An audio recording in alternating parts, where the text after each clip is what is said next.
There's a lot of talk going on about this right now, and I want to address a simple question. Can women afford to demand monogamy from a peak value man today?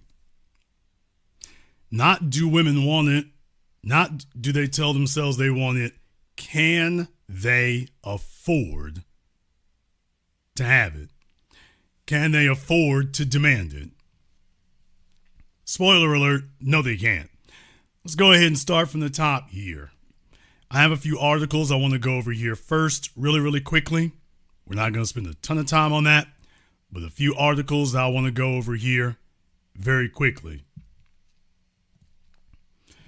First of all, here from your station 94.5, Atlanta's #1 hip-hop station. Atlanta leads the U.S. as most polyamorous city, says open relationship site. So a dating platform that supports people interested in open or non-monogamous relationships reports that Atlanta has more members than any other U.S. city. That website, sisterwives.com, found that Atlantans are the most likely to register among those exploring polyamorous or multi-partner arrangements. So key findings are top city Atlanta ranks first nationwide in terms of signups on sisterwives.com. Generational trends, interest in polyamory is strongest among millennials and Gen Z. What? So a lot of young folk out there have been impressed upon. They haven't even got their lives together enough to be able to do that kind of thing. But anyway, millennials and Gen Z lead the pack. These younger adults are driving much of the demand for non-traditional relationship formats. So if you want to know how it is, there's so many pension pimps out here are getting took and swindled. Now you know. Other leading cities coming in after Atlanta, the cities with the highest number of such signups include Houston, Dallas, New York City, and Las Vegas. State ranking, in addition to Atlanta's top city ranking, the broader state of Georgia is among the leading states when measuring open relationship interests. So if you are in Georgia, particularly in Atlanta, but also Houston, Dallas, New York City, Las Vegas, on the young side, millennials and younger, the ship has sailed and it is off and going. It is off and going, but it isn't just there. Let's go ahead and take a look at another set of suspects here. Here is Miami. Take a look here in Miami, according to the Miami New Times. A cheater's paradise? ? Miami leads the nation in Ashley Madison sign-ups. Damn! So just in case you thought this was limited, Miami leads the nation in Ashley Madison signups. The article says that Miami has another hard-earned trophy to add to its mantle, this time for leading the U.S. in new signups for the controversial dating app Ashley Madison, which is marketed to people in monogamous relationships who are looking to have affairs.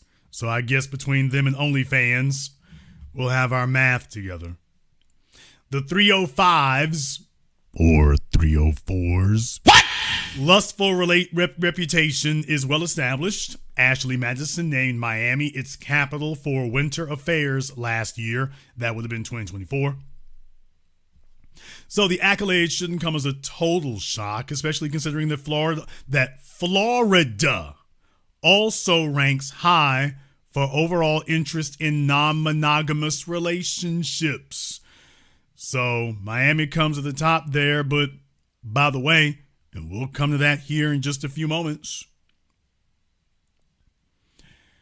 still, threesomes, thruples, and other types of polyamorous arrangements are typically built on foundations of trust, consent, and boundaries, while Ashley Madison's platform caters to those seeking discreet extramarital relationships. So if you're a chick trying to figure out her way to get to Brickell, there's a way to get there with somebody else's husband, somebody else's discontent husband. That's the way to get there.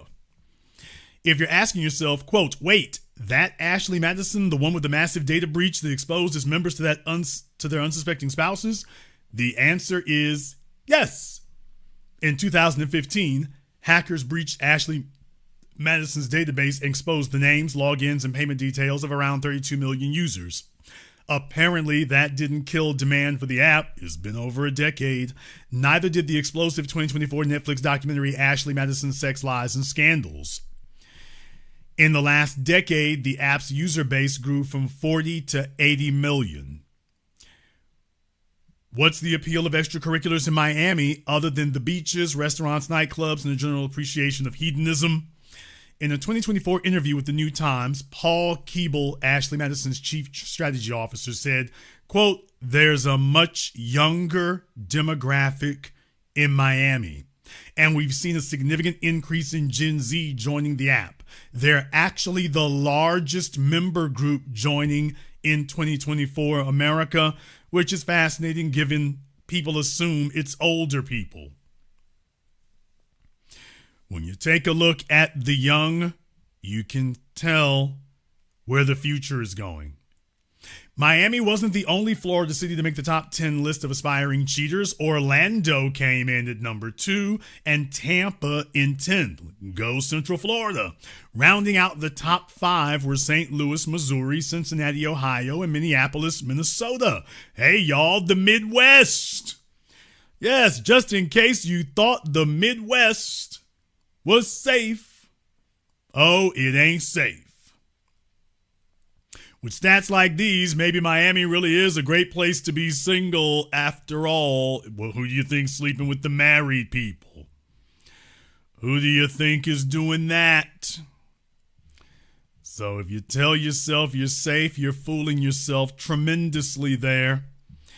But I'm not done. Tonight's going to be a little bit data heavy here so that you know that we have crossed all of our I's, dotted all of our T's here, to make sure that we've kept up with that.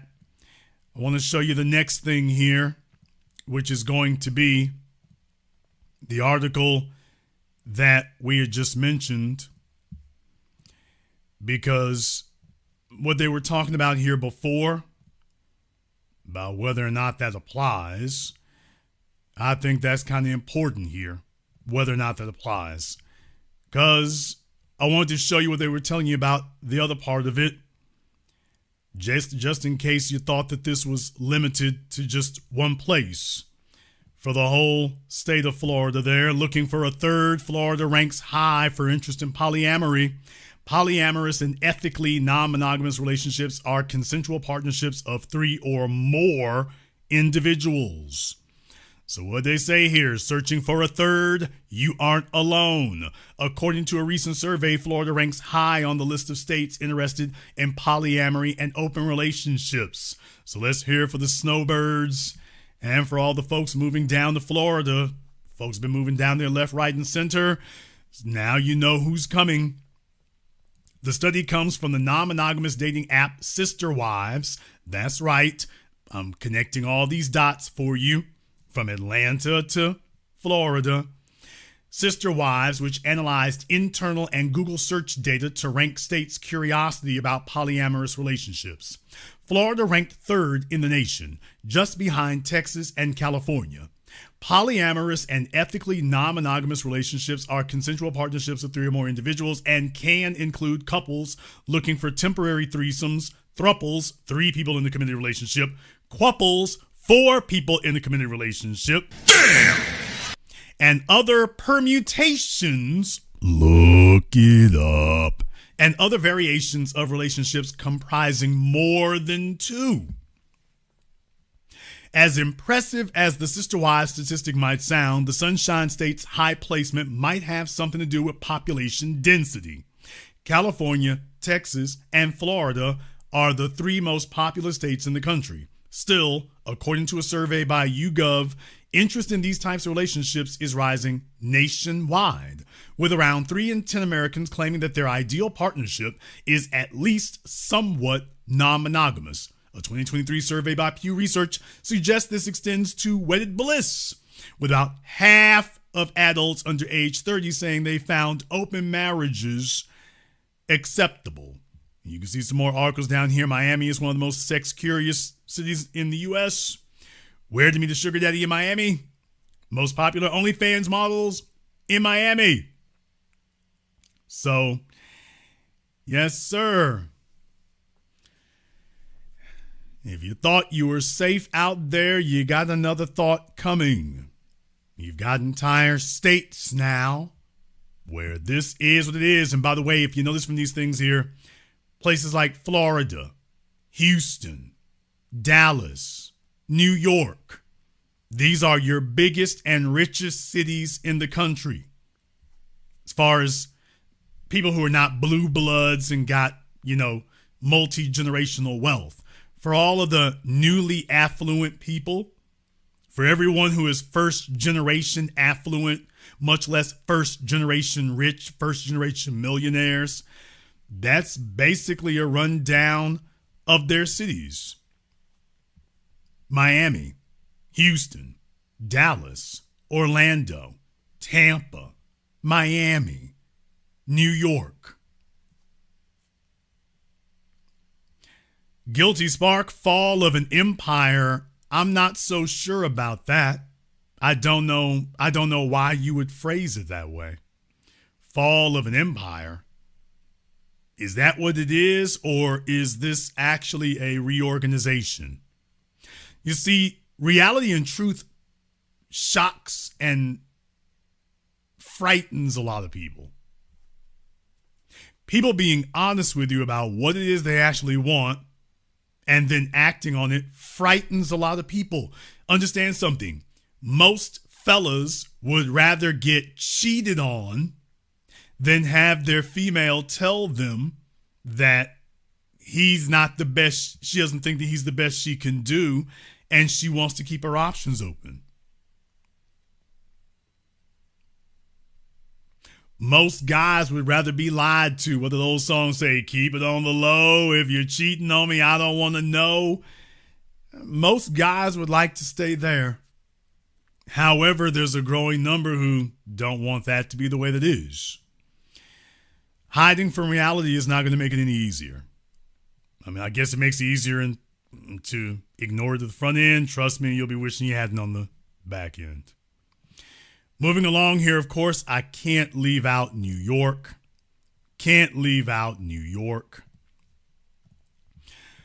From Patch.com, non-monogamy is hot in New York City, as this is from last year, a year before last year. Valentine's Day study.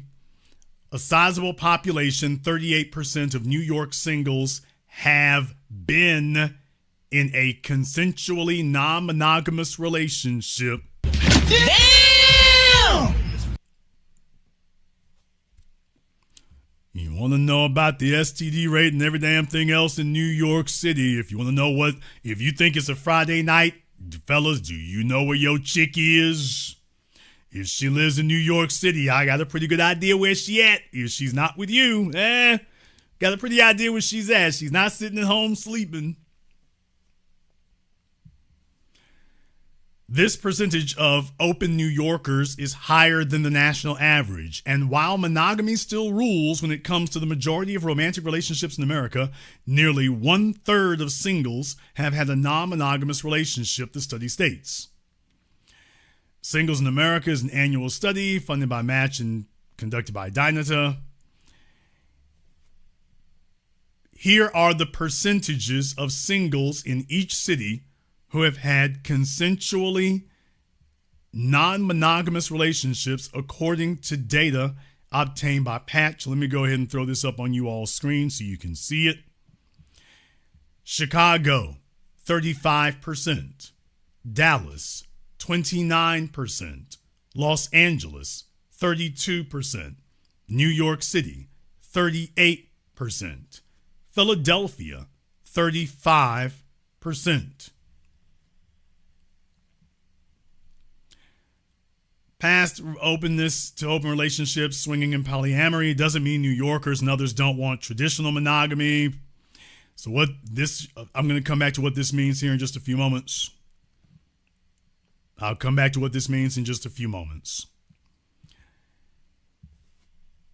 Previously, non-monogamous singles in each city said they still want traditional monogamy. Chicago, 79%. So they're like the lowest. Dallas, 89%. Los Angeles, 89%. New York City, 86%. Philadelphia, 87%. What do these numbers right here tell you? These numbers here tell you that if you got a chick in any of these cities, chances are reasonable that she's been out there in them streets. She's done all kinds of things. And yet, when her ride is over, she's going to want to come back here and start drilling you and badgering you and bullying you for monogamy. Remember, right now, this is a young person's game. So you have young people, and the women in particular, they're out here doing their sexual adventurism where they think nobody can see them. And as soon as they get done with that, you meet up and just figure she's always been like this. No, she was over here on this side. And now she's pushing you because she's already been over here. And after she got done getting smeared in all the major metropolitan areas, now she's going to jump up and tell you, okay, you have to be serious. And this is what these numbers mean. However, there's a bigger issue here because the issue is, can you actually insist on that? Why do you even want it? If you've been out there in them streets, certainly if you've been engaging in non-monogamy, why is it that you want that? What is it exactly that you're looking for? What is it exactly you're trying to get? And most importantly, what's your leverage to insist on it? This is a serious relationship. This is a serious question I want to address here tonight because you have a lot of people out there talking about these things from a completely ridiculous standpoint. And we're not going to do that. So I want to have a discussion with you all here about, can women afford monogamy with the most desirable men? Is that something you can actually insist on? And the answer is no. The answer is no. You can't demand it, you can't insist on it, and you certainly can't afford it. What does a man lose by making you his only option? What does a man get making you his only option that is more valuable? What does he get? What do you get from that? What's the benefit? All the married folk wish they were single again. And all the folks that run into monogamy until that goes south on them. The other issue is that when you run down the list of these major metropolitan areas, there's a reason why they come up last on the list for actually wanting these things. It's because they don't want these things. You know what they really want?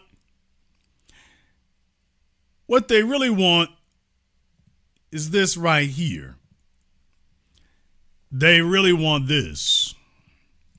What they really want is, the women want to live an extraordinary lifestyle, which is why they choose those cities. They want to have their dream life, but they have zero intention of paying for it themselves. Not at all. Her goal to have her dream life is to get a man who makes enough money to finance it. But that's all that they're planning on. That's it.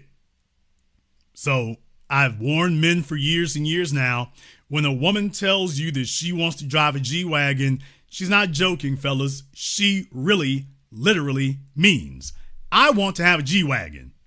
The thing is, she has zero intention of buying it herself. If for some reason she ever did have to make the outrageous purchase of doing that herself, she's going to immediately say, well, why do I need you? So what do you know? If you want to know where your value comes in, tell her that she has to pay for her dream car herself. And then her response is, well, if you can't buy it for me, Why do I have to make you my only option if you can't do it for me? The whole point of having, quote, a man is so that he opens those doors for her in Miami, in Dallas, in DC, in New York. That's the entire point. If they're going to be honest about it, if they're honest when they say, I want a man, what she means is I want financing. I want all these incredible things, but when I looked at the price tag to have these incredible things, you got to be a workhorse. And women sign up for jobs, and then as soon as she goes to work for about 2 days, she's trying to figure out how she can take off. It's men who work overtime, men who stay 20, 30 years, men who are looking at the career path, men who are looking at doubling and tripling their income. It is not the women trying to do that, certainly not in New York, not in Miami, not in New Jersey. Want to show you something else here. I put this together so you all could see this. This is what it means to be with the females today. This right here. If you go to Instagram, TikTok, Twitter, you name it, and type in black females, G-Wagon, this is basically what comes up for you. A never-ending fire hose of pictures. A never-ending fire hose of extravagance. Not just one or two, not just a couple. This is what it is right here.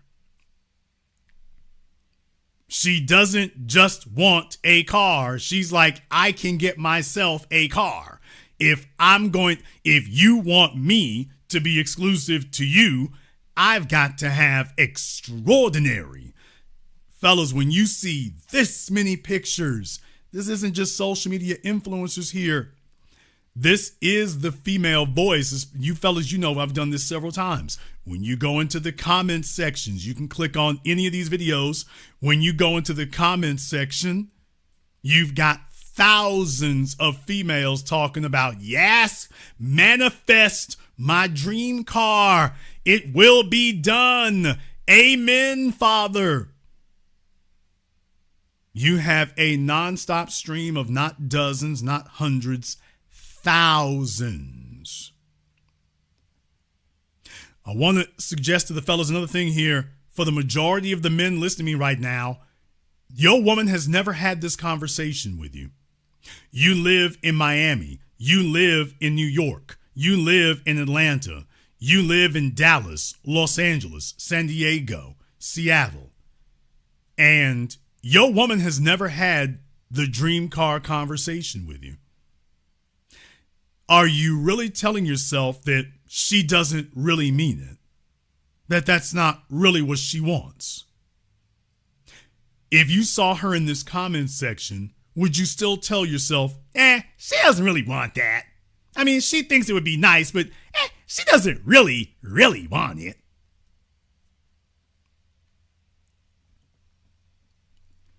These can be very pleasing delusions for men to feed themselves, but I just wanted to shine the light of day on you that that's what it is. The women are not joking about this, fellas. They really do want this. When you see them sitting up here with the G-Wagon and the red bow on it and the Chanel bag sitting on the passenger seat, red bows and Chanel bags sitting on passenger seats, she's not joking. She means that.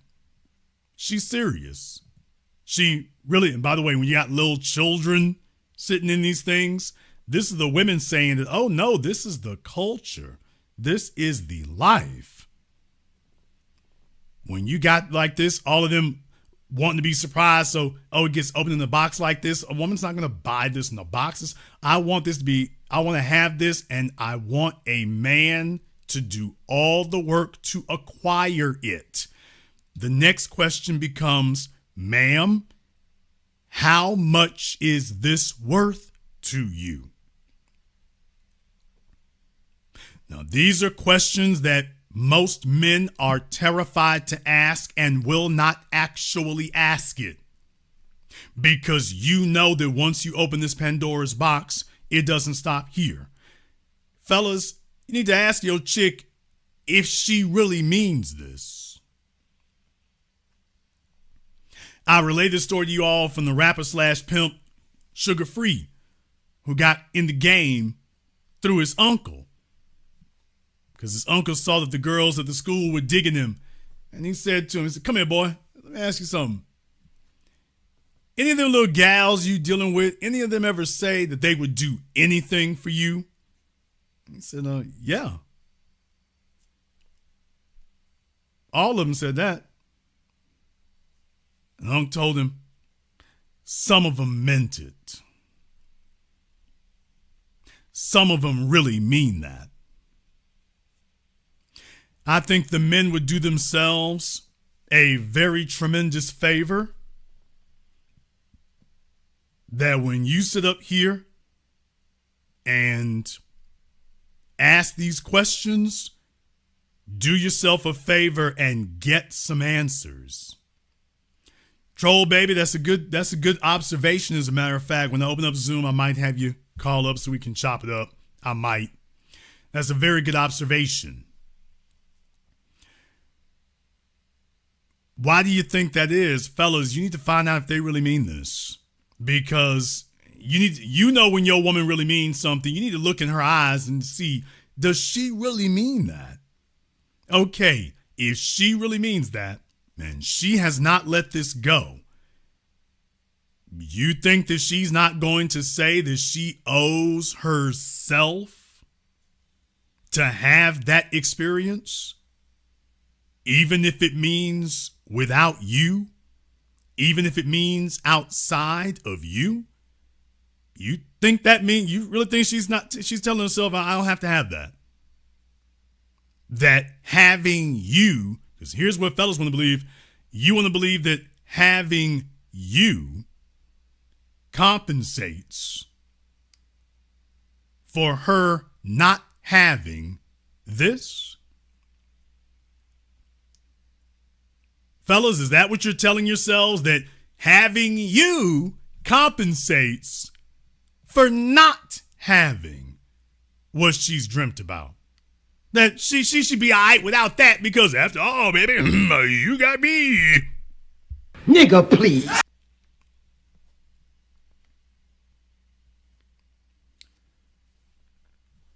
There's a lot of fellas right now who very much want to believe that that's reality, and that in reality all she needs is you, and we'll live on love, and everything's great. And just so long as she go for that, we good.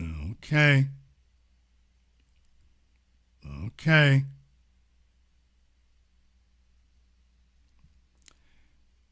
Just understand that.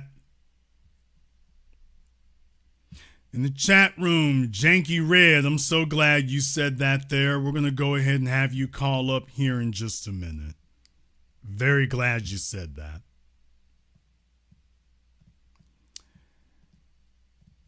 Let me explain something to you here. To all of the sassy-fied, sissy-fied mama's boys who this subject matter here, I mean, it roasts their little thongs. It roasts their little thongs because reality coming into view is brutal. It's brutal because this is not what they want to hear. What they want to hear is that they're special.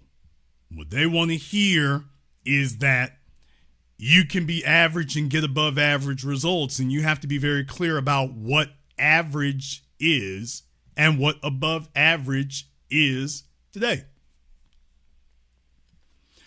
Most folks not being honest about that. So I want you all to be very clear about something. I'm not fighting with female nature. In the chat room, Brandon said Cinderella syndrome, to which I would say to you, I think it's just female nature. I think it's just female nature. I don't argue or fight with female nature. I wish to understand it. And then from there, You can do whatever you got to do from there. But I wish to understand it. Once you understand it, you go with that. Living in denial of male and female nature is not going to change it. These can be difficult truths, to be certain. These can be difficult and brutal things, to be certain. But that doesn't make them any less real. It can be very, very painful and very, very difficult to have to observe it. That's not going to stop it from being real. And that brings me to my next part here. Ladies, remember I said I'm not arguing with you over anything. I pinned the Zoom link there at the top of the chat room. I'm not arguing with the women over anything. Notice I didn't say the women are stupid. I didn't say they're delusional. I didn't say they're wrong. I didn't say they shouldn't want that. What I am saying is that, okay, ladies, let's just stop with the bull crap. Why is it that this is what you want so badly? What is it about this that has ignited your souls and ignited your imaginations? What is it about this? And what it is about this that's so important to you is that this is a clear, unmistakable signal that you are special and you stand out and you excel. All right. If you're not going to acquire it, that's left to a man who can. Get ready for some negative vibes here because I'm about to go over some numbers.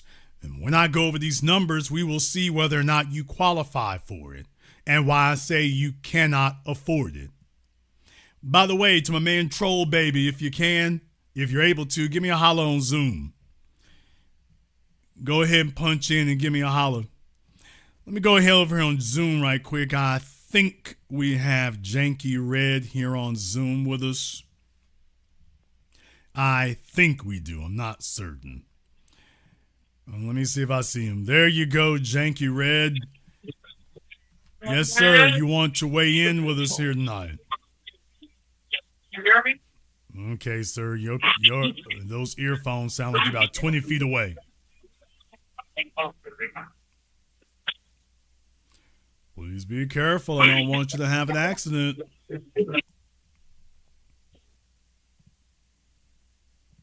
Okay, let me give you a few moments here to see if you can take those earbuds out because nobody's going to be able to hear you with that. Let's go ahead and go over some math right quick, ladies. Let's go ahead and go over some math. You know the reason why the women are saying they want to have this and looking to a man to get it? Because they went and ran the damn numbers. They went and ran the damn numbers and realized, baby, you gonna need more money than you make in 3-4 years to make that happen. Down payment, purchase price, maintenance, insurance. Are you kidding me? It's basically a rolling mortgage. It's very cute to get on Instagram and go rent something here and take a few pictures and whatnot. Yeah, if you're trying to build a social media following, but if you're a real female who really wants to own these things in the real world and is not sitting up here trying to fake in front, you have to deal with the real math. When you go into a Mercedes dealership to go get a G-Wagon, they're not going to shade a number. They don't negotiate on price. You can't talk them down. You got to carry the freight. For a new G550, you're looking around $160,000. For a brand new G63, you're looking somewhere around $225,000, $250,000. And it depends on where you go. Because, for example, in certain markets, Jason, how do you know? You know how I know. In certain markets, for example, like California, if you're dealing with something like Fletcher Jones, the largest Mercedes dealership in America, they don't really sell outside of their market. They don't sell outside of their market, so you have a lot of these dealerships that don't sell outside of their market. So you have to pay the price. Okay. Please understand here, there's a reason why the women want these things. They lust for them, fellas. They ain't playing, but she's not going to get that. When that man tells her, man, we need you to put $40,000 down, she's like, Nigga, what?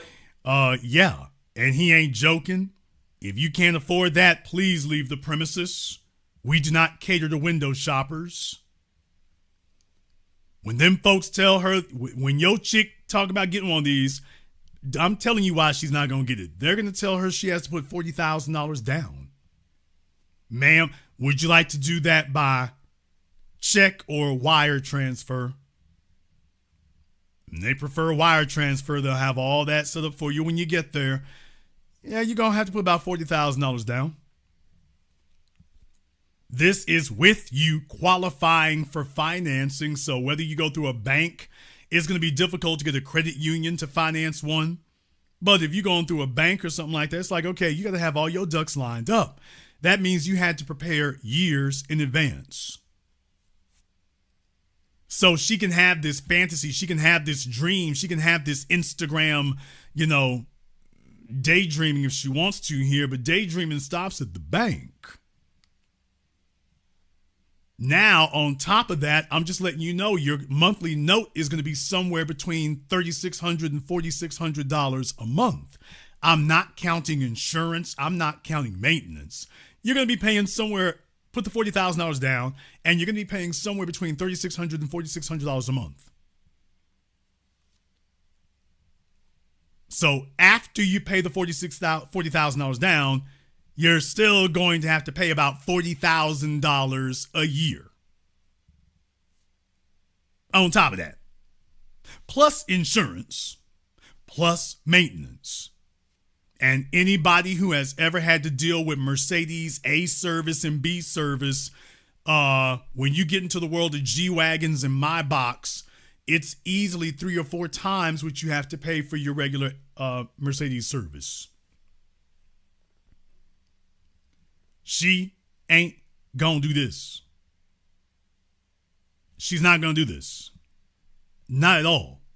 She'll dream about it, but the actual game plan to purchase it is, oh no, I'm offloading this on a man. I'm gonna find a man to go offload all this debt and all this risk on. But she's not going to do it herself. She just won't. Because she can't.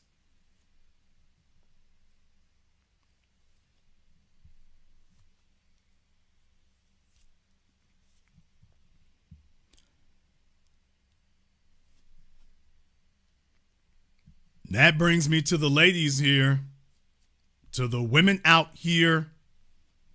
Please understand, the reason you want these is because ain't nobody giving them away. Nobody's giving them away, and that brings you back to the man that you expect to make this dream reality. Who is he going to be? How long did he have to work? How much did this cost him to become that dude? Do you think that a man works to earn $500,000, $1 million, $2 million a year to have the same access in women that the guy making $50,000 a year does? Oh, please. Ladies, let's just get real here for a moment. The reason, for those of you who actually do want to be 10s, do you try to be a 10 because you want to have whatever nice guy walks up to you, or are you trying to be a 10 so that you can have your pick among men of what you're going to have and what you're going to get? So do you think that a man works to earn high 6 or 7 or 8 figures so he can have just one female? So he's going to appeal to all the women. He's going to have the ability to have 10 women easily, finance 10 women easily, but in your fantasy, but he's only going to want me. Well, that doesn't sound like a winner. That sounds like a loser. I mean, if we're just going to be honest, that guy you just described, well, you're talking like you want a winner, but you want him to respond like a loser. Like a busted, stupid, simp loser. He's a man with nothing but options. His entire life says optionality, and somehow he's going to bow and submit to you? He doesn't submit to anybody anywhere, but he meets you and all of a sudden he's just uncompetitive and stupid? Get this through your cinder block noggin. No man except a fool works this hard, overcomes this many obstacles, excels this much, just so he can have one female. He's going to have options in cars, options in homes, options in vacations, but he's going to just stick with one. He did all this just to get one female? Let's go back here and try Janky Red again. It's the truth in advertising. Yes, sir. All yes, right, sir. I'm right you here. have something to tell us. Yes, sir. I mean, basically, man, I've been following, I guess, the trend of polygamy for a while. And before I guess, go into my spiel, I want to, define polygamy, right? It's, one man and multiple women, because I feel that in this day and age, they use polyamory as like kind of a way to soften the purpose of the relationship. Has always been a man. And on a historical level, polygamy is how we've gotten here today. You can't have a one-to-one ratio society where, it's one man and one woman that populates the earth. You have to have one man and multiple women, so it's natural. Okay, sir, And but that's here's the issue. Right now, we've already crossed that Rubicon, so that's not the situation anymore. Okay, what's the situation? I mean, the situation is you have 8 billion people on the planet. Right. And you got to a point where you're having scarcity of resources. So right. That population thing is not really the issue that it used to be in the regard you're talking about. The other thing is when you talk about having more than one woman, let's be clear, throughout history, that's never been the norm for most males. Throughout history, only the guys at the top had more than, most men did not get to have children at all, and still don't. Only the guys at the top get to have more than one woman. That's the way it's always been. It has never been the average guy gets more than one woman and that's it. Not in Arab societies before anybody tries their jackassery talking about Islam. No, only the guys at the top get to do that. Now, there's some dumb, delusional females in America who've been misled about how that works. But when you go to the Middle East, it ain't like that. Okay. Do I have the floor now? Well, what I'm saying is that that's not been first of all, I'm not even really talking about polyamory. I'm just talking about being non-monogamous or being non-exclusive. That's never been the norm for most men. Never. Well, you mentioned societies. It definitely was the norm in West African societies. It's historically accurate that it was, common practice that one man would have multiple wives, and it wasn't particularly for, sexual depravity. It was logistics. You have people that, or the woman that, tend to the children, that, help with the livestock, growing plants, and so things like that. So on a historical, logistical, in every aspect, it makes sense. And, obviously, you say that population isn't an issue. Well, if we're talking about facts, the older generation is dying out and they're not being replaced, right? The worldwide average of fertility is below replacement level.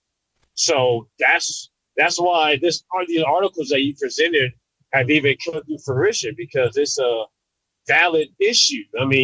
South Korea has what, a 0.5. Okay, well, let me go. Okay, you're going on here, but we get the point. Okay, let's go ahead and deal with that. You got over 1 billion people in China and India alone.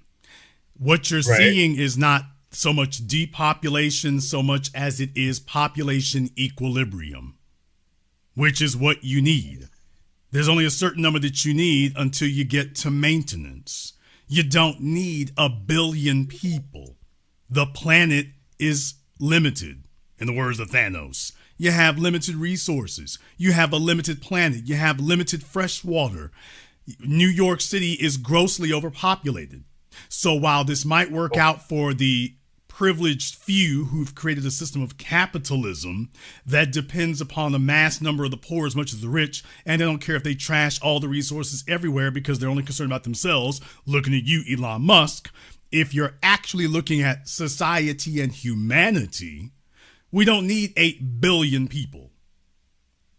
Okay. Anybody who's lived in Dallas, Houston, New York, Bangladesh, New Delhi, London, it's a crush of people. It's inhuman and it's unhealthy, the number of people that you have in these large cities, simply to fuel. That's not because they need to be there. It's because they need to fuel capitalism.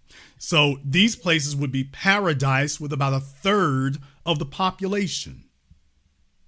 So what's your argument? I'm not understanding what your argument is. What I'm saying is that for the people who make the statements like you did, they're not talking about a functional society. They're talking about sexual adventurism, but they're not talking about a functional society. Second of all, what you were referring to, those are obsolete examples. We are not a small village tribe in rural Africa from 100,000 years ago. We are not a global population of roughly 160,000 or 500,000 people. We passed that a long time ago. So even the examples you're offering, those are obsolete. They're not just outdated, they're obsolete. They're non-functional. So to try to imprint that on today, that's the mistake right there. You can't do that. That's why you're having to go back hundreds of thousands of years, because what you're talking about isn't actually practical today, not for the basis upon which you're discussing it. Okay, well, let's look at what is practical today. What the issue is that we have households in which there is no man, or there is a man, but he is not a viable caretaker for the women or the children. So when you look at polygamy, the type of man. Okay, what households are these you're referring to? What is that? Well, the black community for sure. Okay, right? Sir. Okay, sir. First of all, here, have you ever looked? We've covered this before. Have you ever looked up globally who leads the world in single mother homes? What, black females? Black. Okay. Anybody want to go? We've covered this before, folks. Anybody who's ever gone to Google and looked up, by the way, what countries have the highest rates of single motherhood? I don't know. Yeah, these guys, like that's what I'm saying. These guys who say this, they don't really know. They're just going off the cuff. They do examples from the fella. They do examples from the fellas sitting on street corners on 125th, with their fezzes on. None of this is actually based on any sort of data or knowledge. None. What's the sir, data? You're the one you're the one who suggested it. Okay, well, I can go off of the data that I'm given. No, you don't have data. What you're going off of is your feeling, because there's a result you're trying to get to. So you need what you said to be true so that you can justify what you're trying to do. There's a 40% divorce rate in American black families. So that is a hard set data point. Now, whatever data you're talking about worldwide, I don't know. So I'm asking you for what that data is. If you're saying that I'm incorrect because of fallacious standard, then let me know. But I'm going off of, I'm assuming you're a black American. I'm a black American. And I'm sure we have quite a few black Americans on your chat channel right now. So that's what we can look at as verifiable data. So looking at that, we know that from our personal experience, whether you want to read a data point or not, or actually, people in your community, we have a lack of male leadership. Okay. So the point I'm making is, do we really have that? Hold on. We really have that? Hold on. So, yes. So with that being said, my point is that the type of man that can really handle multiple wives, not just jump off, not just cut buddies, but a man that actually has multiple wives, that type of man is a high value man, truly. He is a circumspectual. Okay, well, first of all, I didn't say multiple wives. That's the first thing. So for those of you trying to talk about wives, I didn't say that's wives, what I'm saying. First of all. Well, that's polygamy. Well, that's polygamy. Which is why I'm talking about non-monogamy and non-exclusivity.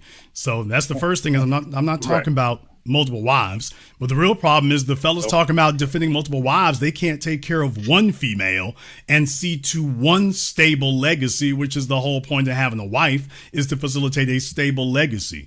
The guys who do the most promoting of that don't have the ability to promote a stable legacy through one female, much less 3 or 4. So who are these guys you're referring to? What's that data? Okay, sir. How much does it cost to raise a child to adulthood? No. Hold on. Now you try to call me out for saying that. Yes, sir. That's a simple question. How much does it cost to raise a child to adulthood today? I've covered this now for months. Most men in the black community, most men in Russia. Okay, sir. In the United States of America, what is the cost to raise a child to adulthood in the United States of America today? Is that what we're going off of? Because yes, sir. Yes, that's what we're going off of. Is how much does it cost to raise a child to adulthood in the United States of America today? Cool. All right, cool. So we're not talking about any other country, any other place. We're talking about America. I just want to be certain. He's stalling. I'm not stalling. I'm asking. I just want to make sure. Are we talking about American men and American family? Yes or no? Yes, sir. I'm waiting on you to tell us. All right. Cool. All right. So you asked, what's the average amount? I don't know. I'm going to throw 80,000. Is that correct? You said it costs $80,000 to raise a child to adulthood. So from the time that they're born to the time that they're 18. All right. Don't know. Give me the answer. Okay. Well, right now you're looking at a number somewhere between 300,000 and 500,000. All right. Cool. So your argument is the fellas claiming that they can practice polygamy and multiple wives, well, with that being the rate for securing your legacy, these guys can't afford that. Why not? Based off what? What do you mean they can't afford it? Okay, sir. They cannot afford that because how much does the average or median black male make a year? Well, 40,000, I believe. Okay. Possibly. Right. Well, if that's over the course of 1 year, and that's gross. Right. But I'll just say we'll spot them and say that's net. Well, over the course of 20 years, that would be roughly 800,000. Right. Okay. If he's got 3 children, the cost simply to raise them would be at least would exceed how much he made total over the course of those 20 years. And that's just for them at 18. They would actually gobble it up in 18 years. They would exceed it far before they got there. So this is simple math. Right. He can't afford to. Now that's if he had one wife and 3 kids under one roof. Now if he's got 2 or 3 chicks and he's sitting on child support court like Shouty Low, he's got 3 kids and he's doing his Cam Newton thing. He can't. No, sir, he can't afford. How can he afford that, sir, when it costs more to have the children than he makes over the course of his working lifetime? I had the floor. Yes, sir. How does he do that? How does he afford it? All right. So like I said, I'm talking about polygamy. I'm not talking about anything beyond a man and his woman are married to him. They're joined together. Okay, but Right, and but that's so so- children are not going to be a Hold on, part hold of on. it. Wait, so now you're going to exclude Can- children, Can I finish? sir? What's the point of getting married if we're not going to have children? What's the point, Can I finish? sir? Last try. You're excluding children in a marriage. I'm not Why would you get excluding- I'm married? not Okay, you just say I'm talking about just the man and the woman. No, we're not. If you're going to get married, No, what's the point of I getting didn't say married if you're not? that. I didn't say Sir, that. what is the I didn't point of say getting that. married if you're not going to have children? I was explaining what polygamy is before I start the answer, just to make sure that we're clear. You're the one who said So what I'm married. saying- Well, yes, because polygamy. I'm right, repeating is your one words. man- Hold on, polygamy is one man, multiple wives. So that includes children, yes, in the family. So with that being said, answering your question about how can a man afford a child if the average is 800,000, the man, this type of man that can initiate polygamy is a type of man that can command his household. It's the type of man that can determine which wives are in which place to do what for the entire sanctuary of the household. You know what I mean? As one man, you might be able to make 60,000. Cool. You have your first wife. You might have her work. She makes 40,000. Okay, that's 100,000. So then you have a second wife. She doesn't work. She stays at home. She raises the children. Oh, well, now you just cut out having to have your child be raised by strangers. You completely cut out, $100,000 a year of taking your child to nursery, including having your child be homeschooled. Then you have a third wife, and then you dictate what she does. The whole purpose and what I'm So trying we to, got three women, but hold only on, one is hold on, working. stop. This math doesn't Hold on. work. This math is already I didn't failed. say that. I didn't say that. I'm The repeating third your woman words. will be I'm repeating working. your words. Right. I count Right. four What's wrong with adults, and only two of them are working. No, the third one would be working. I said that. You The said third no. one would You be said the working. third one's staying at home raising the second one's staying at home raising the No, children, I said this- and the third yes. one's gonna be at home doing her thing. You already said the third one would be at home. I didn't say that. I did not say that. I said she would be working. Get the So hell now out of you're here. saying She's working. there will be three women. How many children? As many as the man wants and as he can handle, regardless of the case. Okay, so the let's point say he has is two children with each woman. Okay. So Okay. that's 4 adults and 6 children. Okay. When you work that math out again with only 2 working adults, you're still going to get swamped under. With Okay, three well, I mean- with 3 working adults even, you will be struggling. Well, you can say that about any monogamous relationship where No, sir, you there's cannot two- say that if you have Yes, a you man can. if you have Because a man, a woman and 2 children. No, you cannot say that. Right. Why no, not? you can't say It that. happens today. Are you kidding me? A You got man, monogamous a relationships- woman, and 2 children. If both the man and the woman are working, you don't have that problem, sir. You have a actual situation where you got a man, a woman, and 5 children, and they still make it, and he's making $40,000. No, sir. Yeah, that's what that is struggling, sir. That's poverty. That's poverty level, sir. That's poverty. Yeah, that's reality, is it not? Thank you for Is that not the reality and that we live in? thank you for proving my point. What woman desires to live in poverty with a guy? Of course not. Thank But you, the sir. point Thank I'm you, trying- sir. That's the best you can offer is, hey, get with me in my polygamy dream so you can live in poverty. No, because if that's the case, then they would say that about monogamy. The point is that polygamy, the type of man that can have polygamy is a type of man that can have these structures put in place that he can lead his family. We've that already he can pointed out, continue to I've make more already money. shown that your math doesn't work. I mean, you can say that, man, but Yes, sir. At We've the end of already the said day, your it's- math it's- simply doesn't work. This is the. By the way, y'all, yes, he looks like Bob Marley with the rag over his dreads, in case y'all were wondering. yeah. So Yeah, he's whatever. what they got in Jamaica, he wants to replicate here because it's working so well in Jamaica. It's working great over there, can't you tell? So, yeah, this is a plan for That's dudes sitting irrelevant. around with some voluptuary daydream in between smoking weed and playing Xbox. But this is not how Okay. you facilitate a valuable, viable legacy. This is how you create generational poverty and dustiness. This is not something that people would desire or dream about. This isn't what has your kids saying, I'm proud that that man is my father and I want to grow up to be like him. That ain't what's happening in that scenario, dude. Let me say this. All right, let me say this. And I don't know how much time I have. But you should be tired of embarrassing yourself, but go ahead. I'm not. What do you say? Not at all. This is how I talk to the females. I just keep talking until they get tired.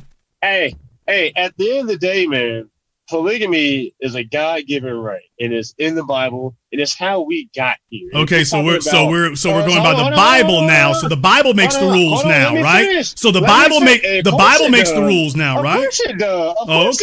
Of course it. How did you think you got here, bro? You kidding me? But okay, so the Bible is the rule now. Okay, we'll come back to this. We'll come back to it. Yeah. Ask your chat how many atheists are in there. What do you say? What do you say? He doesn't want to adhere to the Bible anymore. Now that I say, okay, great, the Bible will be the rule book. No, in a few moments he'll be saying, no, we don't do what the Bible says. I mean, we're just pick and choose certain parts of it. No, sir. Now either the Bible is the rule or it's not. So which one is it? Is the Bible the rule or is it not? The Bible is the rule. Okay, I'm so glad you said that. Keep going. Go ahead and keep going. So the Bible is the rule, and prophetically, as Isaiah 4, and everyone in the chat, you can go in there and look it up yourself. As Isaiah 4 says, 7 women will take hold of one man. Why? Because of his reputation, because of his name. And that is what we're dealing with. I mean, you can run the numbers all you want to, but the type of man that can handle multiple women, not just on a sexual level, but on a spiritual level, a leadership level, all of that combined, that's a man that can lead 2 women, 5 women, 1 woman. And as I said before, that it's the natural order. There will always be more women than men, and the men who can handle that are awarded the legacy of having multiple wives to lead us. Okay, let's go ahead and deal with a couple of things here. So, if we're going to go by the Bible, and we have to stick with that now. So, let's do it. What you're telling us here is that the Bible condones that. Absolutely. So King David was not condemned and admonished by the prophet Samuel for doing just that. He was condemned because he took another man's wife and had him murdered. He wasn't condemned for having multiple wives. So King Solomon was not condemned by Samuel for having all those wives and concubines, right? King Solomon was condemned because his wives were from different nations, not from simply having multiple wives. Keep going. Now you're making up, sir. Now you're making up lies. I'm not. Excuse me. He didn't tell him sir. He did not say you can keep the wives that came from Judea, just the ones outside were bad. That's not what he said. He never had. Sir, you're not going to make up lies. He didn't have nothing but wives outside Judea. He didn't tell him. He did not. He did. Sir, quote me where Jehovah said you can have as many wives as you want so long as they're from Judea. Quote the exact scripture that said that. Deuteronomy 7, you can read 1 through 6. Okay. I mean, it talks about making sure that your wives did not say that. There's no part of the Bible that says you can have as many as you want so long as they come from Judea. Read Genesis chapter 1. It says that go forth and multiply. How do you multiply? Okay. Yeah, multiple wives. Sir, this is your brain on drugs. When you have to lie and make up things. Hey, listen. But thank you for showing dustiness. Get off my phone! So once you start lying, I just wanted to take that through to its conclusion. So if once you start lying, well, Jason, you don't know your Bible there. Watch me. Oh, damn, Jason knows it better than me. Yeah, you're not going to get very far with that. When did they say that? You can have more than one wife? Oh, so David didn't get condemned? I mean, well, he had the guy offed. Okay, what about Solomon? Well, I mean, they was from outside the hood. Where's the Bible say that you can do that? I mean, Deuteronomy 5, 6, 7, 8, 9, 10, 7, 12. Be fruitful and multiply.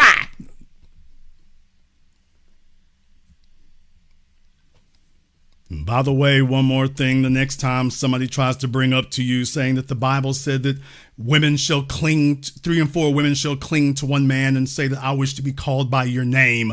The part they leave out is that it says, and in the last days, there's a lot of bad things that will occur. And that because of those bad things, you'll have women desperate to be up under a man's protection because there will not be enough men left anymore because of the dire straits of the world. These guys don't include that part. How about the locusts and the fire and things? And do we desire that too? I mean, well, let's just live anyway. But as long as I can have as many hoes, I won't. So we need to let Dusty speak so that we understand. If this is what I meant at the very beginning of the program when I said that to have a clear conversation. In order to have a clear discussion, because everybody's bastard baby jumps up and then tells me, bring on the hoes. This is not about you stacking up every whore and slut that you could gather up in Las Vegas. Valuable men don't move that way because the value of the females he has around him speaks on him. The fellas out, these little millennials and failed males out here, these guys who have failed to accomplish anything, they want sexual variety because that is the sign and the symbol of a man who has excelled and has dominance. Yeah, dude, but you ain't got it. Yeah, but he wants the dominant man's look and the dominant man's options, but he doesn't want to actually become any of that. So he wants to steal what dominant people have while he's the weak, submissive one in the room. He wants to wear their clothes and enjoy their life, but he doesn't want to become that. No, the clown was not messing up the program, sir. I'm not sure whose show you think you're watching. Lie. No, this is we need to let the stupid be heard because we have to recycle these things. There's a lot of folks out there, this is how dumb they speak in their lives, and we need to give that an opportunity to have an airing out to remind people that, by the way, if you've made these arguments, this is why you're wrong. And circling back around to that, the point that I was making here was about the ladies. To the ladies here watching this is very, very important for you to understand is that there's a certain type of man who does this. That fellow who was on the phone, he ain't it. There's a certain type of man who has that ability.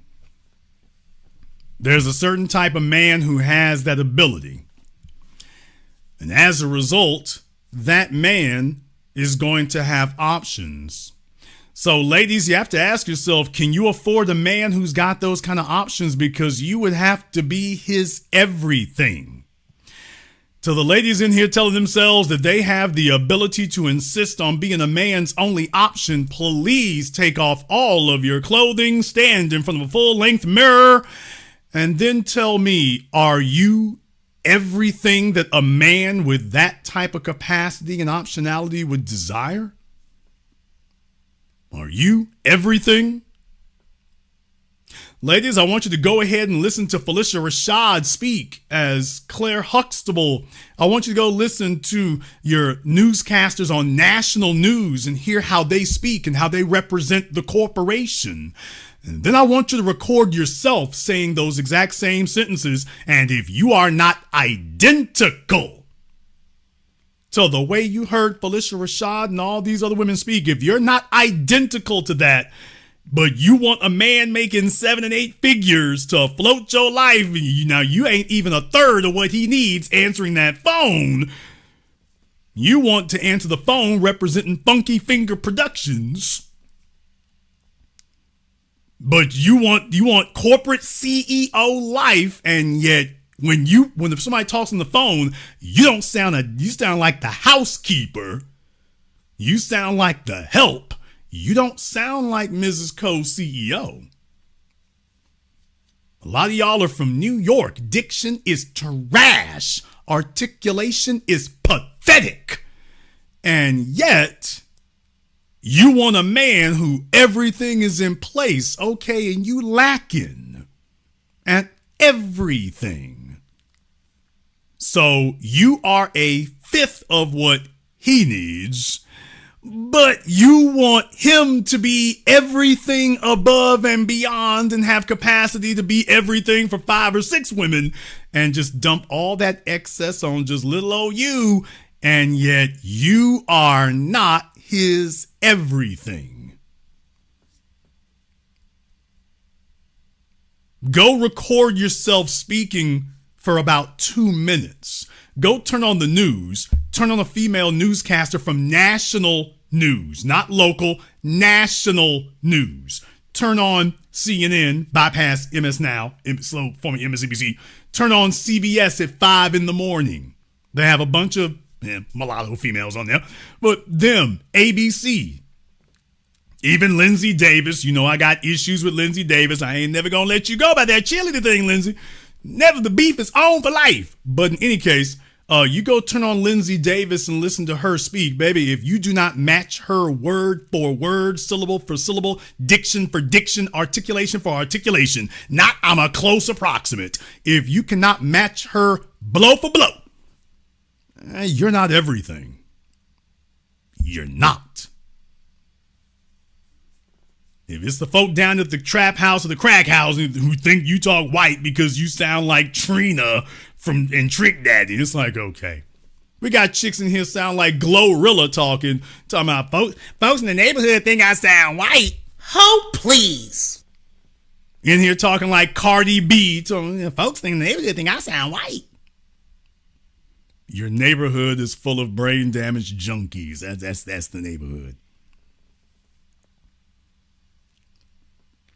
No man works his ass off to have this kind of incredible capacity so that he can sit down and make you his only option. No man gets himself into a position where he can comfortably afford Aston Martins, Maybachs, Fendi bags, Prada bags, Louis bags with no stress whatsoever. No man, because it's all stress. A man don't have it given to him. You want to offload your stress onto him and still have incredible, exceptional results. You want him to overachieve at every point in life except when it comes to the one that appeals to men most is women. You want him to limit himself there. You're not everything. You never will be.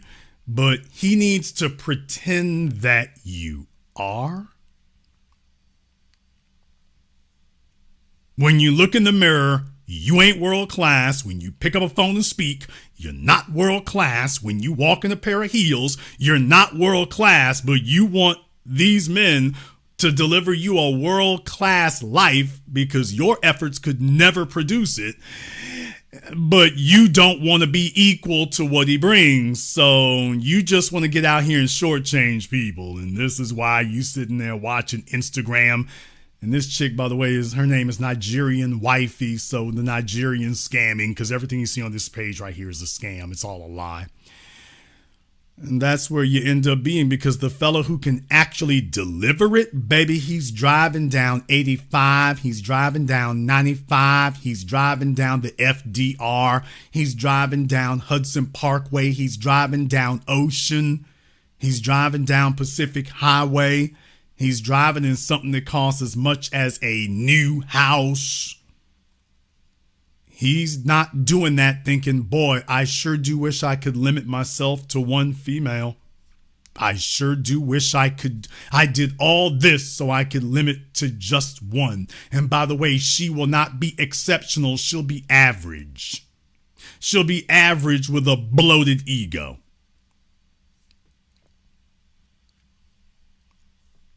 You can't handle the truth. And you cannot afford a peak value man to be monogamous.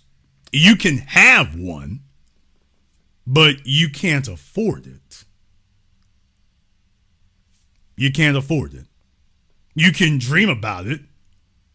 You can fantasize, but you can't actually insist on it. I got females in here right now in they damn 40s still telling themselves that they got leverage to insist on that. Oh, please.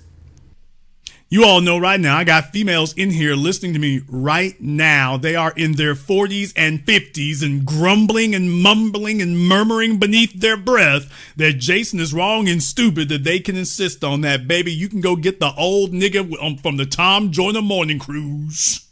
You can get him. But, oh yeah, one more thing. He's not going to put you in a G-Wagon or a Maybach or a Bentley either. So if you want to have somebody here to spot you some money for, your visit to the doctor's office on that copay, he can help swing that. But this exceptional stuff here, making you the baddest broad in the land, no. No.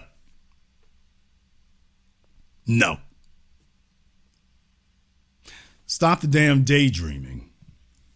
Stop the daydreaming and the fantasizing. There's no man who's going to put in that outrageous amount of effort and he's saying, boy, I sure do wish I want to have 10 cars and 3 houses and 5 vacations a year, but only one average chick she's going to take part in it even though she didn't build it. Let me go ahead and jump over here on Zoom. Oh, there you go. Hi, how you doing? Hello, Alicia.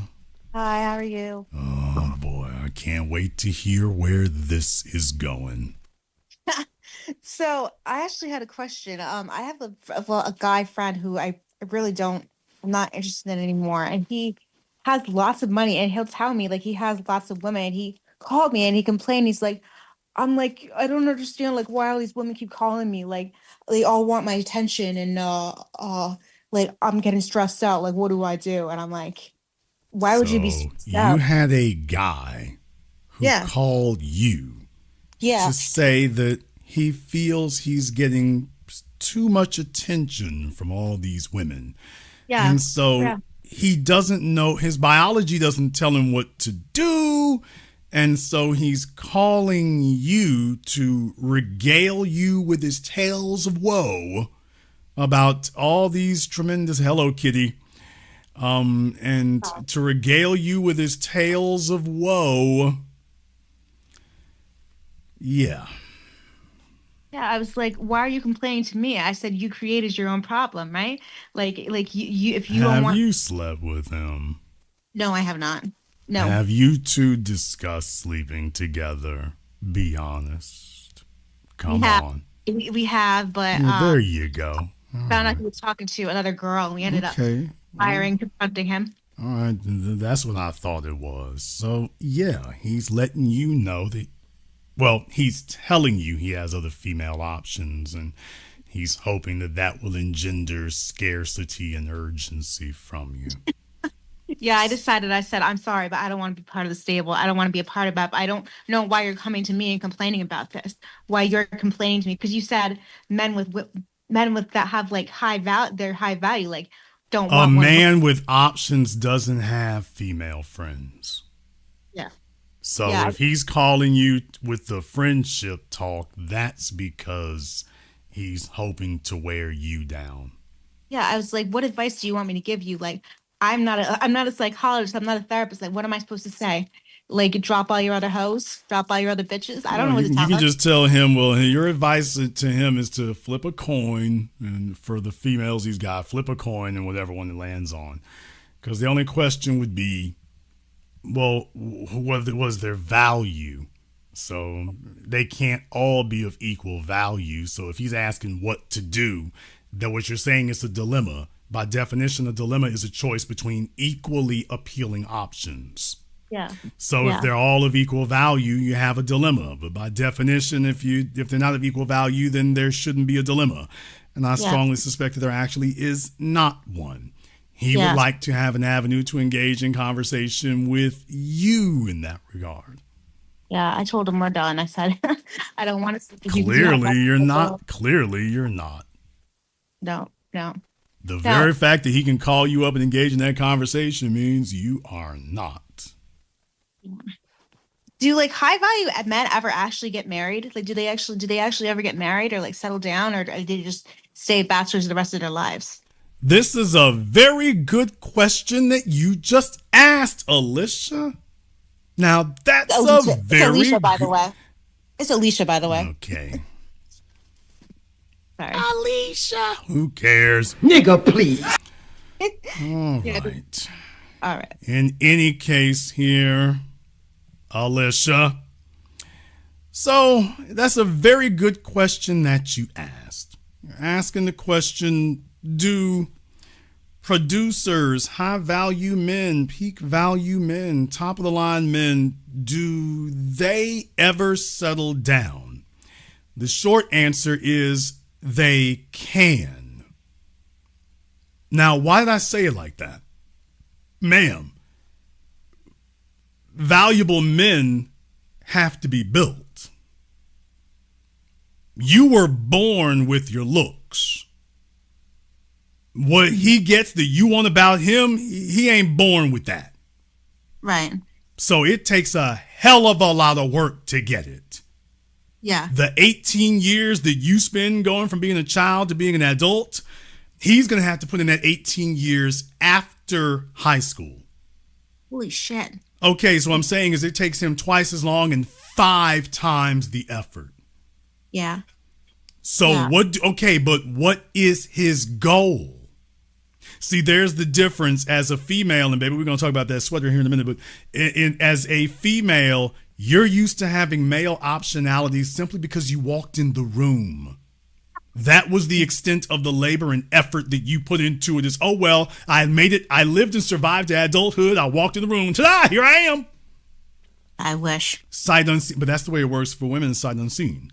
So what you deliver, you get that just based on walking in the room. That's not what men get. The men gets the hard damn way to go. And a hell of a rocky ride with a bunch of people, including a lot of females, trying to trip him up and stop him and be obstacles to him. So the few who make it through that obstacle course, because most men don't, it's only about 5% who actually do. The top 10%, if you wish to stretch it and be generous. Mm-hmm. But that's it. 9 out of 10 don't make it. Now, what do you think is the mindset of those 1 out of 10 who did? After they didn't run through all that hell and they watched everybody else get knocked off, and they're the last niggas left. What do you think his mindset is when he finally makes it to the finish line with all these scratches and scrapes and bruises and cuts? Something you're becoming familiar with, that changes you. Whatever that naive little Pollyannish young male he was when he started this journey, there's a different creature going to come out at the end of this thing. Mm-hmm. And since Rich Cooper likes copying my stuff so much here, just to remind y'all what Rich Cooper said. Yeah, women sit at the finish line. Well, yeah, they do. But by the same token, you're not acknowledging he's going to be different. What he was at the starting line, that's not who he's going to be at the finish line. He's going to be somebody different. Yeah. And he's dealt with women and he's dealt with men and his experiences have changed him. Yeah. So now that you understand that, the question is, what does that guy want? Not the one you fantasize in your head that he goes through all kinds of damaging, abusive experiences and nothing bothers him. What the guy who actually went through it now, what did he come out of this like? What does he think? What does he want? Well, here's the first thing I want to remind you of. That man sacrifices. He sacrifices all the time. He spent the outrageous majority of this time getting nothing and giving up everything and benefiting a bunch of other people. Well, he didn't do that so he could have nothing. He did that so one day he was going to get to pick and choose what he got. Right. Well, now it's time for him to pick and choose. Which is why I said, well, it's going to be, he can settle down, but it's going to be his choice. Yeah. Well, I can, but I don't have to. Right. As a woman, you gotta. As a man, we don't get in that position so that we give up our choices. We get in that position so we can choose what we want. Right. Let's have so variety. Maybe I will. Then again, maybe I won't. Mm-hmm. The other thing is he didn't get there by being uncompetitive. That is now a component of his character to compete, to win, to get back out there and do it again. You want him to do it every day, and then when he meets you, you want him to flip a switch and no longer be a competitor anymore. This is female delusion and narcissism, because only a narcissist would think that the world's supposed to change for them. Right. If he's competitive, then why would a valuable man want to give up his competitiveness? That's true. Yeah, that's true. Why would he ever want to give that up? That's who he is. And you think that he's going to be competitive about everything else except women? Yeah. So you're so special that he ain't got to compete for that no more. He can sit on his laurels because you walked in the room. You notice how that sounds familiar? Yeah, you walked in the room and now everything's just special and different because you're here. As opposed to this man was a man before he met you, had a life before he met you. He's a person with that ain't got nothing to do with you. Yeah. And that's who you need to deal with. So if he did all this work because he's competitive, because he wants something, because he wants choices, because he wants to make his own choices, not things pre-selected to him by somebody else. Oh, well, does that person, that personality type, does that person ever need to, quote, settle down? Furthermore, would they ever want to? I would assume no. I would assume probably You know not. what I'm realizing now in half a century here? What I'm realizing in half a century in age is that retirement is for the weak and the losers. And deal with it, nigga. Now that's what I'm realizing. Retirement is for men who are weak or defeated.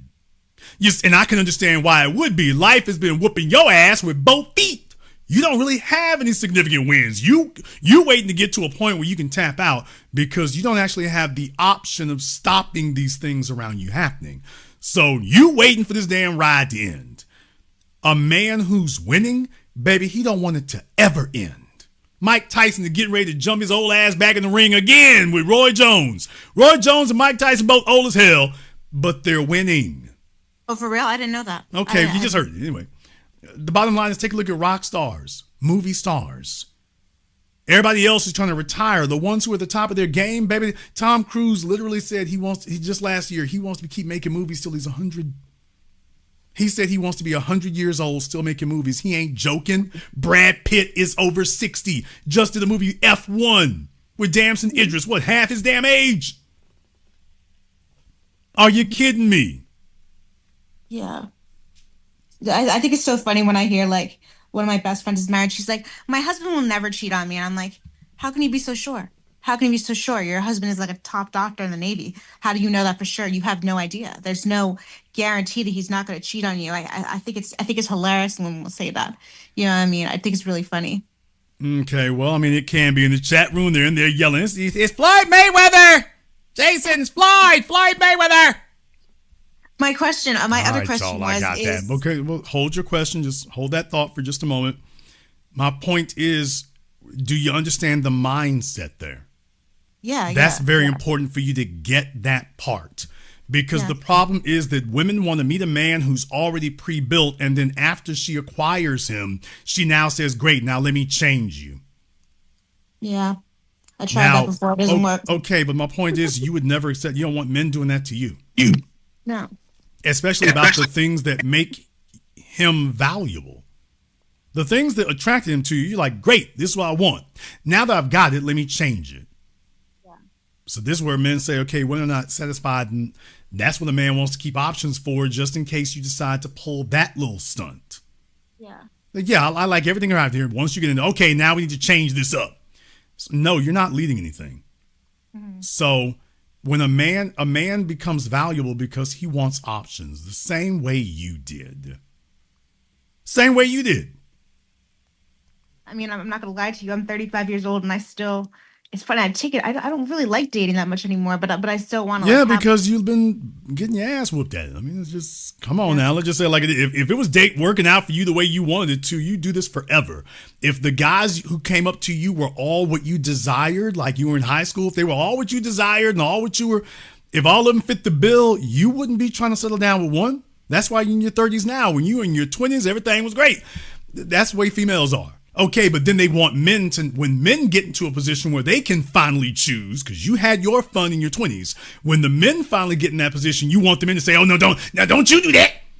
Well, yeah, because now you're ready to settle down after you've done all your slut running, but you want the men to be like, oh, no, don't you ever do that. You just need to get in position, and when I get done playing, then you need to be ready for me to jump in your lap. Okay. And that's that. Yeah, we're just like, kiss our ass. So a man does not become valuable so he can be a servant to you. Yeah. He becomes valuable because he wants to enjoy life on his terms for as long as he wants. Because you see, you had yours in your 20s and 30s. He was out here having to sacrifice and do without. And then you meet him in late 30s and 40s when you finally didn't run ragged out the game. You're like, ooh, boy, I'm exhausted. Can I sit down now? Okay, well, while you've been getting exhausted, he's been working and building and hunting. And now he's ready to enjoy the fruits of his labor. And here you come along and say, yeah, I'm the fruit. I'm kind of picked over, but I'm the fruit here. So, yeah. And, yeah, that's the problem. So when they get in that position, baby, I did all the explanation to you so I can give you this answer. Do they settle down? Not by choice, to be totally honest. If we had our druthers, we wouldn't. Why would we? Yeah. That makes zero sense. So if we actually could, we never would.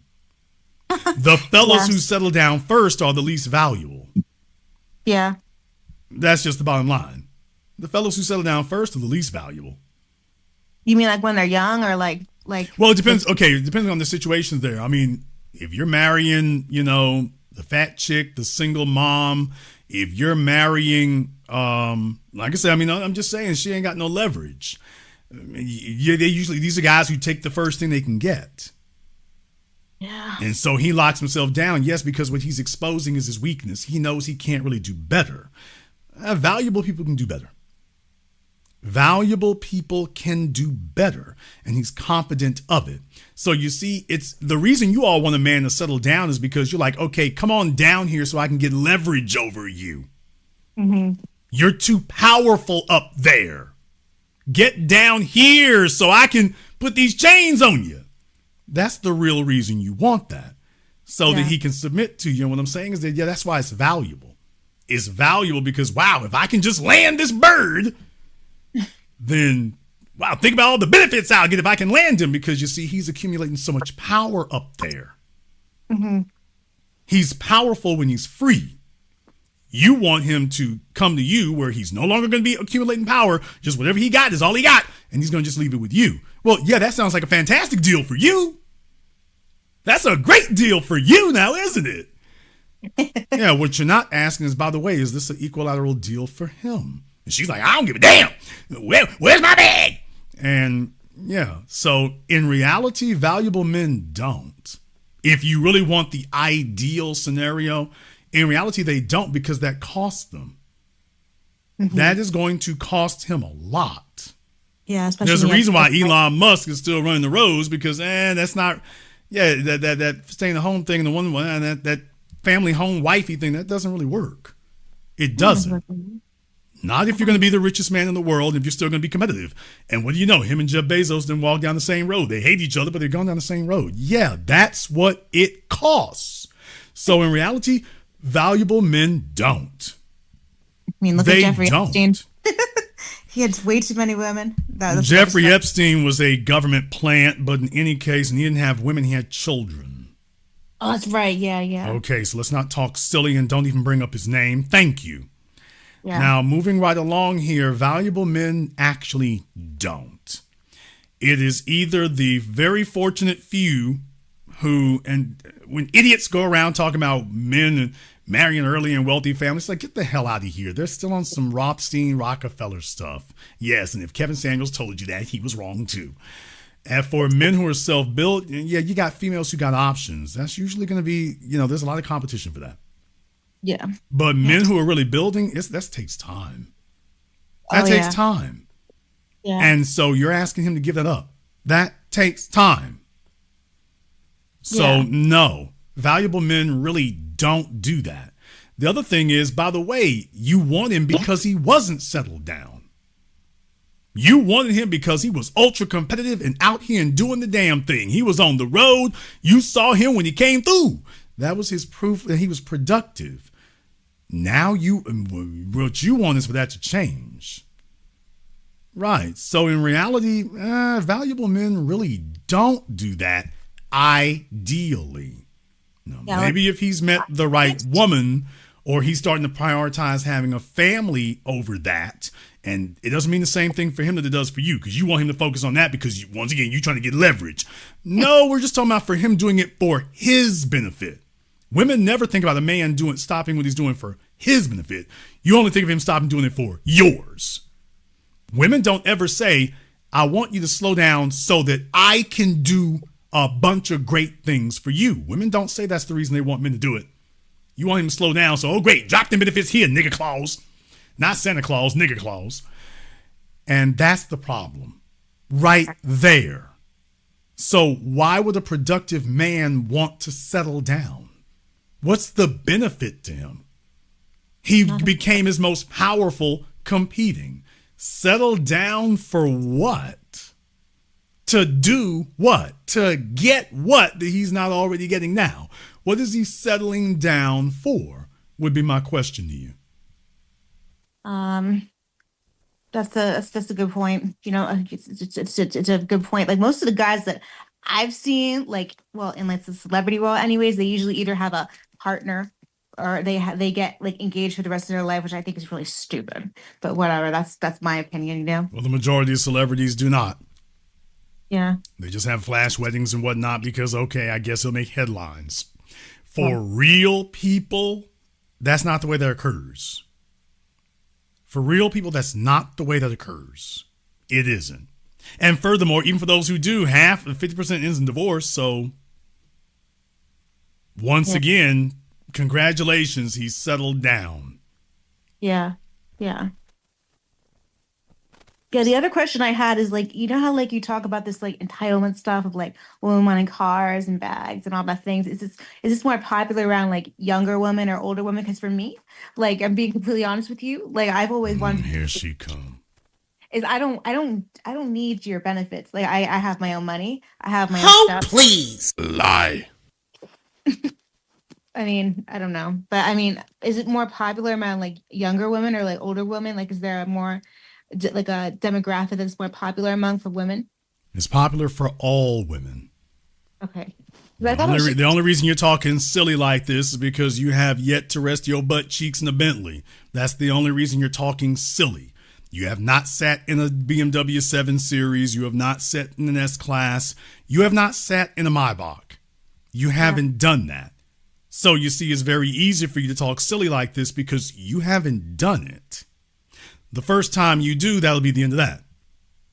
The other thing is, if you have a man who can do it, you would be resentful if he brings you this Nissan Sentra talk about, all right, baby, your ship doesn't come in. So he's got Aston Martin money and bringing you a Nissan Sentra. You would not be cool with that. You would not be. Yeah, I'd be like okay with it, but it wouldn't be like the best thing in the world. You would not be okay with this with your light skin ass. You would not be. No, you wouldn't.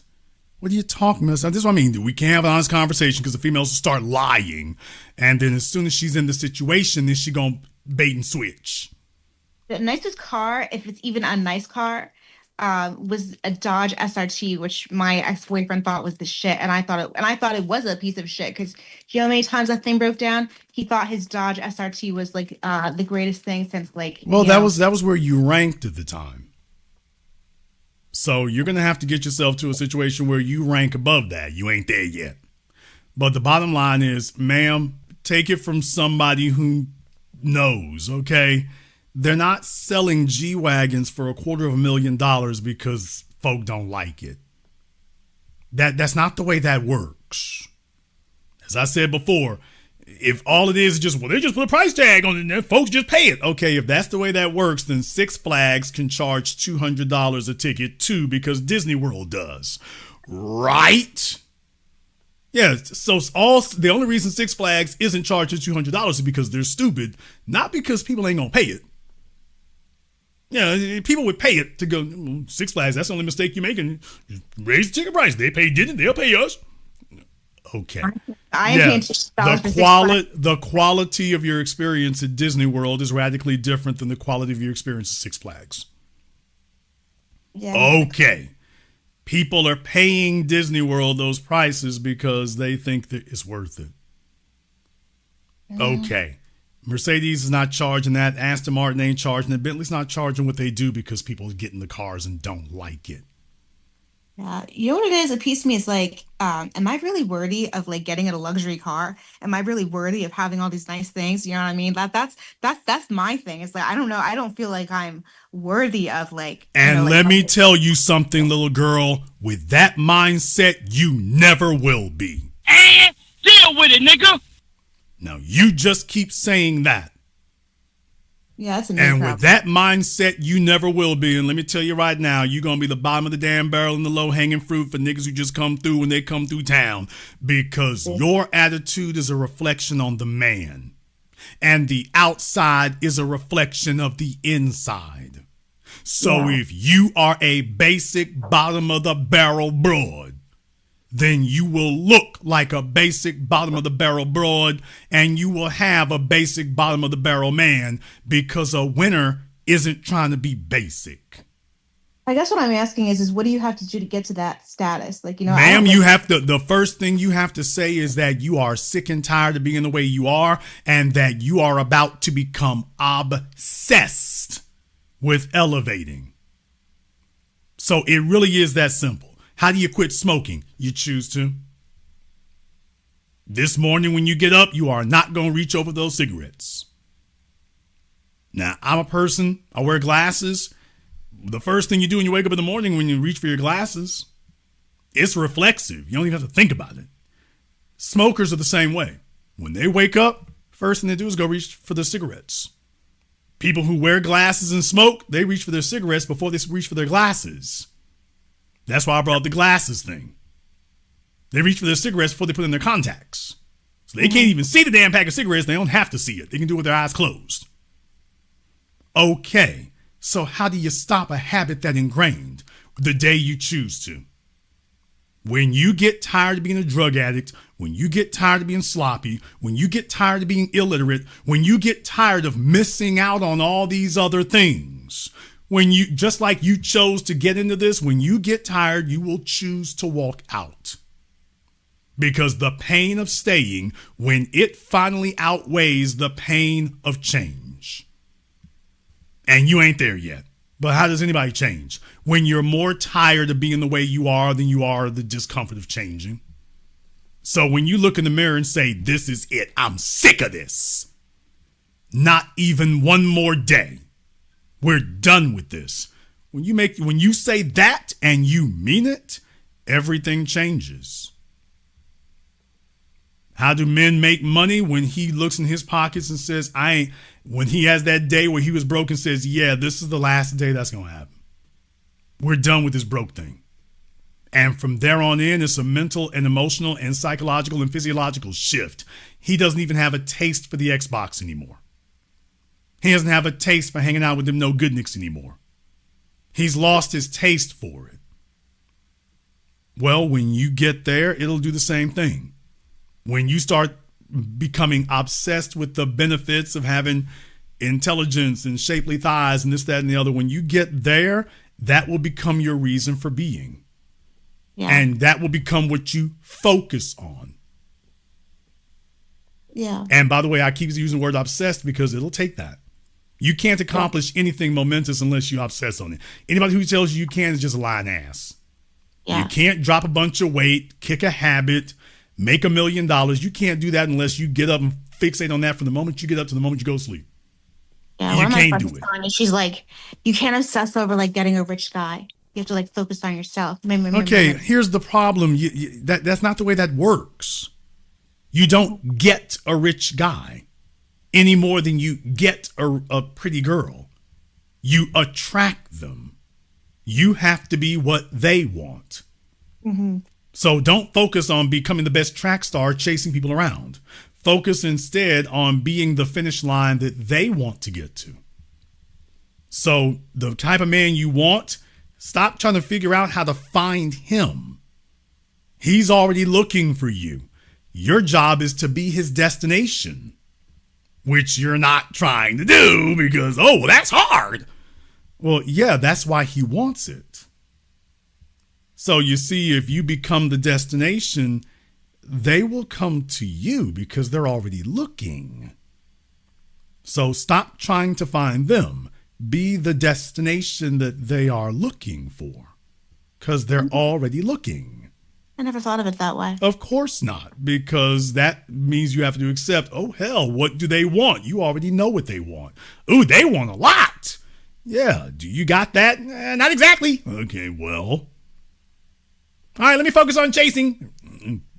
No, focus on being the destination. Focus on being Disney World. Focus on being where they're trying to get. You know where they're trying to get to. Okay, well, that means you're going to have to work your ass off and be competitive. Yeah, and you can't fake your way through it. Yeah, and you have to be real. Yeah, you do. Yeah. By the way, there will be, if I can be so kind, there will be some, and I'm saying this as a teaching moment, there will be some bad habits that you have adopted that you will need to kick. Yeah, I know. Yeah, you're correct, and I don't take that personally at all. I know that. One of them is all over that sweater. Oh, yeah, my sweater. Yes, ma'am. That right there is a big one. Yeah, this is my work sweater. I don't Okay, wear this well, it looks like you're playing in it too. So I'm bringing that up to say, by the way, the worst thing is being somebody who has demerits that they're not even conscious of. Yeah. So I'm bringing it to your attention to let you know you're very comfortable with that. Get down. Yeah, Get down. With mittens there. Get down. Yeah, Socks the cat there. Yeah. Just know that's not a positive. That's a liability. Yeah, we're gonna get rid of this. Okay, well, don't do it live here on the air, but are you sure? Just well, kidding. no, I'm not. I don't want to see the cat, taxidermied here on the air. No, I don't want that. But what I am going to say is, by the way, young chicks with pets taking the place of a man because they're lonely. And what I'm saying is, isn't it amazing when women have access to a lot of men they actually want to be around? There are two things women they have when they got men they want to be around. They don't have religion and they don't have pets. Yet when women have access to all the men that they actually desire, they're not religious and they don't have pets. Ain't that funny? Ain't that amazing how that works? Why do you say no religion? You already know that. No, I don't actually. Women ain't worried about the next world and they're not looking for a savior when everything's going their way. That's what they resort to when they've messed up so badly. Then they start looking for saviors. But isn't it amazing when she has life going all her way, she doesn't want a God. No room for gods, saviors, nothing else. We cool over here. I'll worry about salvation later. We all right over here. Yeah. So isn't that amazing? They only start yelling about religion when the men that they want stop calling. But when they got access to the men they actually want, they don't need pets, they don't need religion. Ain't that amazing how that works? Mm-hmm. Yeah, I mean, I only hang on to it for my parents because my parents are Catholic and they would get really mad at me if I I am not here to divorce you from your religion, nor am I here to argue against it. I'm just making a data point. Okay. I'm just making an observation. Isn't that amazing how those two things tend to go together? When a woman's not struggling socially, she's not really religious, and she doesn't really need pets to keep her company. It's only in the absence of a man that all of a sudden here come the pets and here comes a preacher.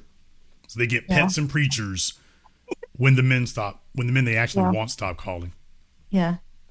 The only thing I don't have is the plants. That's the only thing I'm missing. Oh, I see flowers literally right behind you. Damn. Oh, that's a painting. Those are not flowers. Okay, ma'am, close enough. I'm literally looking at a painting of flowers right behind you. I'm literally looking at it. She's talking about, there ain't no plants around here. Okay. I'm literally looking at it. Ma'am, you could have had a picture of a bridge. You could have had a picture of a space shuttle. You could have had a picture of a star, skies. So, yeah. As I said, things you're not even aware of. So this is why you need somebody outside looking who's just objective. Hey, this is what I see. So you have a little bit more insight into it. Don't chase men. Attract them. You already know what they're looking for. Your work needs to be, okay, how do I become the destination? Yeah. Well, thank you for that. I just, a lot of people won't. See, you tell me what other people won't tell me because I'm like, what am I doing wrong? Like every time I call here, I feel like I learned something new. You know what I'm saying? Is that weird? If you take it to heart, then you learn something. If you don't, then all you did was just hear something. Yeah. So hopefully you've learned something. Hopefully.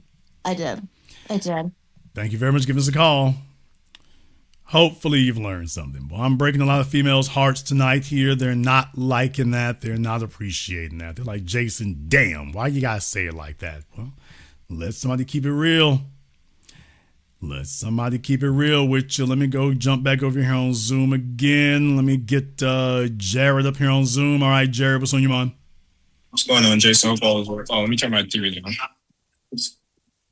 Okay. So I do have a question, but first I want to back up something you said regarding men. I guess the lower value men that tend to get married immediately, like, when they're like 19, 20, or in their first relationship.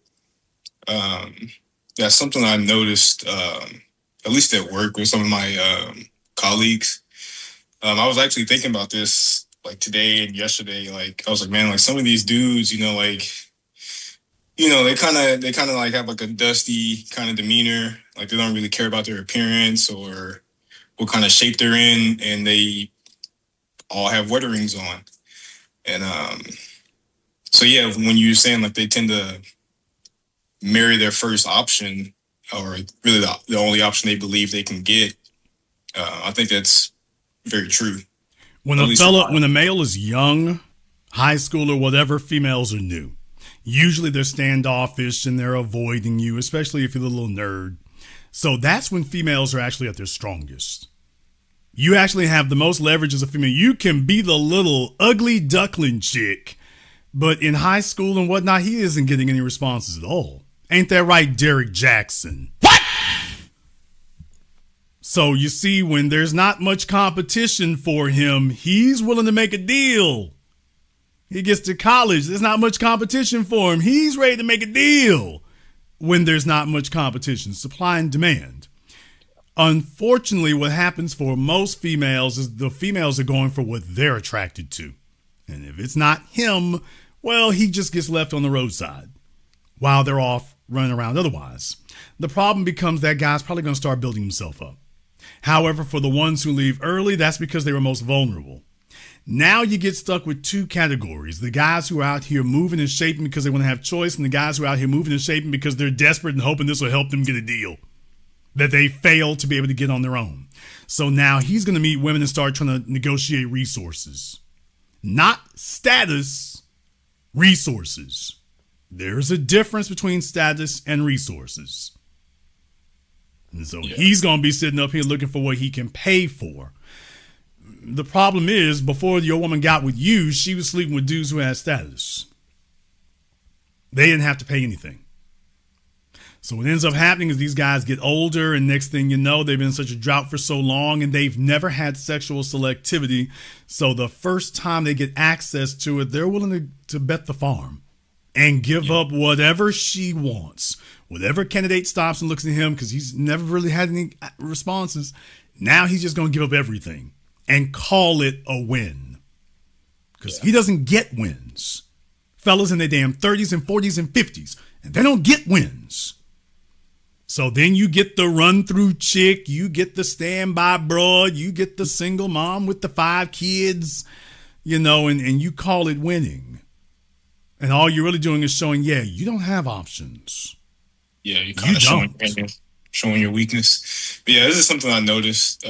Just a handful of guys, at least that I work with, like I don't want to call them incels, but they have like that incel characteristic, or characteristics of an incel, but they're married, and you just know like, his wife probably isn't all that. Just looking at him, you can just imagine what his wife might look like. No, most married guys are. Their wives are running around bragging about being married. Them fellas ain't saying nothing because he knows it ain't no deal. But my question was, so we're talking about high value men. So they're usually the ones, they have their finances in order. Maybe they have some investments that are doing well. They're high earners. They make a lot of money. Maybe they don't have kids, or a lot of trauma from past relationships, things like that. Or they're single and they're in their prime. Like maybe mid-20s to mid-30s, 40s, early 40s. And what do you say about those guys that pretty much have everything? They check all the boxes, but there's like no hope for them to even get one female. Like, and like, how is that possible? That's why I'm asking. That's why I'm asking. Okay, so by definition, he doesn't have everything, because that that should be easy at that point. Yeah. What you're talking about is he's got physical things. So a man cannot fall into the idea, well, women respond to financial achievement. Therefore, once I get financial achievement, I win. That's not the way that works. Women are multidimensional and they want it all. If all you are is a bank account, then she'll take the deal. I mean, people play the lottery every day. They don't want to marry the state. So, yeah, I mean, if you're going to drop off a bag, there's plenty of females who will go ahead and lift that off of you. But she's not there for you. And your goal is to make sure that she is there for you, not for what you got in your pockets. There's where you run into trouble. When you don't do anything to make sure, by the way, why is she really here? Because if all she wants is a financial windfall, you're in trouble. This is not where she's supposed to be at. A chick who just wants some money. There's the other thing, is that the chick who really wants to be with you, it doesn't cost anything. And even for the ones that want money, and status should step in for that too. Yeah. You should never allow yourself to get into financial transactions, because you've surrendered. At the moment you do that, you've surrendered. She has no respect for you, and she knows she's in the driver's seat. Even if it's a one-night stand. You breaking bread, she's running this, and she knows it. Because for a man, we spend money on money is respect for us. It costs us to get that. Money is respect. If you've lost all respect, you're showing her, oh, you're just a trick. So a female just being around you should cost her. On account of the fact that you're valuable, it should cost her. Yeah. If it's not costing her anything, it's all money in, no money out. It's all effort in, no effort out. It's you sacrificing, and all she got to do is show up. You've surrendered. There's no way she can respect you under those circumstances. So what happens is that guys don't work on, number one, do you have a personality? Men don't really want to work on that. The number one reason for you to get your ass out from in front of that Xbox is because you develop a personality interacting with people, not with pixels. And deal with it, nigga. You will not gain a personality looking at your cell phone. You gain a personality going out, talking to people. Competition is being able to compete. Am I the best speaker? Do I have the best conversation? Can I make these people laugh? You're working on developing a sense of humor, even if you don't have one. No time for you to learn and get one. That's personality. Where have you been? What have you seen? What have you experienced? So now that goes into your repertoire of conversation. Once again, sitting in front of your cell phone, watching things. That's not gaining experience. Women want a man who's gone someplace and been there and done that. Most men today haven't. Yeah. Also, one more thing. They want you to go places that are not your job. Yeah. This is where guys who've been working at the plant for 40 years, have been in the military 40 years, have been working for the city for 40 years, or the government for 40 years, or the hospital for 40 damn years. It's like, dude, you have a lot of stories, but they're not very interesting, because everything you're going to say is the same story. Yeah. It's just going to be the same story over and over again. That's the problem. So get experiences so you can develop a personality so that you can sit across the table from anybody, including a female. And this is going to be an enhancing experience for anybody on this side of that table. And if a female happens to sit there, you're already pre-qualified and overqualified and ready. It's not something you're going to be struggling with when she gets there. It's like, I do this every day. She's just another person. I do this every day. And by the way, she's looking for that. She wants to know that that's what you genuinely are. That's not what you're pretending to be, because she's sitting there. Hey, he does this with everybody. Yeah, he's equally competent because he's competent. So he's not just putting on a show for you. This is just who he is. Sam, being him. But fellas are trying to figure out, well, I don't have a personality. Will you take a check? And it becomes that. Now we're just in a bidding war. And you can't win a bidding war. Women don't respect men who have to bid. They respect men who are worth her spending money on, not men who have to bid. So what the guy is missing, he's missing a few things. He's missing personality. He's missing experiences. He's missing objectivity. He's not leading her anywhere. It's obvious he can't. And as a result, he's lacking. So that's where that really comes from. Yeah. They say if she's not willing to, not always necessarily like spend money, but if she doesn't want to go into her own wallet to maybe pay for coffee, pay for lunch, one out of the 5 times you guys go out, maybe she picks up the tab. If she's not willing to do that, then maybe, you should probably look elsewhere. Okay. Let me just go ahead and give you guys, some of y'all young cats who don't understand how this works. Let me give you some bellwethers to look for. First of all, how many hours does she spend on the phone talking to you? Just talking to you. When the woman desires you, she can't get enough of you. So how many hours do you all spend talking with her asking you questions, not chit-chatting, with her actually asking you questions? Interrogatories are how you get knowledge and information. If a woman is sitting up here babbling on the phone the whole time she talks to you, that's not good. If she's not asking you questions to get your knowledge and insight, then she doesn't think you're leading. So she's there for something, but that's not what she's there for. She's not there because she thinks you're leading anything. So that's these are concrete signs to look for. If you're not hearing this, they're problems. So if you're not talking to her for hours, if she's not giving you time on the phone to just converse with you. Next up is not about spending coffee. Dude, if a woman wants you, she just wants to be around you. Yeah. She doesn't give a damn. Y'all sitting in the damn food court at the mall looking at people. She just wants to hear you make jokes about them. She just wants to be around you. She can buy her own damn coffee. Yeah.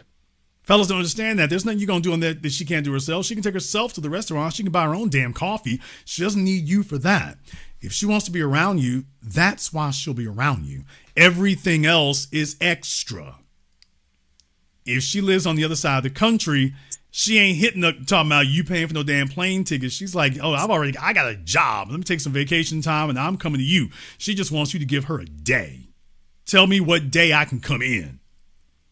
That's all she wants. But the problem is that most fellas today, they're raised by single mothers. They have no experience about this. They don't have a dad who's worth anything. The males around them are completely clueless from the baby boomer generation. Gen X has been digging out of it, though slowly.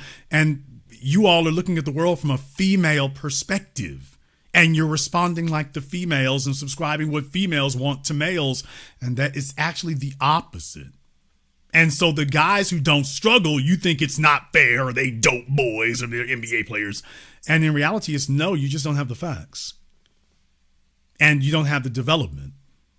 And you don't know what women are really looking for when they actually want somebody. And then when you get told, it's like, no, it can't be that simple. It's not simple. I mean, it's simple, but it's not easy. And now that you know that, it's like, okay, well, does she want to be around you? Fellas sit up here and are looking for one-dimensional answers. They want things to be easy. Okay, if I pay $100, she should want to be around me for 3 hours.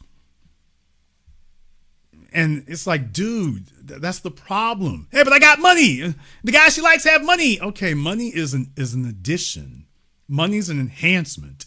It's not the core. You are the core.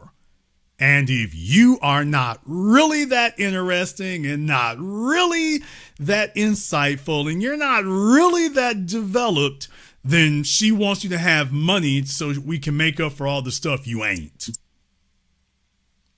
But the first time she gets a fellow who's got money and personality and competence and so on and so forth, don't be surprised when she starts sleeping with him. So the guy who thinks he's got it all, no, he just has some money. He's got some disposable income. The reason females just flock to him if he's got personality. What he's showing is he doesn't. Yeah. Yeah, there was a guy I wasn't necessarily listening to him, but he was just on a panel just speaking, and he was saying, like he pretty much just admitted that he leads with his wallet, whenever he's dealing with a female or something. And it's just sad, man, that people think that's actually game, or that's the actual way to get access to women. Well, I mean, men want things to be easy. So they look at men who have personalities or accomplishments or natural sex appeal, and they say, hey, it should be that easy for me. So what they go looking for is, what's the pathway to make it easy for me? And then they start looking for shortcuts.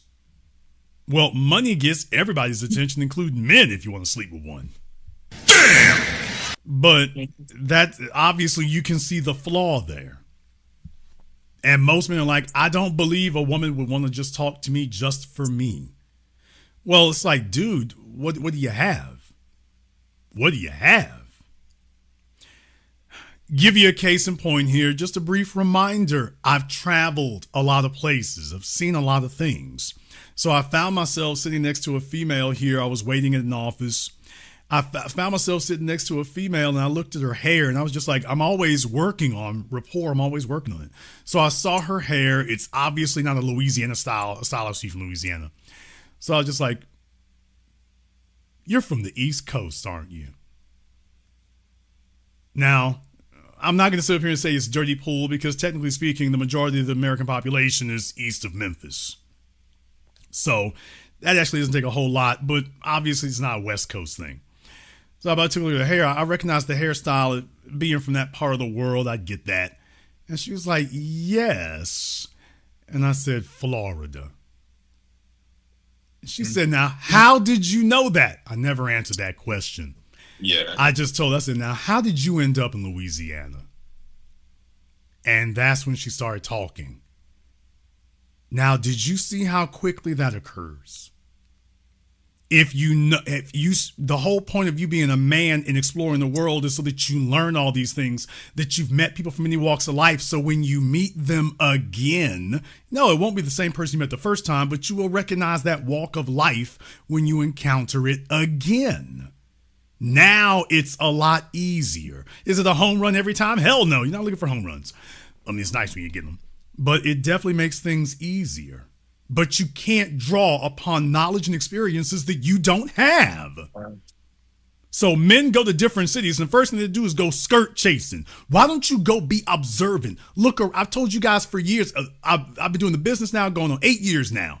Go to a large city, go to the most expensive hotel, sit your ass in the lobby and just sit and look. Look around, soak up the game. I'm from Louisiana. Let me go sit my ass at the Waldorf Astoria in New York and watch how they move. Let me see what cars pull up. Let me go to Trump Soho. Let me see who gets out, how they dressing, how they talking, where they from. I'm watching the suits, the ties, the colors. I'm watching the females and the handbags. I'm a man. I ain't got no handbags. No Diddy, no ASAP Rocky. Damn! I'm watching all of this, and I'm not even abroad.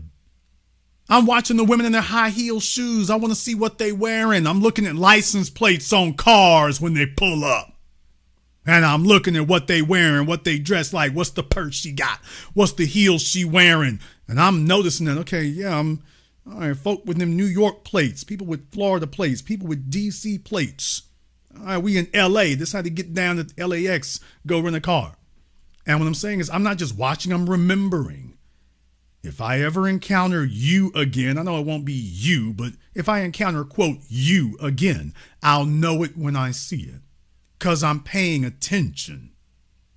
Let me tell y'all something. As a man, if I told you that what you see today will get you $10 million, if you can remember it at some undetermined point in the future, you'd be remembering every damn thing that happens today. Yeah, because now you're actually motivated. And what I'm saying is that that's the way that works. So if you're actually observant, it'll come back to you. You put it in your mental Rolodex. When it's time to pull it out and use it, you can. And things get easier. And I just gave you one example. Yeah. That's just one. So what was her hairstyle, if you don't mind saying? What did it look like? What she had it in, it was a type of braid, but it was colored blonde.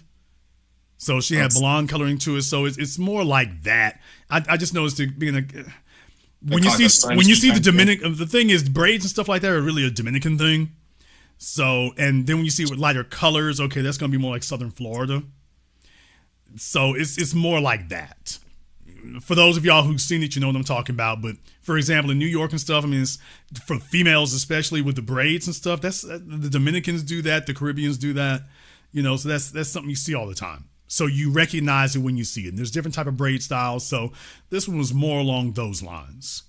It wasn't just the typical braids. This is more along that. So you notice it when you see it. And I've been to New York enough times, and a bunch of folk in Florida are either from the Caribbean or from New York. So it's not very far off. So I've seen it. And what I'm saying is that that's just a part of experience. When you have enough experience, it's okay. When I see it again in the future, if I was like, okay, I know that hairstyle. The real thing was I didn't even have to be accurate about it being from Florida. I just needed to know it wasn't from Louisiana. And I just needed to know it wasn't from the West Coast. So even if I was wrong about Florida, I'm okay, it's East Coast. All right, I got something to work with. Give yourself something to work with.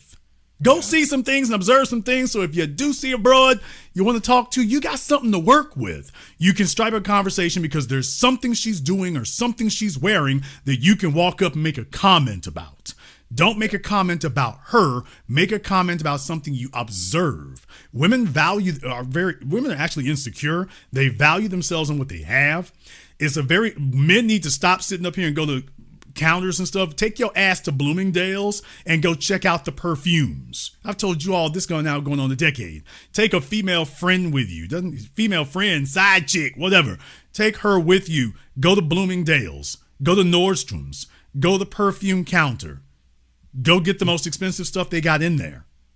Have her try to get the samples and stuff like that. Walk around the damn mall. Come back in an hour so you can get the high notes and the midtones. Hopefully get the low notes so you can figure out what it smells like, so you can start figuring out scents. And when you, like I say, add to your repertoire. Now that's higher level because there's a lot of knockoffs out there. So even if you ask what it is, but at least you'll probably be close. Yeah. Learn what the base ingredients are. Vanilla, sandalwood, citrus. Learn what the bases of these perfumes are so that at least you can get in the damn zip code. At least you'll be there. So even if you don't know who it is, it's like, yeah, because that sandalwood and vanilla, that sandalwood and citrus. So you can start doing that. It reminds me of House of Solage. And so you can do that. Yes, most men can't name 2 perfumes. That's not because you ain't got Google in front of you. You have a whole damn weekend. You're sitting at home watching cartoons. You could have been at the mall learning, hey, this will come in handy. So if you bump into a chick at the store or something like that, okay, what do I hear? What do I smell? What do I see? You have 5 senses. What do I hear? Now, taste doesn't come into the equation, in a casual setting. Like if you bump into a chick at Whole Foods, you can probably do everything except taste her. But have you given yourself the ability to use the other 4 senses? At least give yourself a fighting chance, which most fellas don't even give themselves. So when you have, and all she wants to know, and by the way, at the end of all that, all she wants to know is, by the way, how the hell did you know all that? And it's not because you're a genius. It's because most other men are negligent. You just try. You try. You care. Most men are negligent. Whatever. And what you're showing her is you're not negligent. Do you realize how low that bar is? Yeah. And too, at least for me, well, from what I've seen, females want you to kind of match them, as far as like their vibe, their essence, even the way they dress, their style. You're thinking about it the wrong way. Okay. Everybody wants somebody who has something in common with them. They want someone who can identify with them on some level. So show her that you can identify with something. No, I ain't got to go purse shopping with her, but I know that Chanel bag. So I don't have to go purse shopping with her, but there's something I can identify with about her. And it's not just surface level. Everybody wants that. Everybody. So as I said, be the destination. She's looking for that. Be the destination. And so I'll ask these 2 quick questions and I'll land my plane. First, geez. I guess what would you give if there's any like type of advice? Okay. What kind of advice would you give someone that maybe wanted to boost their speech abilities, or just their speech in general? Whether they're talking to a female or a group of people, anything like that. Get on social media and post. Interaction is interaction. Get on social media and post. Go in comment sections. Work on seeing how to make comments their actual thoughts and insightful, not chit chat. So first and foremost, avoid all chit chat. You want to have thoughts and ideas that are insightful and demand to be responded to. Next thing, like I said, I do have a Patreon. I'm not selling anything to you. But by the way, the more time you spend around people who have real conversations, the better you will be at having it, especially when you force yourself to interact with it. What you've done tonight is a very good example of it. Very good example. You're not going to have it all from day one, but the more you do it, the more you practice at it, the better you'll get at it. Yeah, I definitely know. Like the first time I called in, I was definitely nervous. Well, everybody's nervous. Yeah, I was not this good at this when I started doing this 20 years ago. Those programs were rough in retrospect. So nobody just gets it. I mean, I wasn't complete trash, but I certainly wasn't as fluid as I am now. Nobody is. But you will become what you practice. Yeah, definitely. You will excel at what you practice, or don't practice. Definitely. Yeah, I'm working on my us, and I forget what the word is, but is it disassociation? The space or the time you have between two different thoughts, and a lot of times I think people try to fill that space with us or or like. Yeah, try to avoid that. Do a lot of work to avoid that. But the other thing is get your thoughts together first. Give yourself just 1 or 2 seconds, not 5, 1 or 2 seconds, and then go from there. But don't rush it. Eventually, you will get better at it. For sure.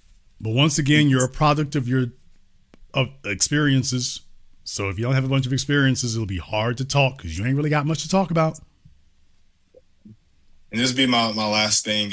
So I'm just turned 31. So I guess if you were 31 again, what's something, I guess if you would tell your son that was around that age, or a piece of advice, if that's something that's more for the Patreon, then you can disregard. Yeah, that probably would be. Okay, for sure. Well, yeah, I'll land there, Jason. I appreciate you. Thank you very much for giving us a call tonight.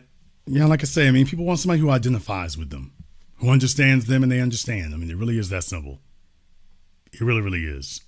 Let me go ahead and get Great Lakes Champion up here for me right quick. Yeah, you don't have to make it overly complicated. All right, Great Lakes, what's on your mind? Hey, you hear me right now? Yes, sir, we hear you. Okay. Yeah, so, my question is this. I know you say about the personality, the cars, the clothes, etc. And it clicked in my head. And just remember, so when I was in high school, my mom, she dumped one boyfriend, got another boyfriend. This guy, he had a 7 Series Mercedes. This was like the mid 2000s. He had the clothes, the cologne, everything you can imagine. And she told me he's a lawyer with a law firm, a real estate agent, a pastor at a church, and he's a federal agent, right? It turns out 6 months. That doesn't sound quite right, but go. There's a lot going on there, but it don't sound right, but go ahead. Okay, so I'm 17 years old. I had a music teacher, and I was interested in federal law enforcement. He was saying, like, no, you just go to school, maybe do the military, figure something out. So the boyfriend shows me his badge. The badge says Federal Agent, Department of Justice. I tell my music teacher this. He said, well, that's not an agent in any of the Department of Justice bureaus, from the FBI, DEA, ATF, etc. And so I remember telling the boyfriend, like, hey, that doesn't exist. He said, no, we're the top of the top. We're like the elite. So I can give you the guy's name. He was on the Chicago Tribune. Well, no names, but go ahead. Okay, no name. He ended up being a con man. Yeah, So like I told you from the beginning. Wow, this doesn't sound right. yeah, so he was the mole used him as an FBI to like wiretap pastors who were trying to get people's not pensions. What was it? It wasn't retirement. No, it was the equity from their homes. And so that's what he was trying. That's what he was using the wire to go after these pastors. And then when the news reporter found out, he went to the FBI and said, "Hey, did you know this guy is a convicted con man, twice convicted con man?" Okay, brother, let me find out here. What's the guy to do with tonight? Oh, God, because I was asking about how people like, so like even me, I'll be confused that people want to have the cars, the clothes, whatever, and then it ends up not being of substance. And then when guys like me see this, like, yeah, I have a decent car, the clothes, whatever, but it's like, how do you actually maintain an authenticity and the woman kind of respect you? They respect you because they know it's real. Because to me, a lot of guys I see, they're not real like that. Well, I mean, most women can't identify real when it comes to just trappings. Most females are not taught what real is. Most females are taught do whatever you think is best for you. Okay, but when you say that, how she interprets that is whatever I'm attracted to. So if I am attracted to him, it quote, i.e., if I feel right about this, then it must be the right decision. That's the problem. For most females, that's how they gauge things. If I like what I see and if it feels right, then this must be the right thing. And that's a mistake. That's a fallacy. So for you as a man, once again, this comes down to experiences. As a man, you're supposed to test and question everything. You don't take anything at face value. So what you did by questioning it, yeah, that was the right thing. If something is real, it will withstand scrutiny. If it is, it'll also withstand double checking. Ask a lot of questions and then go back and double check and see if it checks out. You're supposed to do that for all men. So yeah, we go double check and see if that checks out. If it does, cool. If it doesn't, all right, we found one. And usually people don't get a taste for sussing things out and filtering out fakers and frauds until after it's bitten them. I hope you all get a taste for that before you have a bad experience. But once you have your first bad experience, you won't want a second one. So look to be checking on a regular basis. But you question everything. And that's why you want to learn as much as you can. So you learn about the top of the line cars, 7 Series, S-Class, A8. You know, okay, let me find out some more. Is this just an older one that he's masquerading here and hoping nobody knows how old it is? Look at the badge. Look at the clothes. What is he talking about? Hey, where did you get this car? All those kind of things right there. See if that checks out. These are all questions for you to ask and do for the rest of your life, because he's not the last one. That's very common. Very common. So, Jason, how do you recognize real? You got to be real. Now, if you're just real naive, well, I guess you're not going to be able to identify very much. Men cannot afford to be naive. Men can't afford to be unknowledgeable and naive. That's dangerous for men.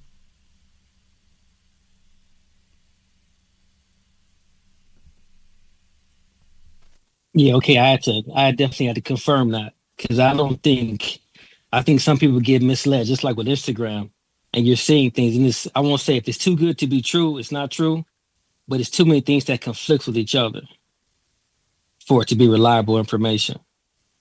Well, the real thing is ask questions. And even if somebody checks out the first time, keep asking questions. When they introduce new information, go double check that. Which is why I always tell you all, hey, if you don't believe me, check what I'm saying. You hear me say it every week. Okay. Real is not afraid to come under scrutiny. Real is not afraid to answer questions about what they said. I call folk out every week and tell them, hey, you need to call me up. You don't have to invite me for that. So that's the way you live your life in that regard as a man. It doesn't have to be disrespectful. It doesn't have to be confrontational. However, if somebody gives you a statement, especially one that's supposed to give them credibility, all right, let me go check that right quick. Now you become real, and now real recognizes real.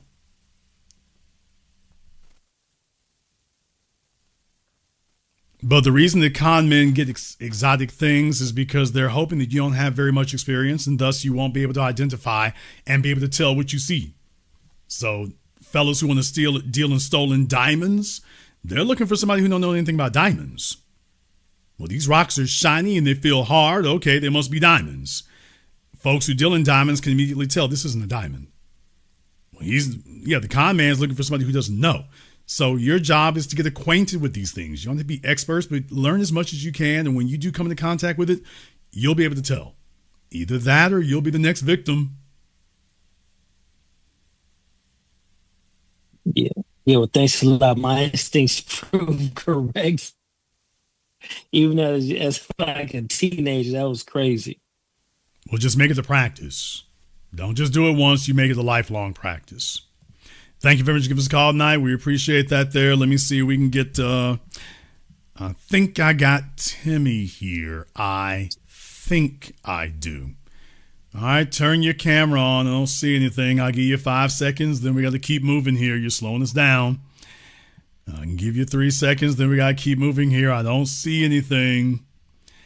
I can give you one. I have my light off. Okay, there you go. I'm driving. Okay, turn the light off, Timmy. Good grief. Okay. Yeah, how are you? Yes. I'm gonna go back to. I'm not even gonna ask what you are doing driving out this late. Where you going this late for the Airport. layup? That's it. She getting flued out, y'all. Man, she's going to the airport at this hour, but she's not getting flued out. That doesn't even sound right, man. Who the hell goes to the airport at this hour and not an employee, and you ain't going somewhere? well, baby, you ain't gotta give me all your business. I'm just saying, hey, if I'm on the money about it. Don't fake on my shine. So baby, you up this late going to the airport? Okay, you is getting flued out or flued in, one or the other. No, I'm going to stay at a friend's house before I go because there's I have an early morning flight. So. Okay.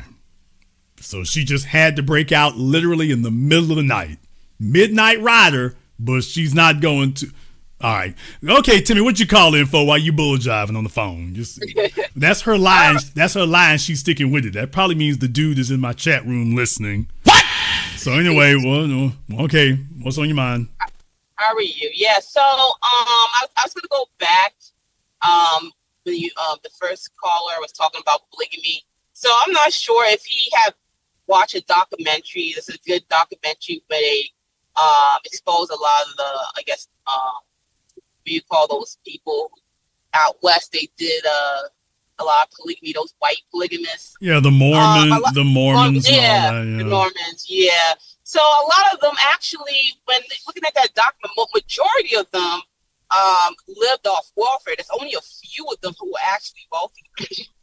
A lot of them actually, the majority were being supported through welfare of the government, which I think it made a lot of other white people mad because a lot of them did not support their lifestyle. So you have to be like a billionaire to support that. And that's like those rare people over in Dubai, those Middle Eastern countries. And that's a status in some of those countries. And so the young man who was calling about polygamy, I'm not against it. I don't care what you do. Yes, of course, a lot of people in the Bible had polygamy, whatever. But the whole point is, originally that was a status thing. And the people who are trying to copy that, a lot of them not even built for that. They're not. And financially, they're not built for that. That's why you saw so many of those Normans over there on welfare. They lived very bummy. These are white people. They live very bummy. And there's only a few of them who achieve a lot of status, but those people were competent. But but here's the thing. Most males would be perfectly content to live the rest of their lives. And I mean this literally. They would be perfectly content to live the rest of their lives in a 2-bedroom efficiency apartment If they had 3 females to lay up with, That don't make any sense. yeah, it makes perfect sense. You're talking stupid. But listen, how can you put 3 grown females in a small apartment? That would Okay, drive the me bottom nuts. line is that for most males, as long as he's got food, shelter, and some butt cheeks to grip, he's straight. As men, we are minimalists. We're minimalists. All this extra stuff we do is to facilitate for women and children. As men, we are minimalists. Take a look at the iPhone. That's a completely masculine created device. It is a masterpiece of simplicity and minimalism.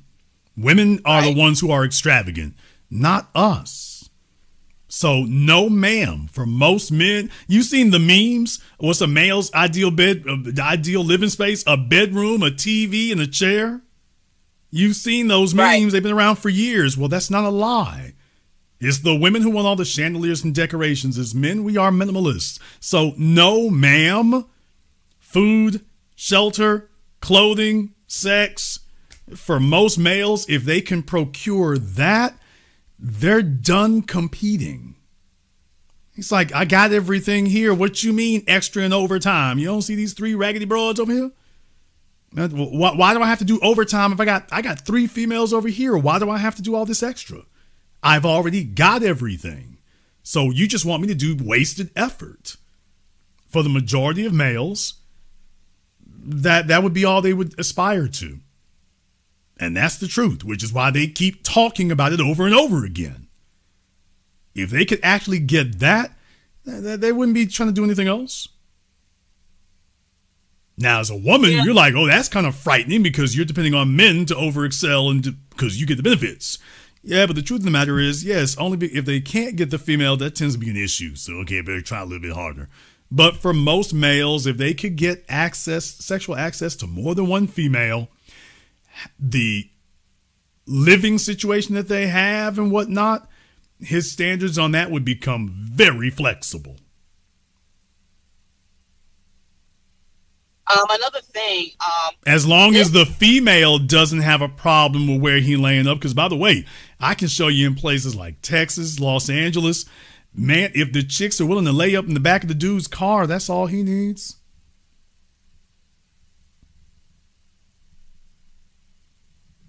Right. Can I say one more thing? Go ahead. Yeah. So as this, I need the females to understand that having one 10%er in life, that's not realistic. What females don't understand is, I'm not even sure if a lot of these females are looking at the economy and what's going on. There are people who work in 2 jobs and barely can make it. You need to be the best person that you can, but they also need to be realistic. You're absolutely right. When you go into these social media, it's kind of delusional. It's kind of delusional because here's the thing: the woman must fit that lifestyle as well. So if you don't fit that lifestyle, unless you work double hard, it's not going to happen. Now, it's not impossible. It's possible because most of the stuff we born with it.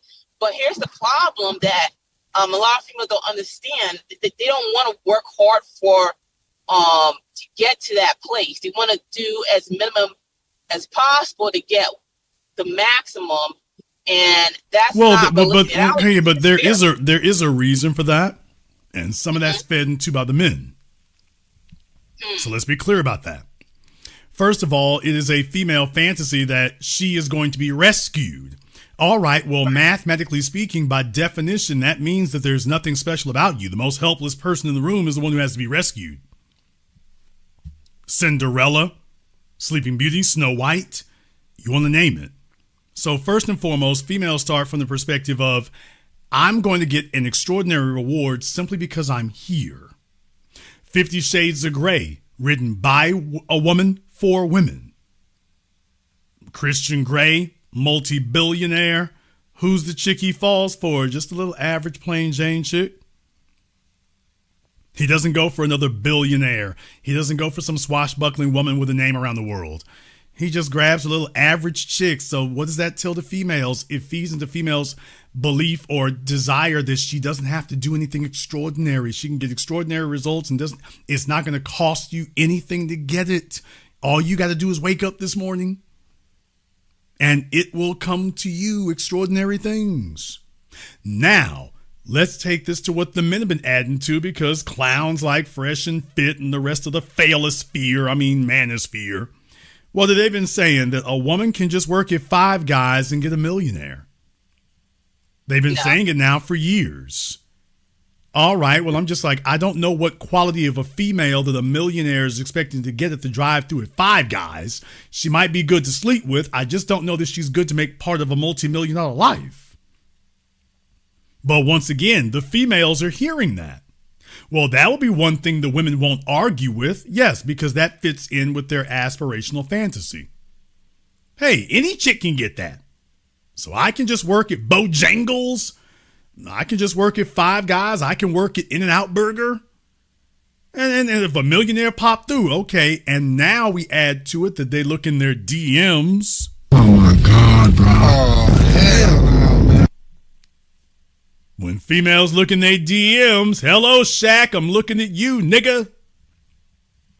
There's Shaq, there's Lil Baby, there's half your damn rappers, there's Drake, there's NBA players. Okay, so when you say that's not realistic, wait a minute now. Take a look at their lived experiences. Are you being completely accurate? Because if you're not, if you say that's not accurate, and yet they're looking in their DMs, she's like, I'm looking at damn me Scottie Pippen in him. And she's telling me what can't happen. If Larsa could get a few million, I don't need 10 million. I just need one. So women have had confirmation of those things. So when you say it's not realistic, you're not wrong, but we need to clarify why it is that some of the things that they've seen that would seem to reinforce that are not actually accurate. Well, I'm talking about making them their wives. They would sleep with them, of course. Well, here's the thing. Most women don't care about being a wife until they get financially screwed. So let's be clear about that. When women are in their 20s, they don't give a damn about being a wife. There's plenty of men out there offering to marry them. Straight out of high school, the women are like, yeah, I got plenty of choices. Damn that, let me go live it up. Well, their mamas and grandmas saying, don't be mad at me, go live it up. And the female's like, yeah, that's what I want to do. I'm at the height of my abilities. Let me milk this for all it's damn me worth. Why would I waste this, limiting myself to one guy when I got dudes offering me stuff all over the place? I can be a princess and a queen everywhere. So why would I squander that on just your little lame ass? So no, ma'am. No, not at all. No, ma'am, she's got Olympic level sexing to go do. And it's only when that runs out that then she starts coming back and beating the doors and demanding that the men make her a deal. But women don't care about marriage when they have options. It's only when they lose options that all of a sudden, all right, somebody need to come marry me. But as long as women feel they got the options they actually want, oh no, they don't want marriage. They just want access. They want access and experience because she feels like she's doing that dude a favor. Yes, I'm doing Scottie Pippen a favor, sleeping with him. I'm doing Shaquille O'Neal a favor, sleeping with him. Yes, I know he's internationally known and a legend and an icon and got millions and millions of dollars, but I'm Tiffany. Tiffany who? Tiffany Brown. What the hell is a Tiffany Brown? So that's literally what we're dealing with. So no, ma'am. No, ma'am. It doesn't work that way. But what would be something realistic for a female to do? It's very difficult. It's very difficult to get women to subscribe to realistic because women, by definition, live in fantasy worlds. They live in worlds informed by their emotions. So first and foremost, if they feel it, they think that is real. I just explained to the previous caller. If she feels it, it's real. And then people tell her, men need to do what's best for everybody. You do what's best for you. Well, what she is attracted to, i.e. what she feels, well, that's what's best for me. And now we have pimp pastor preachers saying, of course it's real. All right, I give you 10%. Yeah. So you have a lot of things in society that reinforce some of the negative aspects of the female psyche and play upon it. It's not enough to say it plays upon women. You need to say the whole sentence. It plays upon the negative aspects of female psyche. Negative aspects of female character. Those things are already there. They're negatives, and there are folk who know how to play on women's negative tendencies. I see. And now that you do that, usually it takes a woman a number of bad experiences before she accepts that narcissistic fantasy she has is too detrimental to try to hold on to. So hopefully she listens to being told, but most women don't. They usually have to just run out of options. Women don't take men seriously until the phone stops ringing. But until then, they don't actually believe any of this stuff. And I guess that's why our great-grandmothers were able to get men young and stay married for a long time. No, it was a different society back then. I see. You didn't have women being exposed to CEOs. What the hell was a CEO? You had an agrarian society 100 years ago. Industrialization didn't begin until the end of the 19th century. So 130 years ago. No, they didn't even have the option. So that was a difference. Take a look at most of America was rural. So what you're talking about right now, that's a more recent advent of the last post-World War II society. So your great-grandmama was along and great-granddaddy were on the same level. And there wasn't anybody that they knew who wasn't. There were just some people with minor marginal changes outside of it. But other than that, that was it. There weren't these classes. Remember, the middle class is a post-World War II invention. You have not had a middle class for a century yet. That's a post-World War II invention. So you're imprinting post-World War II society on 19th century America. No, they were all the same back then. Now, she might have been dreaming and fantasizing that, some rich count somewhere, he'd have to be from a royal family, because being an industrialist was a new thing. So did she even have a concept of what an industrialist was? If she grew up in the South, like we did down here in Louisiana, no, she didn't. So unless they came from a rich family, she might hope to marry into a rich family. But those were rare. And those folks only really dealt with each other. Right. Which is the kind of stuff that foolish people trying to talk about marriage for the rich today, trying to imprint. No, I mean, the rich have always dealt with each other. But the bottom line is that was where your great-grandmama was. So she would have been stupid. She wanted a guy who was gainfully employed because that's where her father was, and a fellow who hopefully will not leave you starving with a bunch of kids. And you don't really realistically have any other options beyond that. If you don't come from a rich family, you already knew that's not an option. It's a fantasy, but it's not an option. So nobody had to tell them this. Another thing that I also noticed is backstabbing mothers and backstabbing females in the academia world. I come across some young females where, I see that the mother intentionally sabotaged them. And also in these schools where the females are feeding a lot of the young females with delusional and harmful indoctrination. I mean, well, the mothers today, quote unquote mothers, I mean, the baby boomer generation is giving you a bunch of so-called mothers who are competing against their daughters. So right. They still see themselves as out there on the field with their daughters. They're not. I can show you all tonight. Halle Berry, 60 damn years old, sitting up here, trying to thirst trap 60, y'all, 60. I mean, your grandmama was a grandmama before 60. Halle Berry is 60 years old, still trying to thirst trap. It's just, this is where we at today. She doesn't want to get off the field. Literally. And she's not the only one. Had a picture of that Busta Rhymes with, was it Lynn Whitfield? 72 years old. Oh boy. That's crazy. This is where we at today. They are grandmamas, great grandmamas, and will not get off the field. So the very guys that their daughters or now granddaughters are competing for, here comes grandma through the damn door. Trying to dress skimpier than the daughters are. It's just... But only for the men who got the bag like that and got status like that. So do you see how that goes? Yeah. He's got access to the daughter and the all the way up to the grandmama. You think he really believes he has to settle down?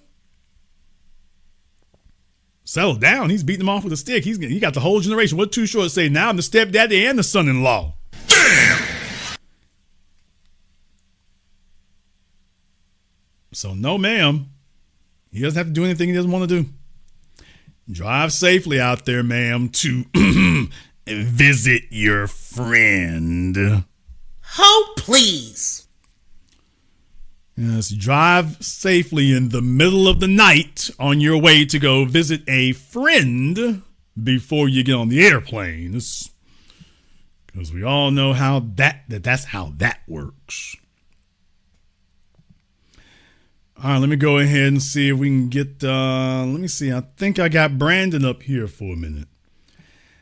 All right, let me go ahead and get up here. Brandon, where you at? What's going on, JB, man? You hear me all good? Seeing me? Yes, sir. What's on your mind, brother? Already, brother. I just had to go ahead and call on up, man. I don't know what happened, just to report to you this. I don't know what happened with my notification for your Valentine's Day broadcast, man, but I did not get any notifications.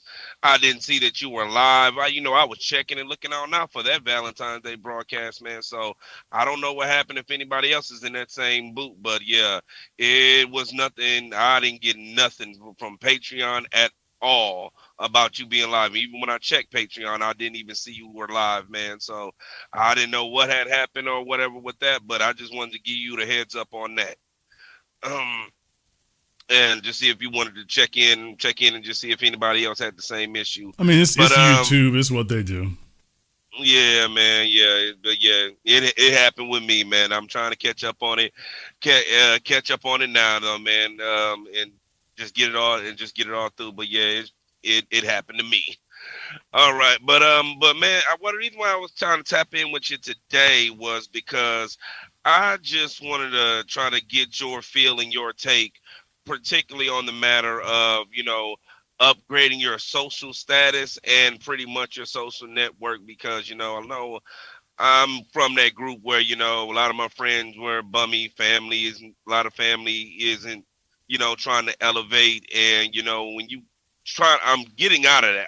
I got out of that a long time ago, but I got into trucking, and I just haven't been able to upgrade to a better social circle and a social network, and just be able to just come and fulfill. Like, I don't know what to do, how to make a friend with or to make an acquaintanceship with someone like you of a higher level, just so hey man, I'm real about this, you know what I mean? I know I probably ain't got it on the same level as you. I'm not intimidated by that at all, but you know what I'm saying? No, shoot, I'm a straight up dude though, and shoot, and we can go ahead and work together, or at least, what I'm saying, though, just know, nigga, I ain't gonna hate on you, try to shank you or nothing. So I'm just trying to go ahead and just, from your perspective of, just being the type of guy that you are, would you say, you would make, not a friend, but a close acquaintance to be able to say, you know what, you can be on my invite list to something that I'm having? Okay, well, first of all, I would take into account where they are and what they're doing. By where they are, I'm talking about where they are in life. What I expect from a 25-year-old is radically different from what I expect from a 45-year-old. If you've been walking around on this earth for 45 years, your life at 45 should look different than your life at 25.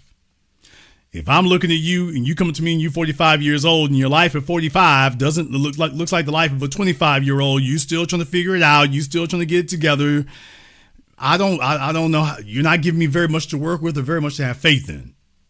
So if I'm talking to a 25-year-old, what I'm going to expect and demand from him will be different. The things I look for. He can be younger, but I'm going to have to see where he's sharp. He's sharp. He's focused, not he's working on it. Because that doesn't take decades to be sharp and focused. So if he's 25, okay, he might not have the money, but if he's sharp and focused and disciplined, he's a quick study and a quick learner. Now, those are things that show you, okay, those building blocks are in place. So with the right environment here, everything else is going to fall into place and come on his own. On account of the fact that he's got all the other things. Therefore, the side effect will take care of itself.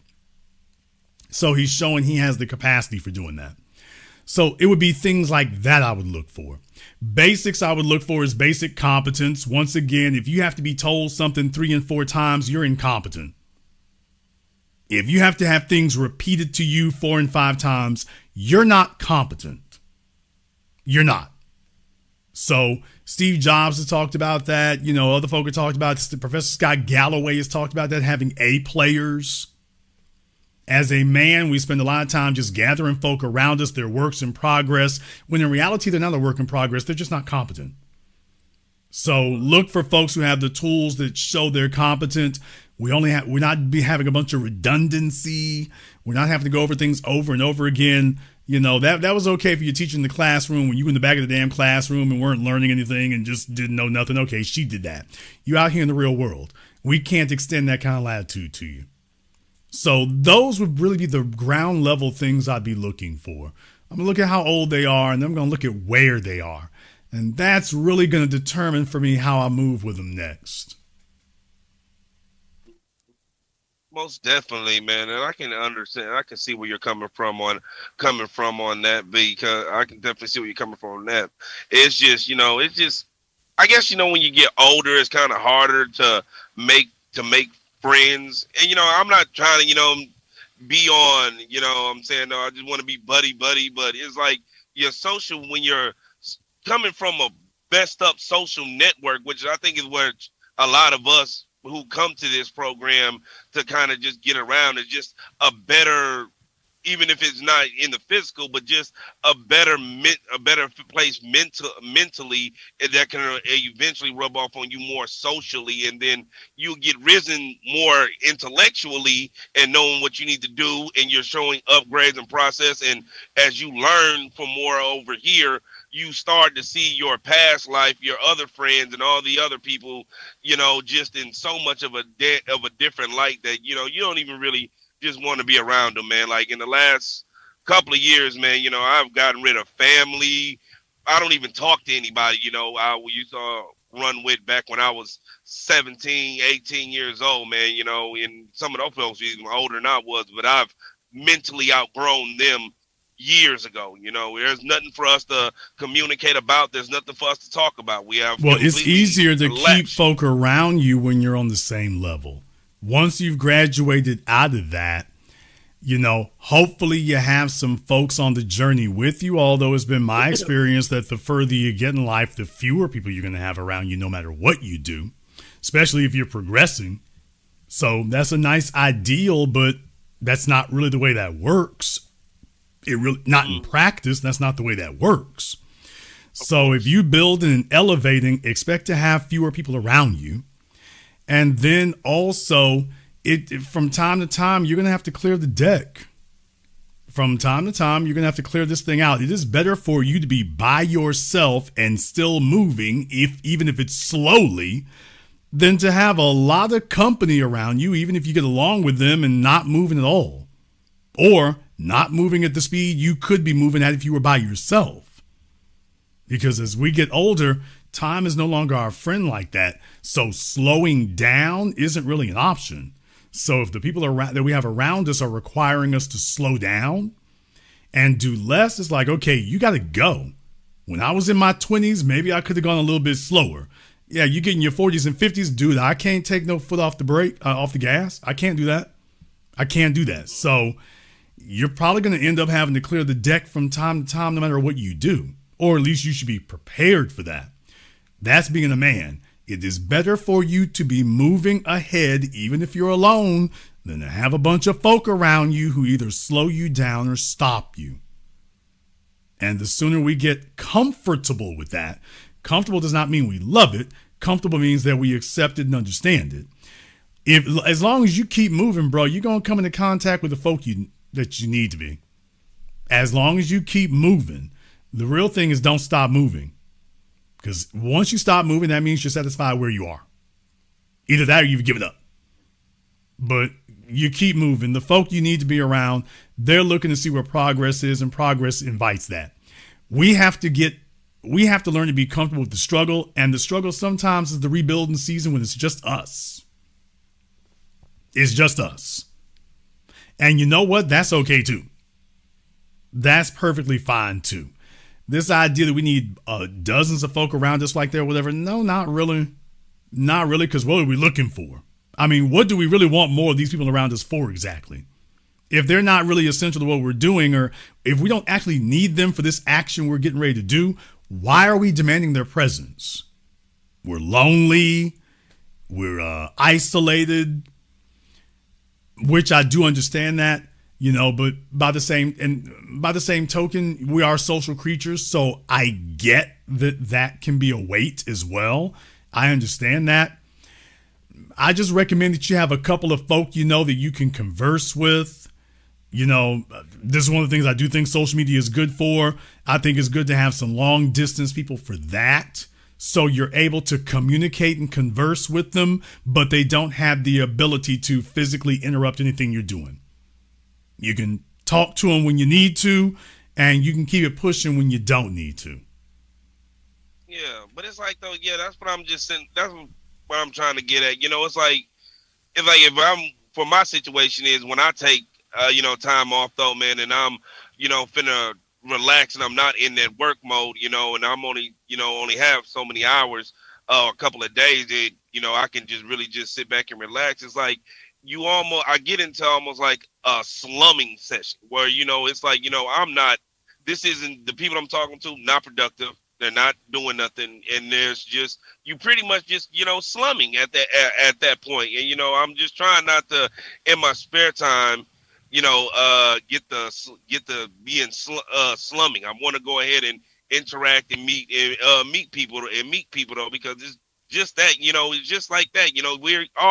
There's a human aspect though to it. You can be a one man surviving out here. That's one thing, but then socially, you don't want to just discover everything on your own. You kind of want to be able to have a place, and people that where you can just plug in and tap into if you want to go, if we're going to a different city and going to different places or want to go ahead and go, you know what I mean? Like, it's almost like I understand why there is somewhat of that passport bro stuff though, because it's like, where do especially black men, where can we really like just go outside of with us when we've left all the BS behind, left all the gutter stuff behind? A lot of us, we come from that. Well, I mean, that's why they have. That's the reason that they have, the black fraternities and things. I understand why they're there.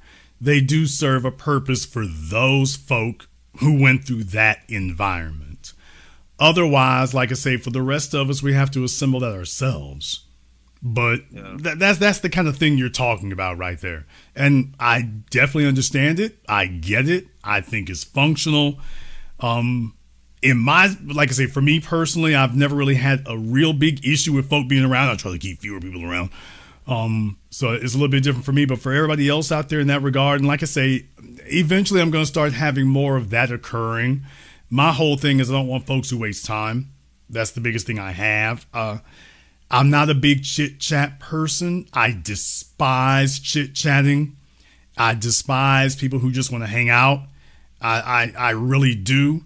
And in all candor, like I said, you already know you're one of the few folk there that's not what you're on, but also, you've had a lot more experience and you've got a lot more, you have a different trajectory you're trying to accomplish, but most folk are not doing that. So it does get to be frustrating. Look, if you're ambitious and you're focused, you are going to spend time alone, man. You're going to be spending time isolated in that environment. So we don't have anything, like I say, if you're outside of those circles, I mean, if you're not in politics, although if you are in politics, you don't need a friend, get a dog, but outside the fraternities or things like that were set up for that. For the rest of us, we don't really have that put together. I'm working on it. But for right now, that's going to be a different thing. It would really be about meeting a bunch of folk in that regard. And also, one other thing I would tell you is, you have to have the ability to interact in environments and not be assimilated to it. That's the other thing. You need to have the ability to interact in environments and not be assimilated to it. So you can be around folks and you can kick it or whatever simply to relieve the tension without becoming like them. And that's really a skill you have to determine, because in your case, I'm pretty sure you got an issue where it's like, okay, this nigga over here is a dummy. And you're sitting there in your head saying, this fella's a dummy. And it's frustrating. It's like, this is a knucklehead. And I get it. I understand, but you have to have the ability to be able to be entertained by knuckleheads without becoming one. And it can be difficult because the first thing you're thinking is contempt. And I understand you got contempt. I get it. But, we're not always going to have the ideal situation, especially for you, for example, because you do a lot of traveling. So with you moving around the way you do, that's going to be extremely challenging because it's not like folk can move around with you.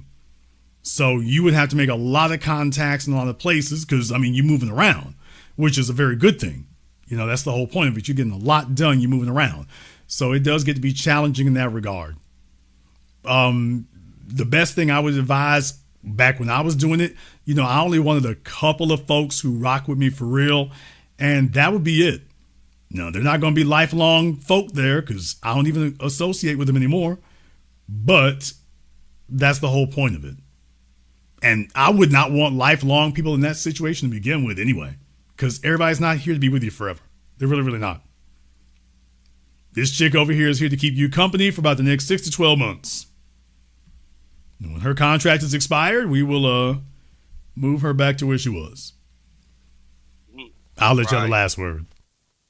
Well, you know what, man? You are definitely right on that one. No, you are definitely right on that one. But definitely, though, man, we can hopefully one day we can all figure out something. Maybe one day, some of us who are actually serious, though, and trying to go ahead and move forward in life progressively. Maybe one day we can all set up a destination in the city somewhere and just kind of just socially network. Because I know I hear it in a lot of the other brothers who call on up voices, though, and different things like that. And we're all kind of somewhere in that same place where, we're not fraternity members. We're not that. We're not going to be passport bros doing all that. But, we're just trying to look for a better social circle that can at least elevate us somewhat, or at least just not be a waste of time when we're around each other, just trying to soak up, sharpen our swords, and be and get up on our goals and what we're trying to accomplish.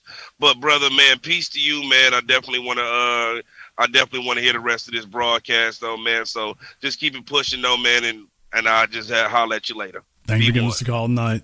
Yeah, like I say, that's something I've been working on here. You all know me. I'm very big on gatekeeping. I'm very big on avoiding riffraff kind of things. I'm very big on that. And a lot of folks really just want to chit chat, and I don't want people getting wrapped off into that. So I really want to, when I do it, I want to put it together in such a way that it doesn't facilitate that. Folks who are bored or lonely, or they're not on the same thing you're on. That's a big thing for me. They're not on the same thing you're on. Okay, let's do something else. All right, let me see if I can get Akeem. Akeem the Dream. Okay, let's see if we can get Akeem up here on Zoom for me. All right, Akeem, what is on your mind? Can you hear me, Jason? Yes, sir, we hear you. What's on your mind? Man, I got one. But she hard-headed, man. Like you said, you look for different things at certain ages, and I got one. She's been on the team for like 3 years, and she's solid, but she just be like, there'd be crucial things where she don't listen, and it just be like, if I'm attached to that, I'm gonna lose automatically. So okay, I'm just really trying to like. He says she's solid, but that means she's not solid. Right. You're right. It's just be. I'm trying to. I don't like you saying. I don't really conversate with a lot of people because a lot of people don't have. They can't serve me. I look to serve people, and if we can't have a beneficial, mutual relationship, then it's off. So when it comes to her being in my circle, I'm like, you gotta listen. That's like all I'm asking for. So, you know, she did something. It been like a year ago, but for me, I'm like, you still on ice. I left town to go do some work in Hawaii, and I told her, hey, your sister's not on the insurance. Don't let her drive the car. I come back. I don't even come back. She called me, and she said, don't be mad. Oh, my sister was driving the car, and someone ran into the back of her. Okay, that's a zero tolerance event right there. Yeah. That's zero tolerance. Man, I hear you. Okay, let me explain to some folks out here right now. The way men are, ladies, y'all get along. Y'all got away with a lot of bull crap with Pookie and Ray Ray and Mike and Lil Slug and all that mess. And you noticed that earlier tonight, I said having to tell people things 3 and 4 times. She heard you the first time you said don't do that. She heard that. If she was at her job, she wouldn't have done that. She heard you say that. Now, this is what we call just direct defiance, which is the heart of disrespect. She doesn't respect you. She likes having you around. You're useful. You're beneficial, but she wants to have you around. But like so many females, she wants you around, but she doesn't want to have to respect you. And that's where we got a problem at right there, because there is no substitute for respect. There's no substitute. Sex is not a substitute for respect. Well, I didn't respect him. I defied his orders, but here, let me give him some sex. See, don't that make it better? No, there is no substitute for respect.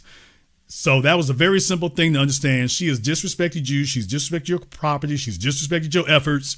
She's disrespected your leadership. So, no, she's demoted. Yeah, exactly. And to be totally honest, she's lucky. I mean, she really needs to be cut from the team, to be totally honest. She really needs to be cut from the team. She doesn't need to be demoted. She needs to be cut from the team. Because every time you keep showing up, please remember, every time you show up, dude, what you're telling her is that you didn't really mean it. That's what she is taking away from that. Well, it can't be that serious. He's still coming around and he's still sleeping with me. So it can't be that serious. Which for you, it is. But I just want you to understand, you're sending mixed signals. Females do not believe us when we tell them that was a zero tolerance event, and yet they still get benefits. She doesn't believe you. And you don't want to do the next step because that means replacing her. And you like, well, Jason, I'm busy. And besides, she's here anyway, and it's convenient. And I understand the struggle is real. Here's the problem for you. The problem for you is that she's done that once. There is no substitute for that. I don't really feel like there's a walking it back, to be totally honest. And the only reason she's still there is because you haven't gotten somebody else better has not run you over yet. Exactly. Okay, but that's still not a reason.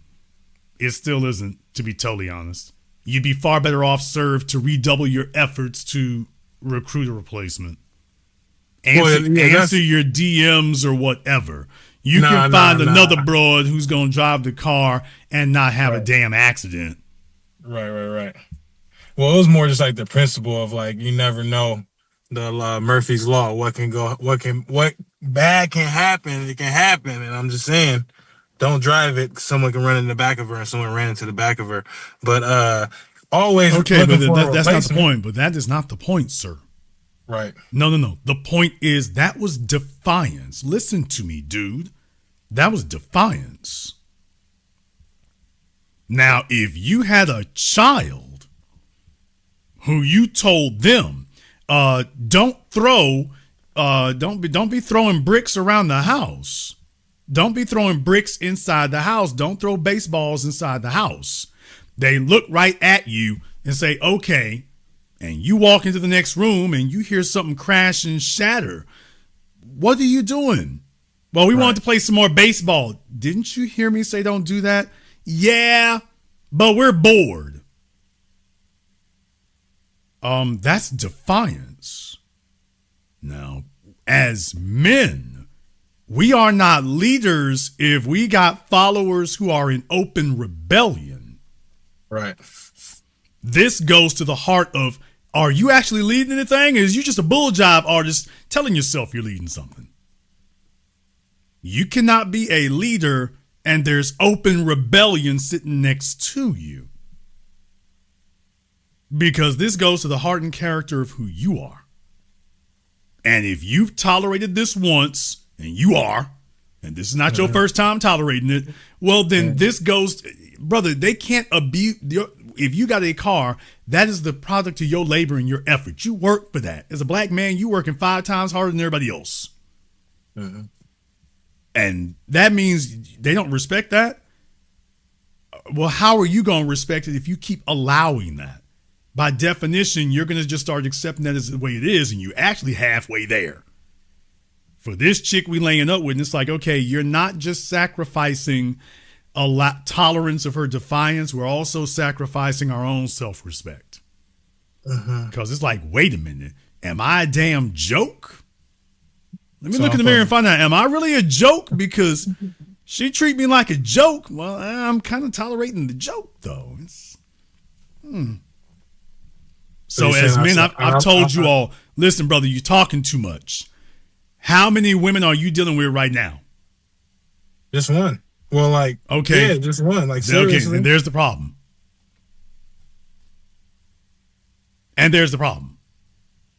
Now, if you had 2 females, you would not be on my phone right now.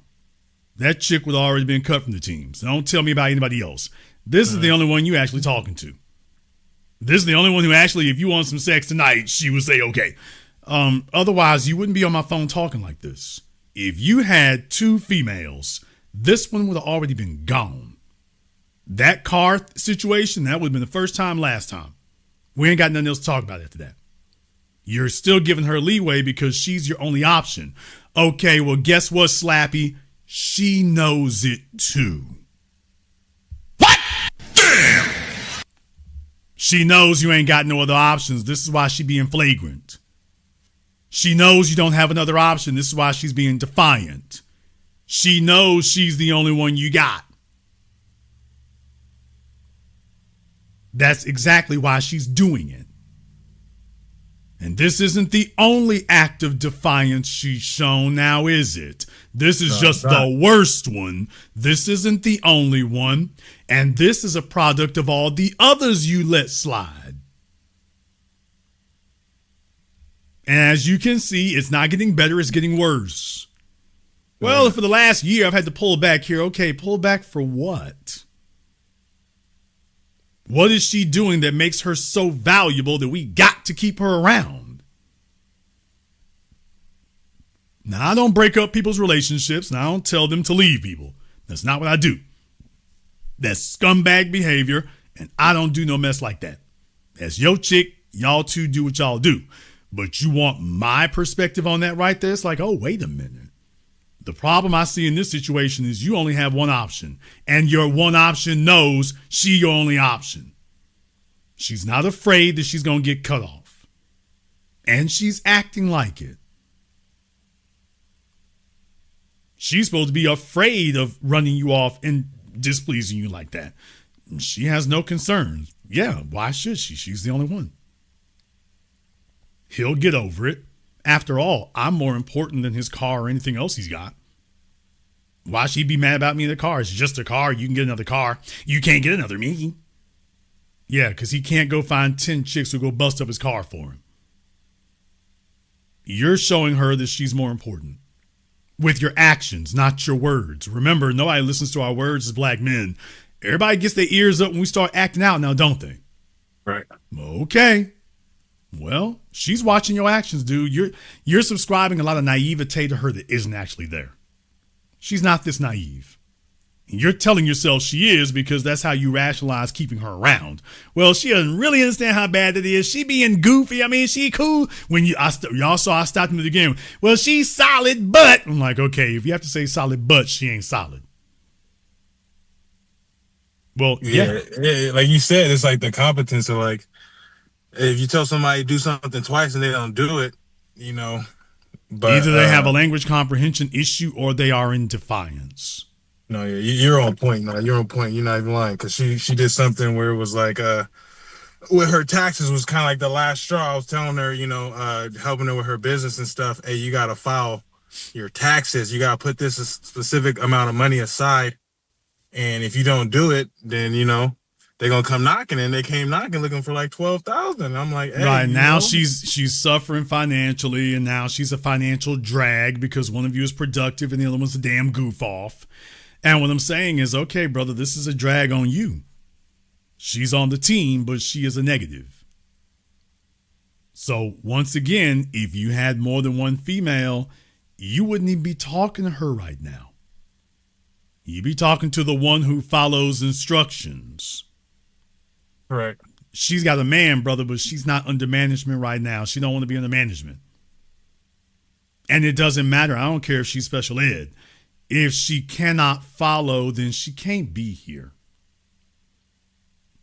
Or at the very least, contact needs to be minimal. But it's just like, is it even worth that? Because she's going to start messing that up. So if I were you, I'd have a lot more effort in finding a replacement or expanding the damn roster. At least, because the real thing is, at least if you're going to have a goofball around, have a goofball who ain't banged up the car. Right. At least have one that you don't have to be like, I'm in bed with this same stupid heifer who messed up my car. If you're going to be in bed with a goof off, at least be with one that you don't have a grudge against. Because right now, brother, you in bed with a chick you got a grudge against. Correct. Okay. At what point does this stop being a commentary on her and starts becoming a commentary on you? Well, it is a commentary on me. It is a commentary on me, but I'm trying to understand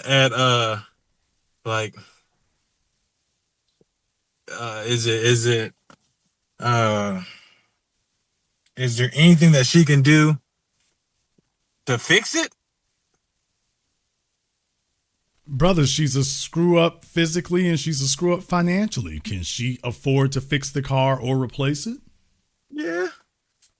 Okay, why hasn't she done it? No, she has. She definitely she has. She paid the deductible and all that stuff got taken care of. It's more just like the principle of like you not listening and whatever. Okay, well, I would say, did you notice that I didn't say that fixing the car would make everything all right? Did you notice I didn't say that? Well, of course. Yeah, because, okay, can she fix the car, replace it? Well, just barely. She can pay the deductibles, but she can't pay out of her pocket to replace it. Correct. No. Okay, so she can pay the deductible. Okay, well, and by the way, whose name is the car? Whose name is the insurance in? It's in my name. Oh, so in other words, now this is on your record. Well, we both want it, but damn, I'm not sure. Okay, the insurance policy is in your name, correct? Yeah, correct. Whose name is the car in? The car's in my name. Okay, the car's in your name, the insurance is in your name. So that now the car has had an accident. So whose premiums are going to go up? My premium's going up. Do you all see how fellas are still up here? See, she got the goody good and it's convenient. And do you see how he's just talking himself into this, which I know men are prone to do. I just want you all to hear this in real time. She's sitting up here running up his bills, running up his expenses, and he's still trying to figure out how to argue how we going to take it easy on her. And what that tells you is that this is not his brain talking. This is sex talking.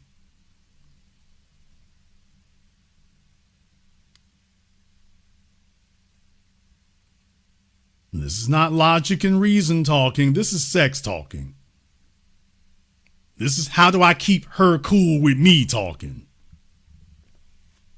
Because if he was talking about self-preservation, he would have gotten the car fixed. And okay, now she's definitely gone. But then again, you didn't need her for that. Well, she paid the deductible. Well, she wrecked the damn car.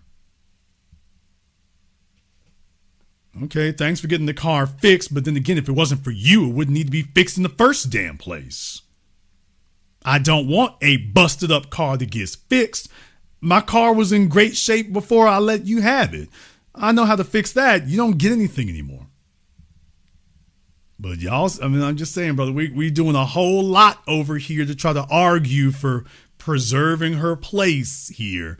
And once again, I'm not telling you to get rid of her. I didn't say that. Nobody's going, Jaden, you tell him to get rid of her. I didn't say that. Mm-hmm. I am saying that, by the way, I haven't heard a good enough reason to justify any of this yet. If I do, I'll let you know. Well, what can she do? Build a damn time machine? I don't know. No, yeah, she helping out. She's definitely contributing in Okay, does she have any children? No, no kids. Thank God, no kids. What size does she wear? Like a 1, a 2, 0. How old is she? 25. How old are you? 32.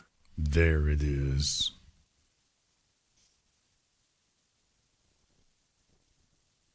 On a scale of 1 to 10, she's probably a solid 4, but in any case, they're right there, 25 years old, and she's not obese, so a lot of black males out there, the pickings are slim, so he's like, Jason, I can actually grab her hips. Okay, well, I get it, but yeah, he's found himself a little young gal there, and well, she's available for sex, and who cares if she's busting up my cars? That's the tax I pay to be with a little 25-year-old size. I guess the question I'm really asking is, do they all listen 100%?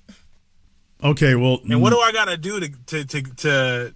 I know I deserve it. That's why it's just okay. Like The question isn't do they all listen 100%. The question is, are they all in open rebellion and defiance? Now, there's the real question. Can we find somebody who's not in open defiance? Because do you see just how quickly I was able to decipher what your real motive is for all this arguing? As I said from the very beginning, she knows all this. She knows you put a high value on that, and she knows she got you sprung. You know why? Who's the last dude who bought her a car to drive? No one. Oh, okay. Yeah, you think she doesn't know that? Oh, okay. You thought she didn't notice that? Yes, you've bid the price up, which is what she wanted. And now she brought in her kinfolks, and this sounds like some real hood radish stuff. So she is not valedictorian. That's for certain. I bet you if I get her on this damn phone, she's going to be talking like Glorilla and Sexy Red. Oh, hell no. Okay, hell stop. No, Okay, Jason. dude, you just better quit. than that. No, bro. You know me better than that, Jason. No, bro. No.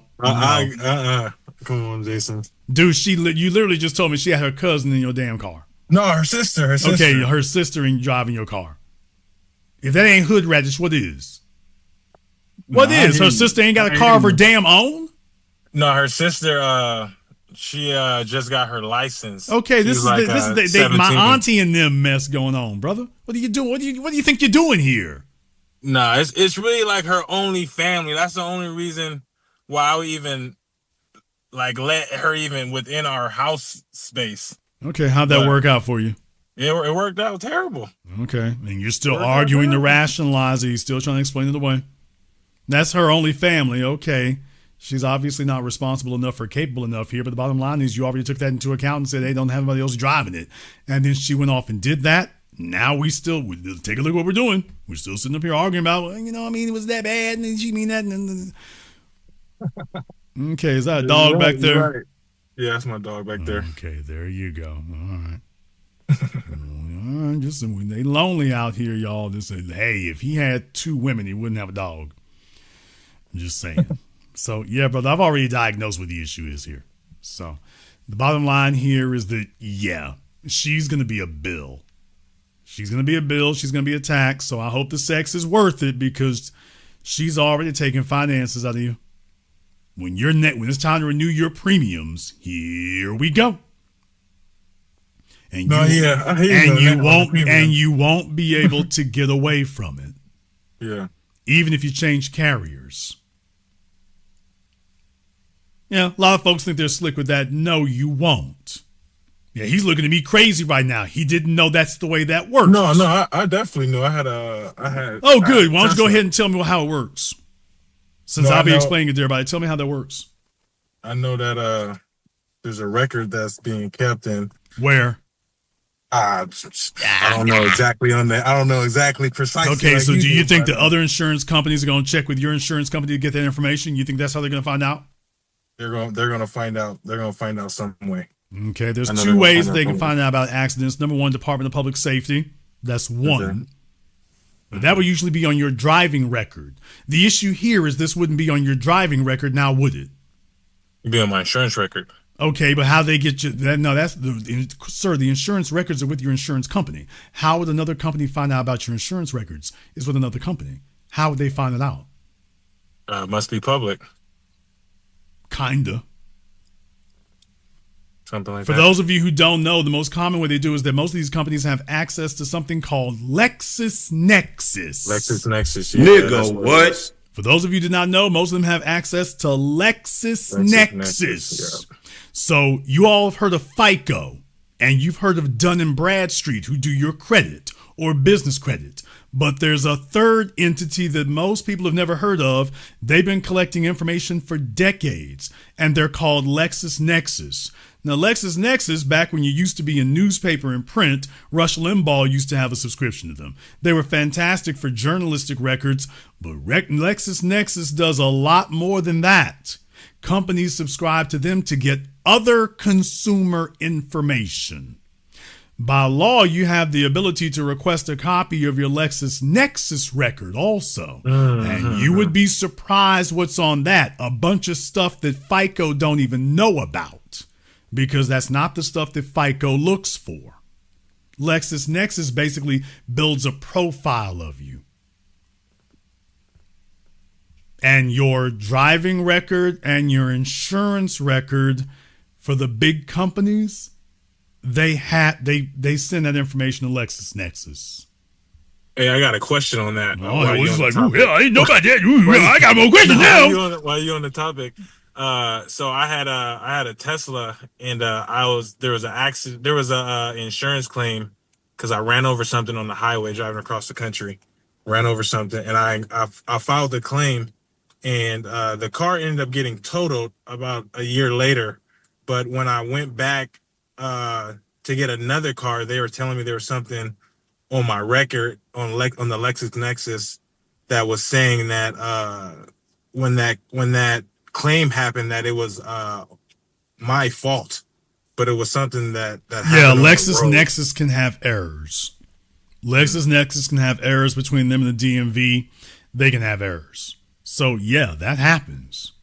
The real issue is not so much about the errors. The real issue is the insurance company is the one that reported that. And you didn't even know. You figured in the future, if there's an issue, it'll be between you and the insurance company.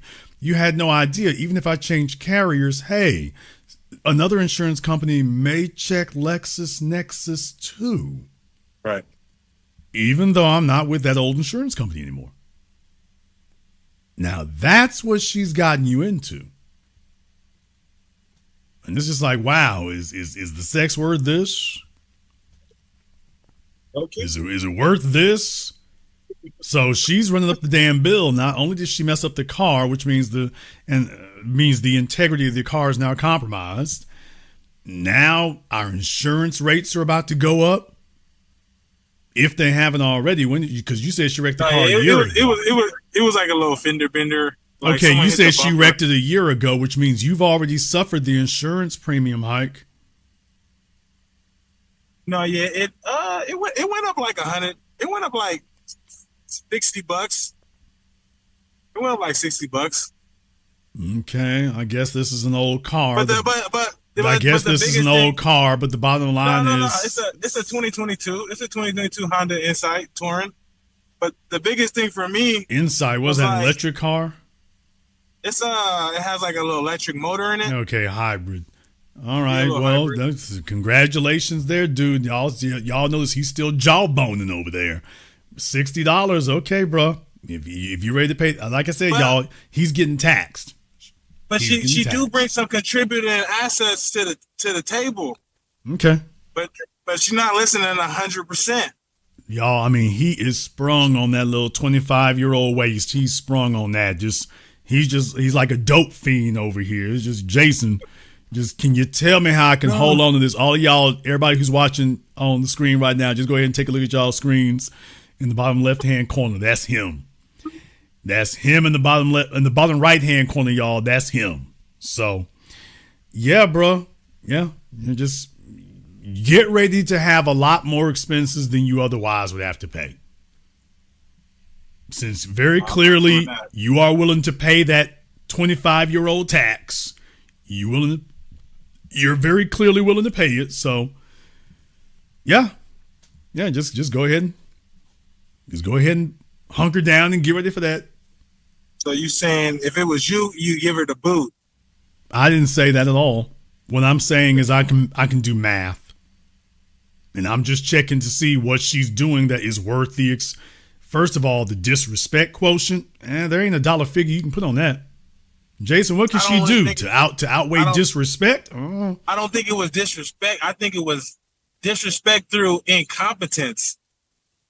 Because when I asked her about it, because you said, ask questions. When I asked her about it, because I'm like, you got to be mentally retarded to put your sister, and I explained it to her beforehand. If your sister gets in an accident and she gets hurt or harmed, the insurance not going to cover it. What's the matter with you?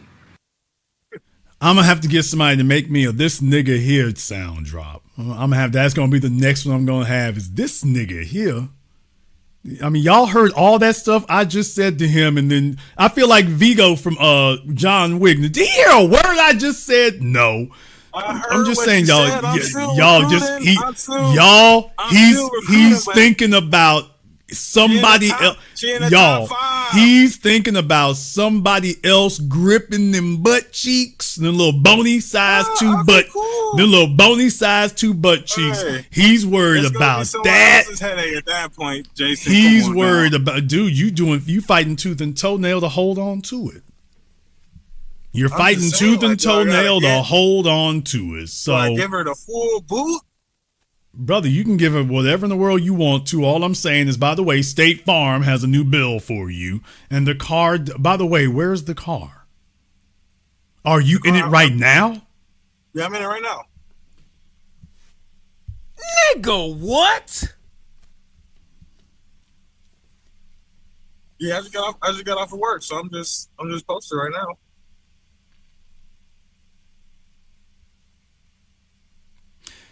This is how black men put themselves in situations where they ain't got nothing. If you had a white employer and he told you not to do that and then you went off and did that, would you still have a job? Driving one of his work vehicles, would you still have a job if you did that? Yeah, I don't get what you're saying. If you were driving if you had a white employer and you were driving one of their work trucks and he told you don't have your family members in the car and you let one of your family members drive the work truck, what would happen after that? I'm getting fired. Oh, okay.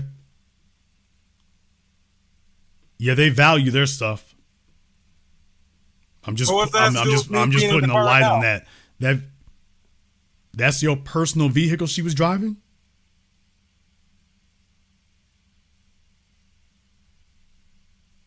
So she wasn't even driving a second car, which is what I thought. I was under the impression this was like a second car. It's like, no, you left and she was driving yours. And this is the level of respect she had for your personal car. Well, my personal car was a Tesla.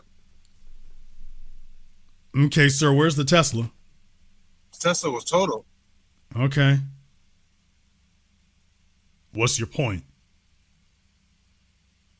She had a car. Okay, what happened to hers? It was just I had problems. Yeah, y'all, I'm dragging this out because I want y'all to see how long fellas who, when they sprung, how long they'll argue for these things. She can't replace her own damn car. She got yours and then briskly went off and defied what you said and then got into that and got it damaged. And now you're driving around not with a clean car, but with a repaired one. And what I'm saying is that, yeah, that's the level of disrespect this goes to. Now, I'm from Louisiana, so we got a rule about that. Hey, baby, if you ever drive one of my personal vehicles, I better not ever have, there's things that can't happen.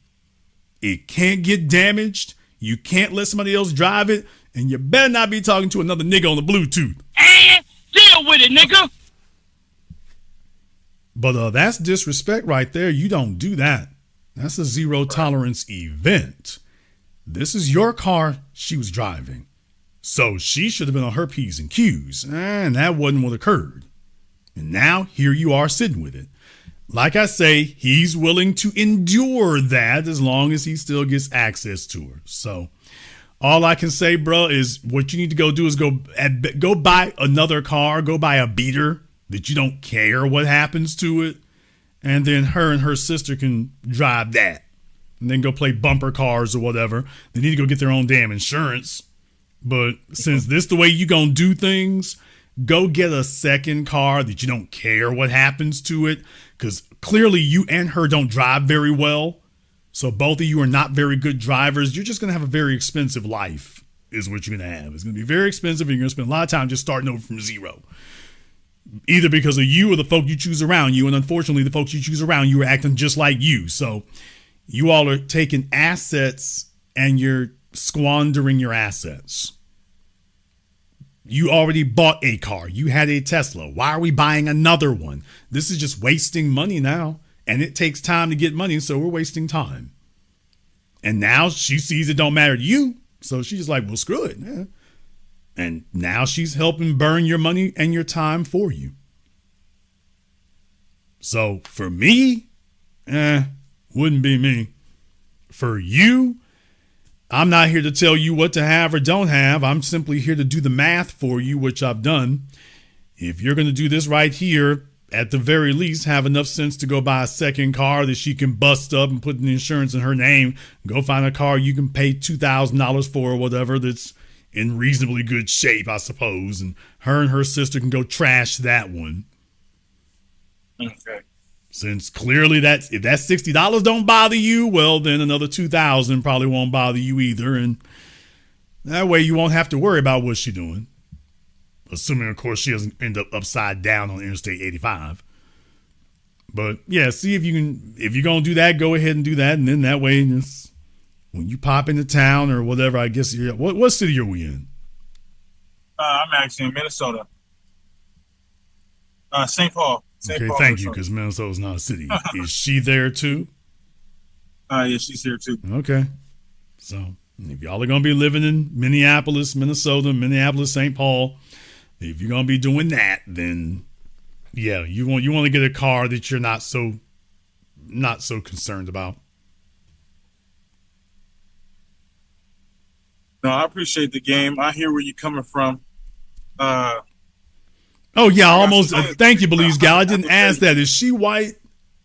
No, she's not white. She's, what is she? Black and Hispanic. Mo black or mo Hispanic, sir? Be honest.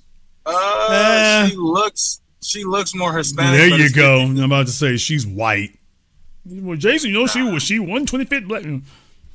She's Jennifer Lopez, and I would look at DNA. Okay, so yeah. Do her parents speak Spanish? No. Grandparents? No. Nobody speaks Spanish? How the hell is she Hispanic and anybody speaks Spanish? That's what I'm saying. This don't make no sense. So you haven't met these people? No, I met them. I definitely met them. They just don't speak Spanish. I think her grandma knows Spanish, but she doesn't speak it. They've been in, I guess, Minnesota for a while. All right. So, like I say here, if you're going to keep doing that, go at least have enough sense to get you a second car. And then you can go ahead and make the trash mobile for her. Okay. At least you won't be affecting your insurance anymore. Assuming you're smart enough to get insurance in her name.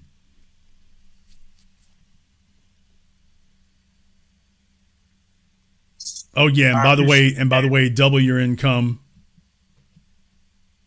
You're gonna need it. Well, she's helping with that. That's why I'm like, man, if I boot her all the way, it's hard to find people out here, females that are really like cooperating.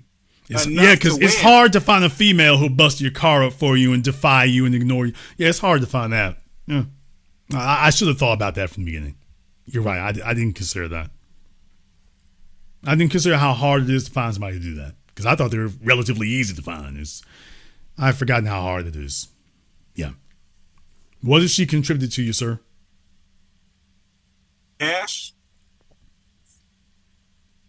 and then working in some How of my much businesses. How much cash has a 25-year-old contributed to you? I'll say collectively, probably about like No, in the last 12 months, sir. in the last 12 months, probably about like 20,000. 20,000. She ain't got a car of her own. She had a car. She has a car now. Nah, she don't got a car. Okay, that's what I just said. Yeah, she so had she a car. can give you. You really expect me to believe that she's giving you $20,000, but she ain't even got a car? You expect me to believe that?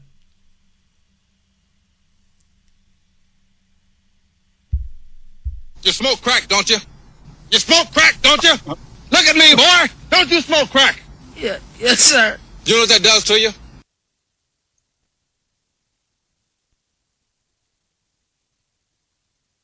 These niggas don't think these niggas don't think when they say stuff. They just say stuff. They used to talking to little goofy ass high school hoes and college hoes.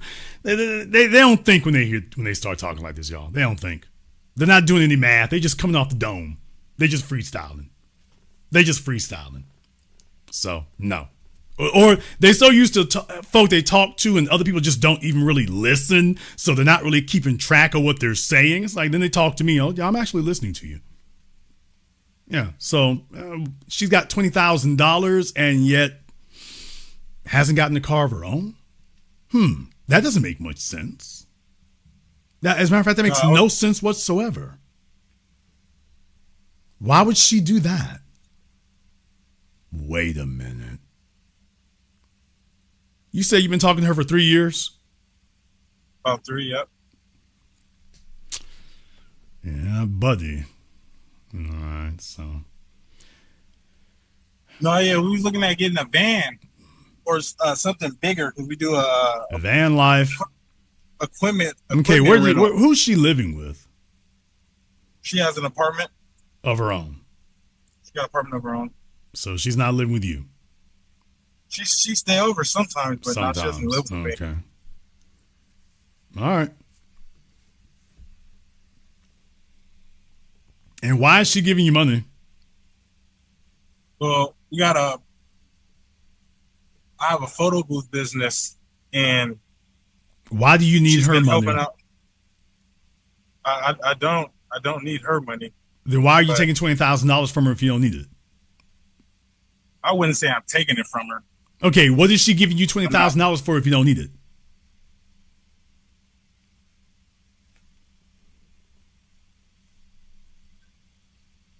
Yeah, that doesn't make any damn sense.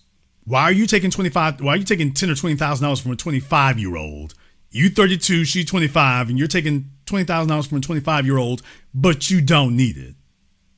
So why would you be in a 25-year-old's pockets that damn deep and you don't need it? I don't need it, but it's more just like trying to lead her in the right direction with how she's. Okay, you said that she gave you money. This ain't no direction, dude. It's leaving her pocket. Not if it's leaving her pocket and going in yours. So what is she? Y'all notice he's not. Did you all notice he's not answering me? Did you all notice? I've asked several times. Y'all know this was line. I've asked him several times. He's refusing to say what he's done with it. I have access to it. I'll say that I have access to it. Okay, why do you want access to her money? She's a 25, you 32. Why do you need access to a 25-year-old's money? She want me to lead for her, and I'm leading her in a direction to grow what she's doing. And what is she doing? She has a massage therapy practice where she works with a lot of corporate clients. And she's getting a lot of other therapists under her umbrella. 25 years old and she's a masseuse.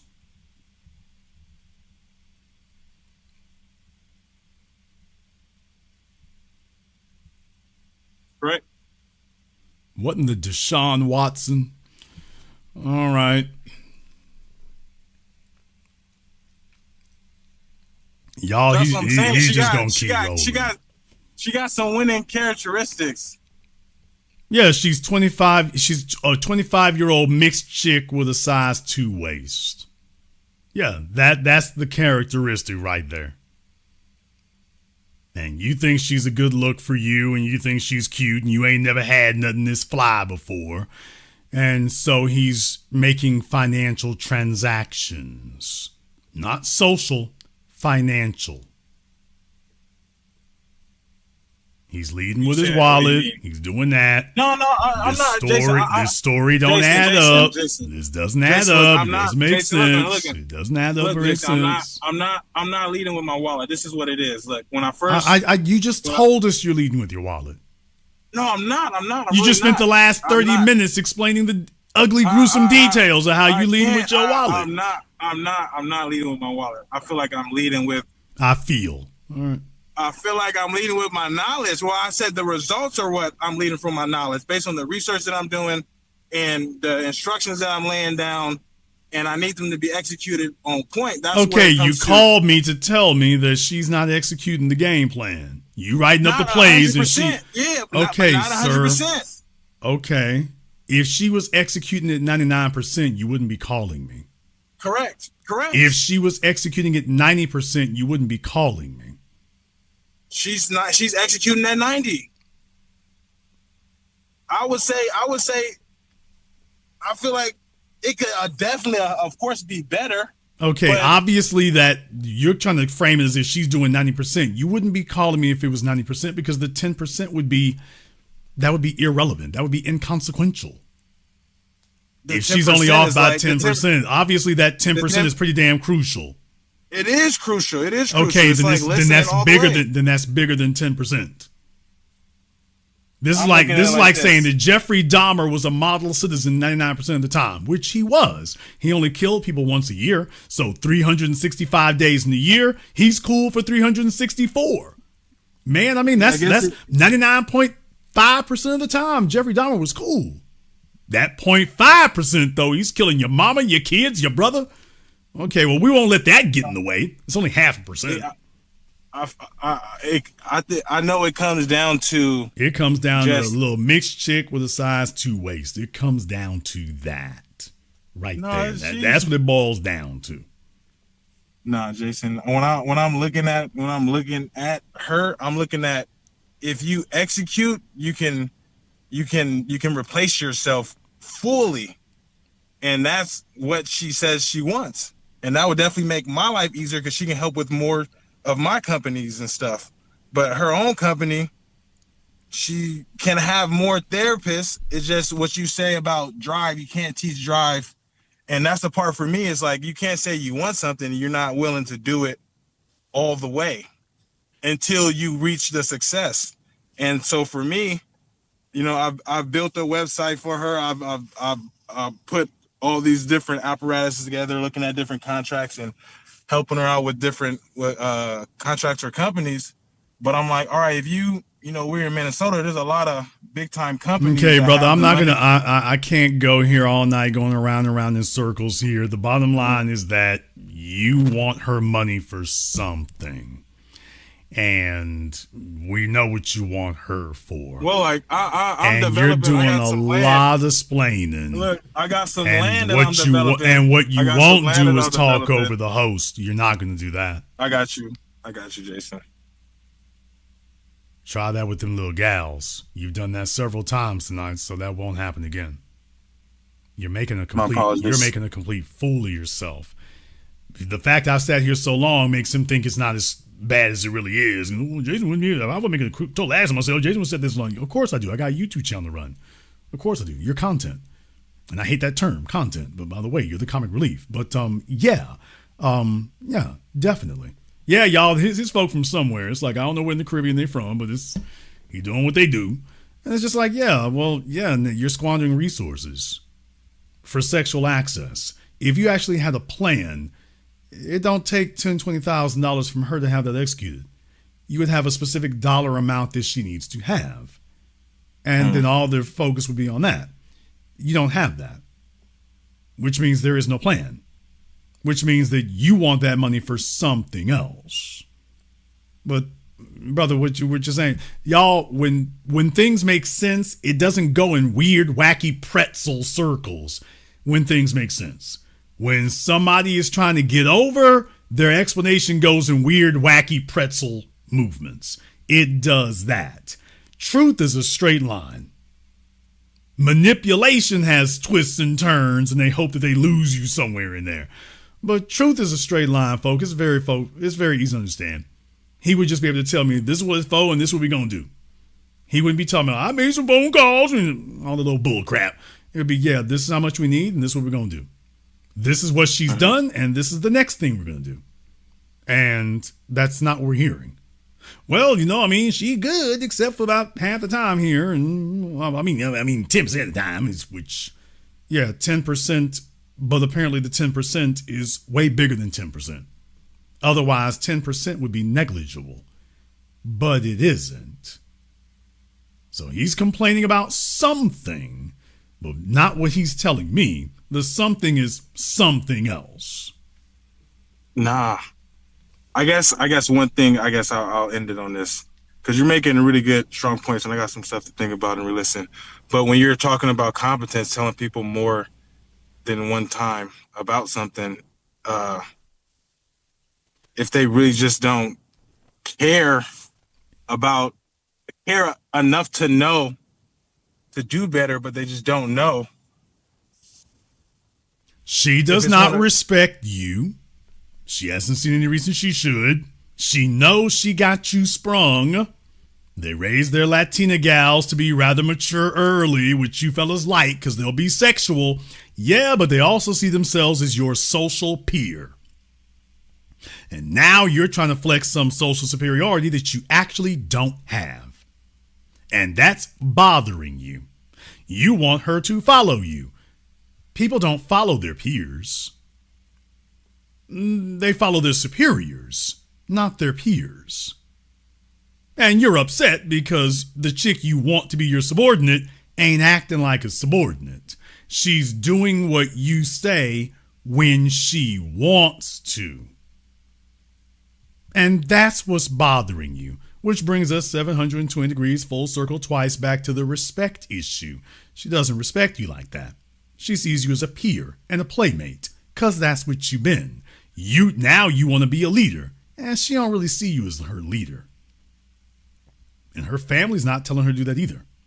You've been laying on top of her for 3 years. She doesn't have any children, thank God, and you haven't married her. So nobody takes you seriously, nor should they. They know what you're doing. They can see it. You've been sitting up here taking their daughter's draws around the track now for the last at least 36 months. And now he wants to be taken seriously when he speaks. And yet that ain't what he's doing. So why should they? This is a game you're playing with yourself. You're not playing this with them. Everybody sees what you're doing, including me. That's why I just called you. I waited till the last minute to call you out on that. By the way, after 3 years, what you gonna do with this chick? She's so great that even socially, after 3 years, you're making sure not to make any long-term plans or commitments. Well, yeah, you thought they all don't see that?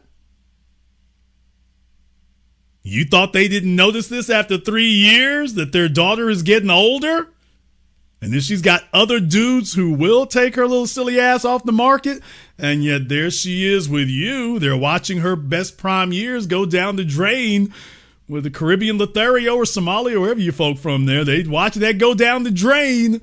And you think nobody sees that what you doing except you.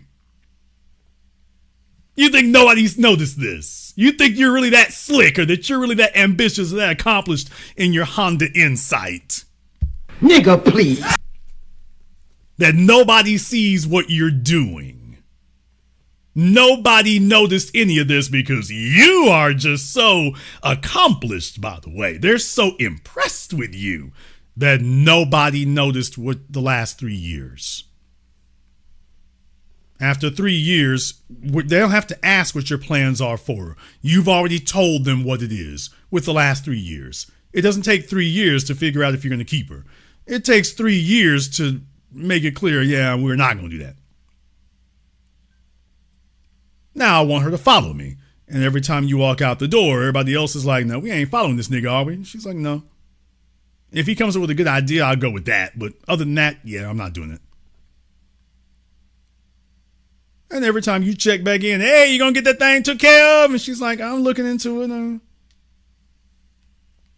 Okay, I mean, we're kind of slow here, girl. I'm trying to lead it. You know, it's just the stuff has been happening here. Look, she's doing what she wants to do. And when you say something that she's all right with, she'll do that. And when you don't, she says, all right, veto. And the only person sitting here wrestling with it is you. But then again, you sprung as hell. So, yeah, you're playing with her. Well, guess what? She's playing with you. She's 25 years old. All right. Okay. I got the advantage. I'm 32. She's 25. All right. A 25-year-old could never be slicker or more cunning than me. All right. Okay. Okay.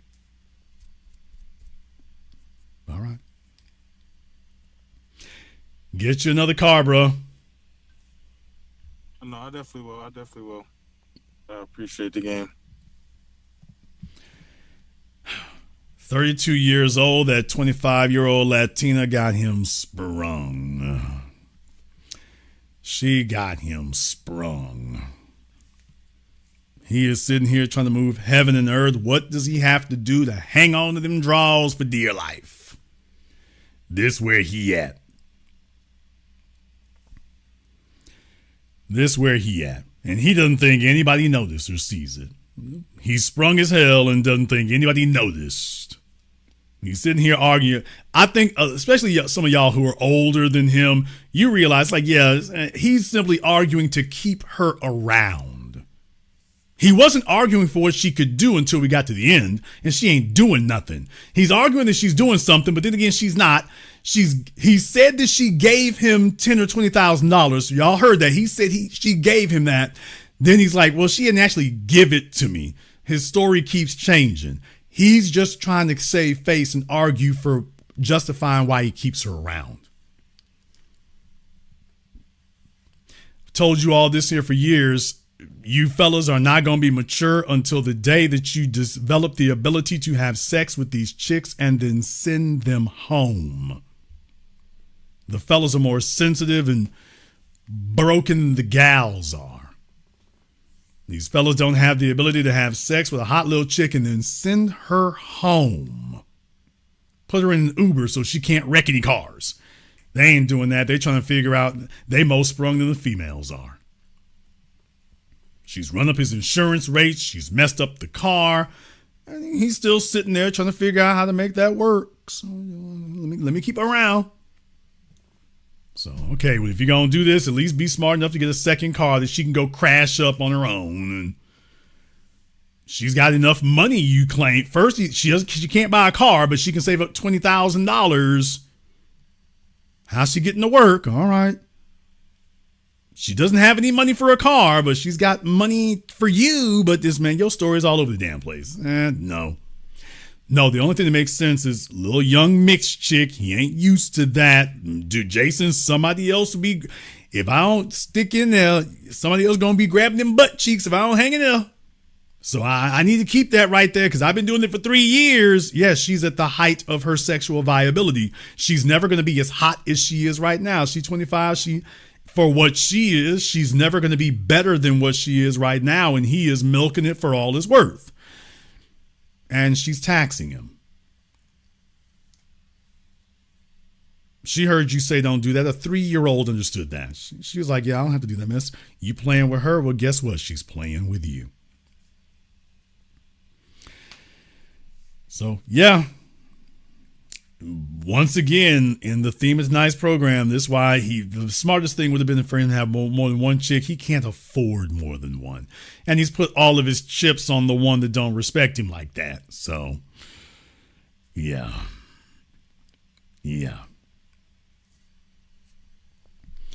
What could possibly go wrong? All right.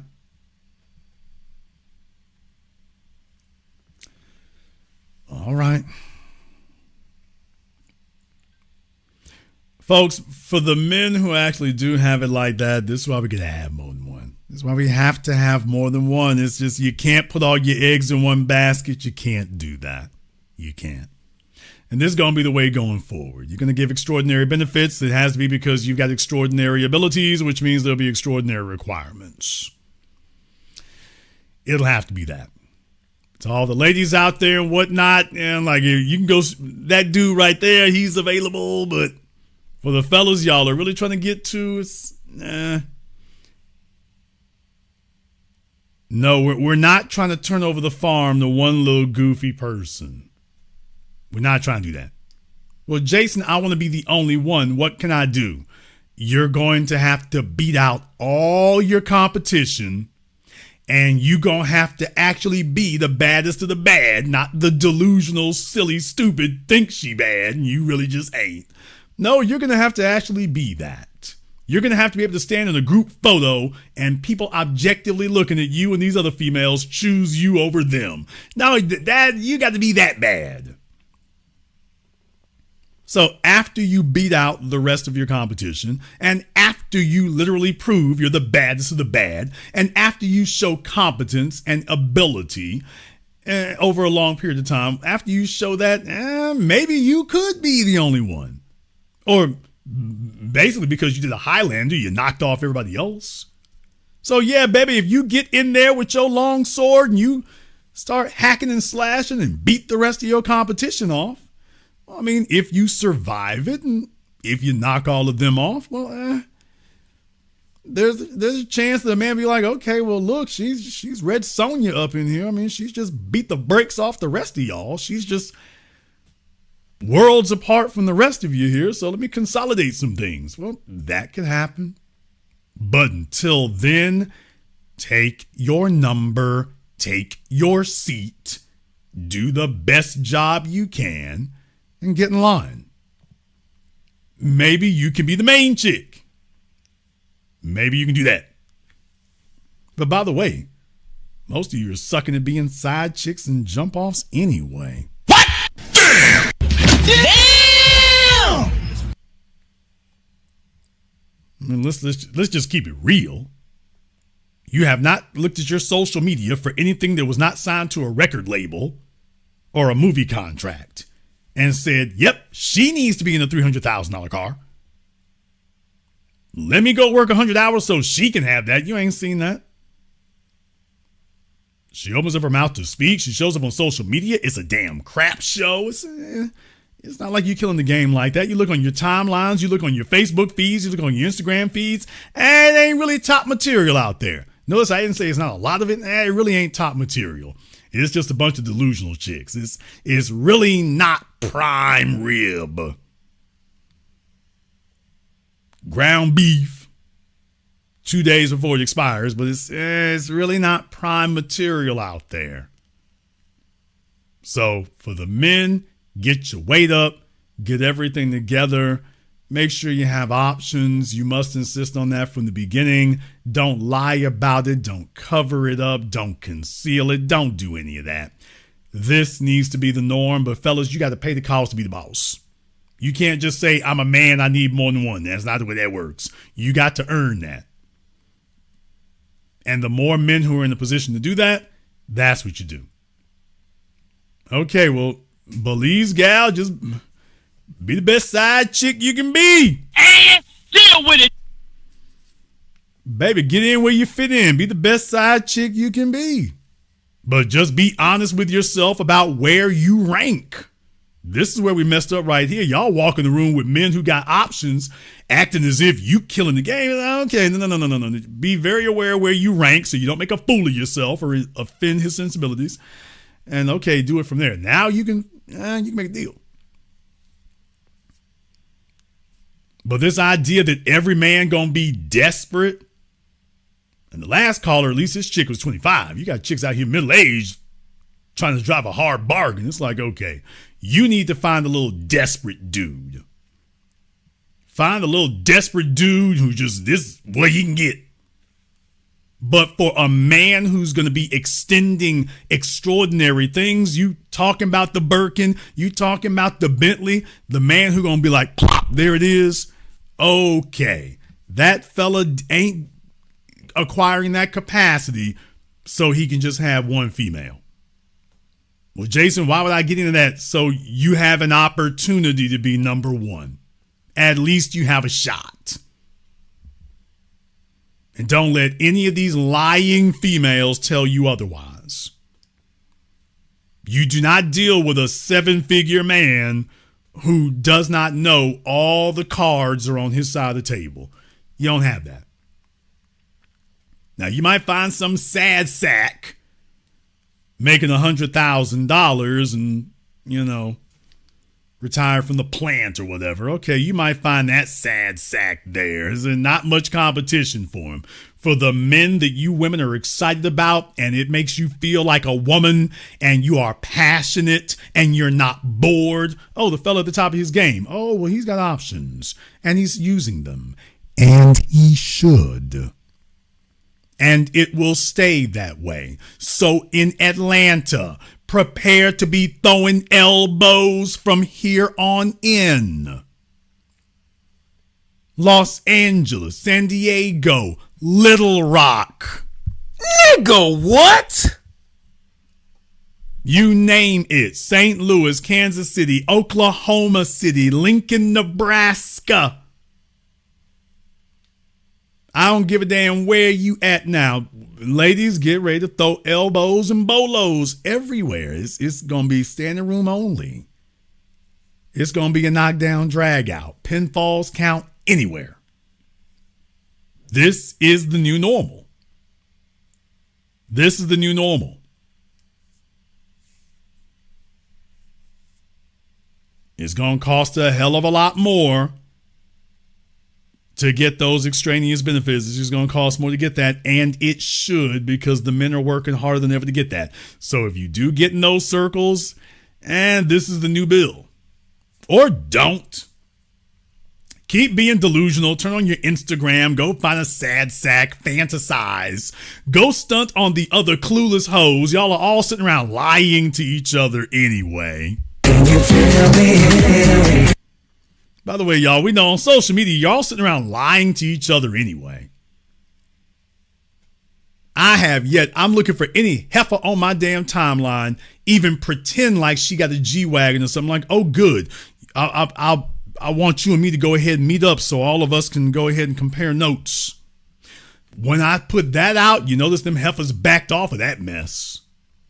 Everybody sits around lying until the real thing shows up, and then all of a sudden they back off of it. They don't want to post any pictures. They don't want to sit up here and pretend about it. I ain't talking about just having an AMG. Don't even sit up here and try that. I know what I'm looking for. So if I even thought I saw something like that post, I'm like, oh, good.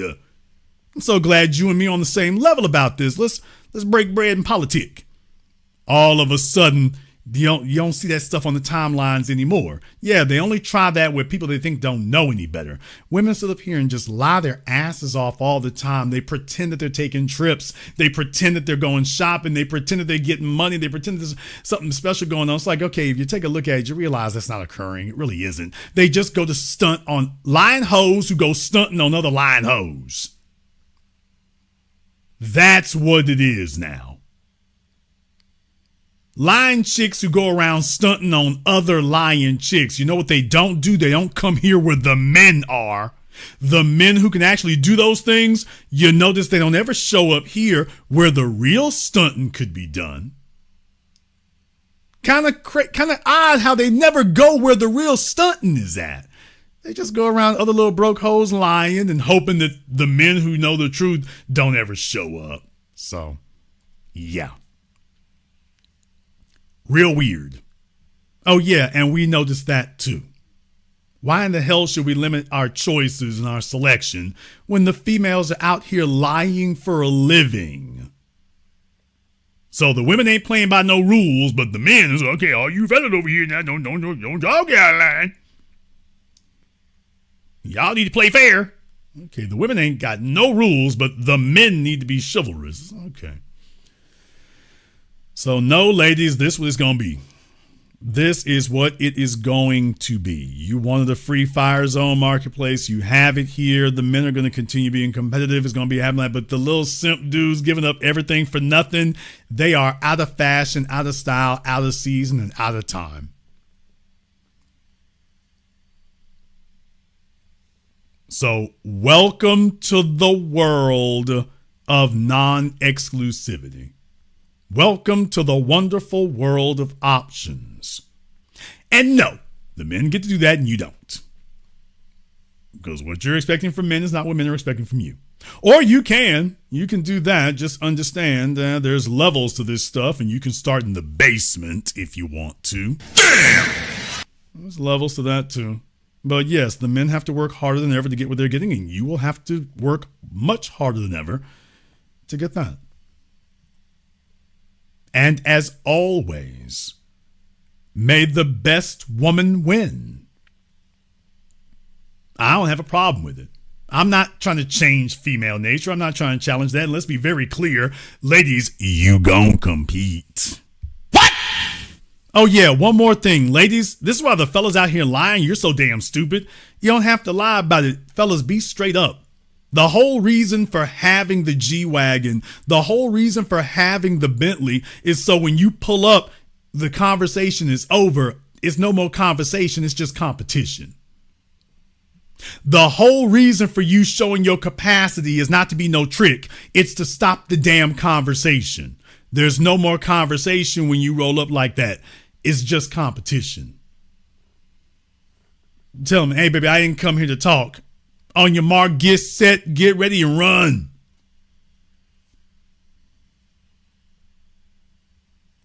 Get ready and run. This is where we at now. We're just cutting straight to the chase. And you can sit up and lie and say what you won't do, but every fella in here has a horror story about a female who was claiming that I don't need nobody like that. I just want a man who loved me for me and personality. And he's like, okay, we're not together today. And as soon as they broke up, where did she try to go? To a fella who had more money than you. So you're not fooling anybody. All you're doing is making an ass of yourself and losing your opportunity, but there's no reason to lie about it. And if a female tells you that she's got a problem with a rotation or whatever label she wants to put on it, all she's telling you is that she's questioning whether you make enough money. She just questioned that part. If you do, she doesn't give a damn what else is going on. She's only concerned about what she's going to get. When a female starts quizzing you about other women, what she's saying is, yeah, you're not valuable enough. If you're valuable enough, she's not asking you about anybody else. She's too busy trying to figure out how much she can shoplift out the store. She is not worried about what the other looters are doing. She's concerned about what she gonna grab. So, ladies, it's a new day. We can talk about this stuff openly. Everybody knows the damn deal. You can have an honest conversation about it. The only people who think that you got leverage are the little simps, but then again, he doesn't have options. So, yeah, it's that. Welcome to the mad, mad world. Can women afford monogamy with today's most valuable win? I told you at the beginning, the answer is not no, but hell no. But there will be a bunch of them who keep arguing. Just remember, you're talking to the simps. You are not talking to the men. You're just talking to the sad sacks and the simps. The men stopped listening to that years ago. All right. I want to thank everyone who has contributed to support tonight's program on PayPal, Super Chat, Venmo. Shout out here to Ianto9. He's giving out some memberships. The gift that keeps on giving to Sir Shy. Thank you very much for your support. Technical Brute. Charles Tofield. This isn't on topic. Many women and this. Okay, I'm not really sure what you mean there. Is the system correcting itself? It's nature. Nature balances out. Cameron Fairchild, thank you very much for your support here as well. Young Investor, Chad Powers, everybody else here. It's Friday night, so we're doing our thing. Thank you all very much for checking in with us here. If you are new here to the business, welcome to the program that all your favorite YouTubers love to hate watch. And if you take a look on my post page here on YouTube, you'll see not only are they hate watching, but now they back to stealing my thumbnails. They're back to stealing my thumbnails again, y'all. Oh, hell no, man. All right, they're never going to admit where they got the game from. So, yeah, they're not just stealing the steez. They ain't just stealing the style and the technique. They're stealing the thumbnails now, y'all. It is what it is. Hey, as long as they're following me, I'm not following them. Everything is in order. Click that subscribe button and that notification bell. Join us each and every time that we are here. If you haven't been to our Patreon, the link is in the description. We're going to go ahead and chop it up tomorrow. I'm going to follow up on what Brandon called about earlier tonight. We're going to have a little follow up on that. So keep your eyes and your ears open for that too. I want to thank all of you for tuning in to tonight's program, live or recorded, but especially for those of you who are live. As you know, if you don't listen in live, the last couple of months should have showed you all. If you're not listening live to this program when it happens, you're missing everything. I mean, you don't know who's going to come through. NFL players, celebrities, hood rats, assorted lunatics. You don't know what's going to happen here. So if you're not here live, you'll just hear about it later, and then you'll be kicking yourself talking about, damn. So thank you very much for tuning in. Thank you for liking, subscribing, and sharing. And this concludes tonight's... Oh, the link to the Patreon is in the description of the video. So for those of you who have not been a member of it, check out the description of the video. Click on that. You'll see the link to the Patreon. Join us. And this concludes this broadcast of The Business. I am your host, your brother, your humble servant, Mr. Jason Black. And until next time, my brothers and my sisters from around the world, remember, handle your business, or your business will exercise its options.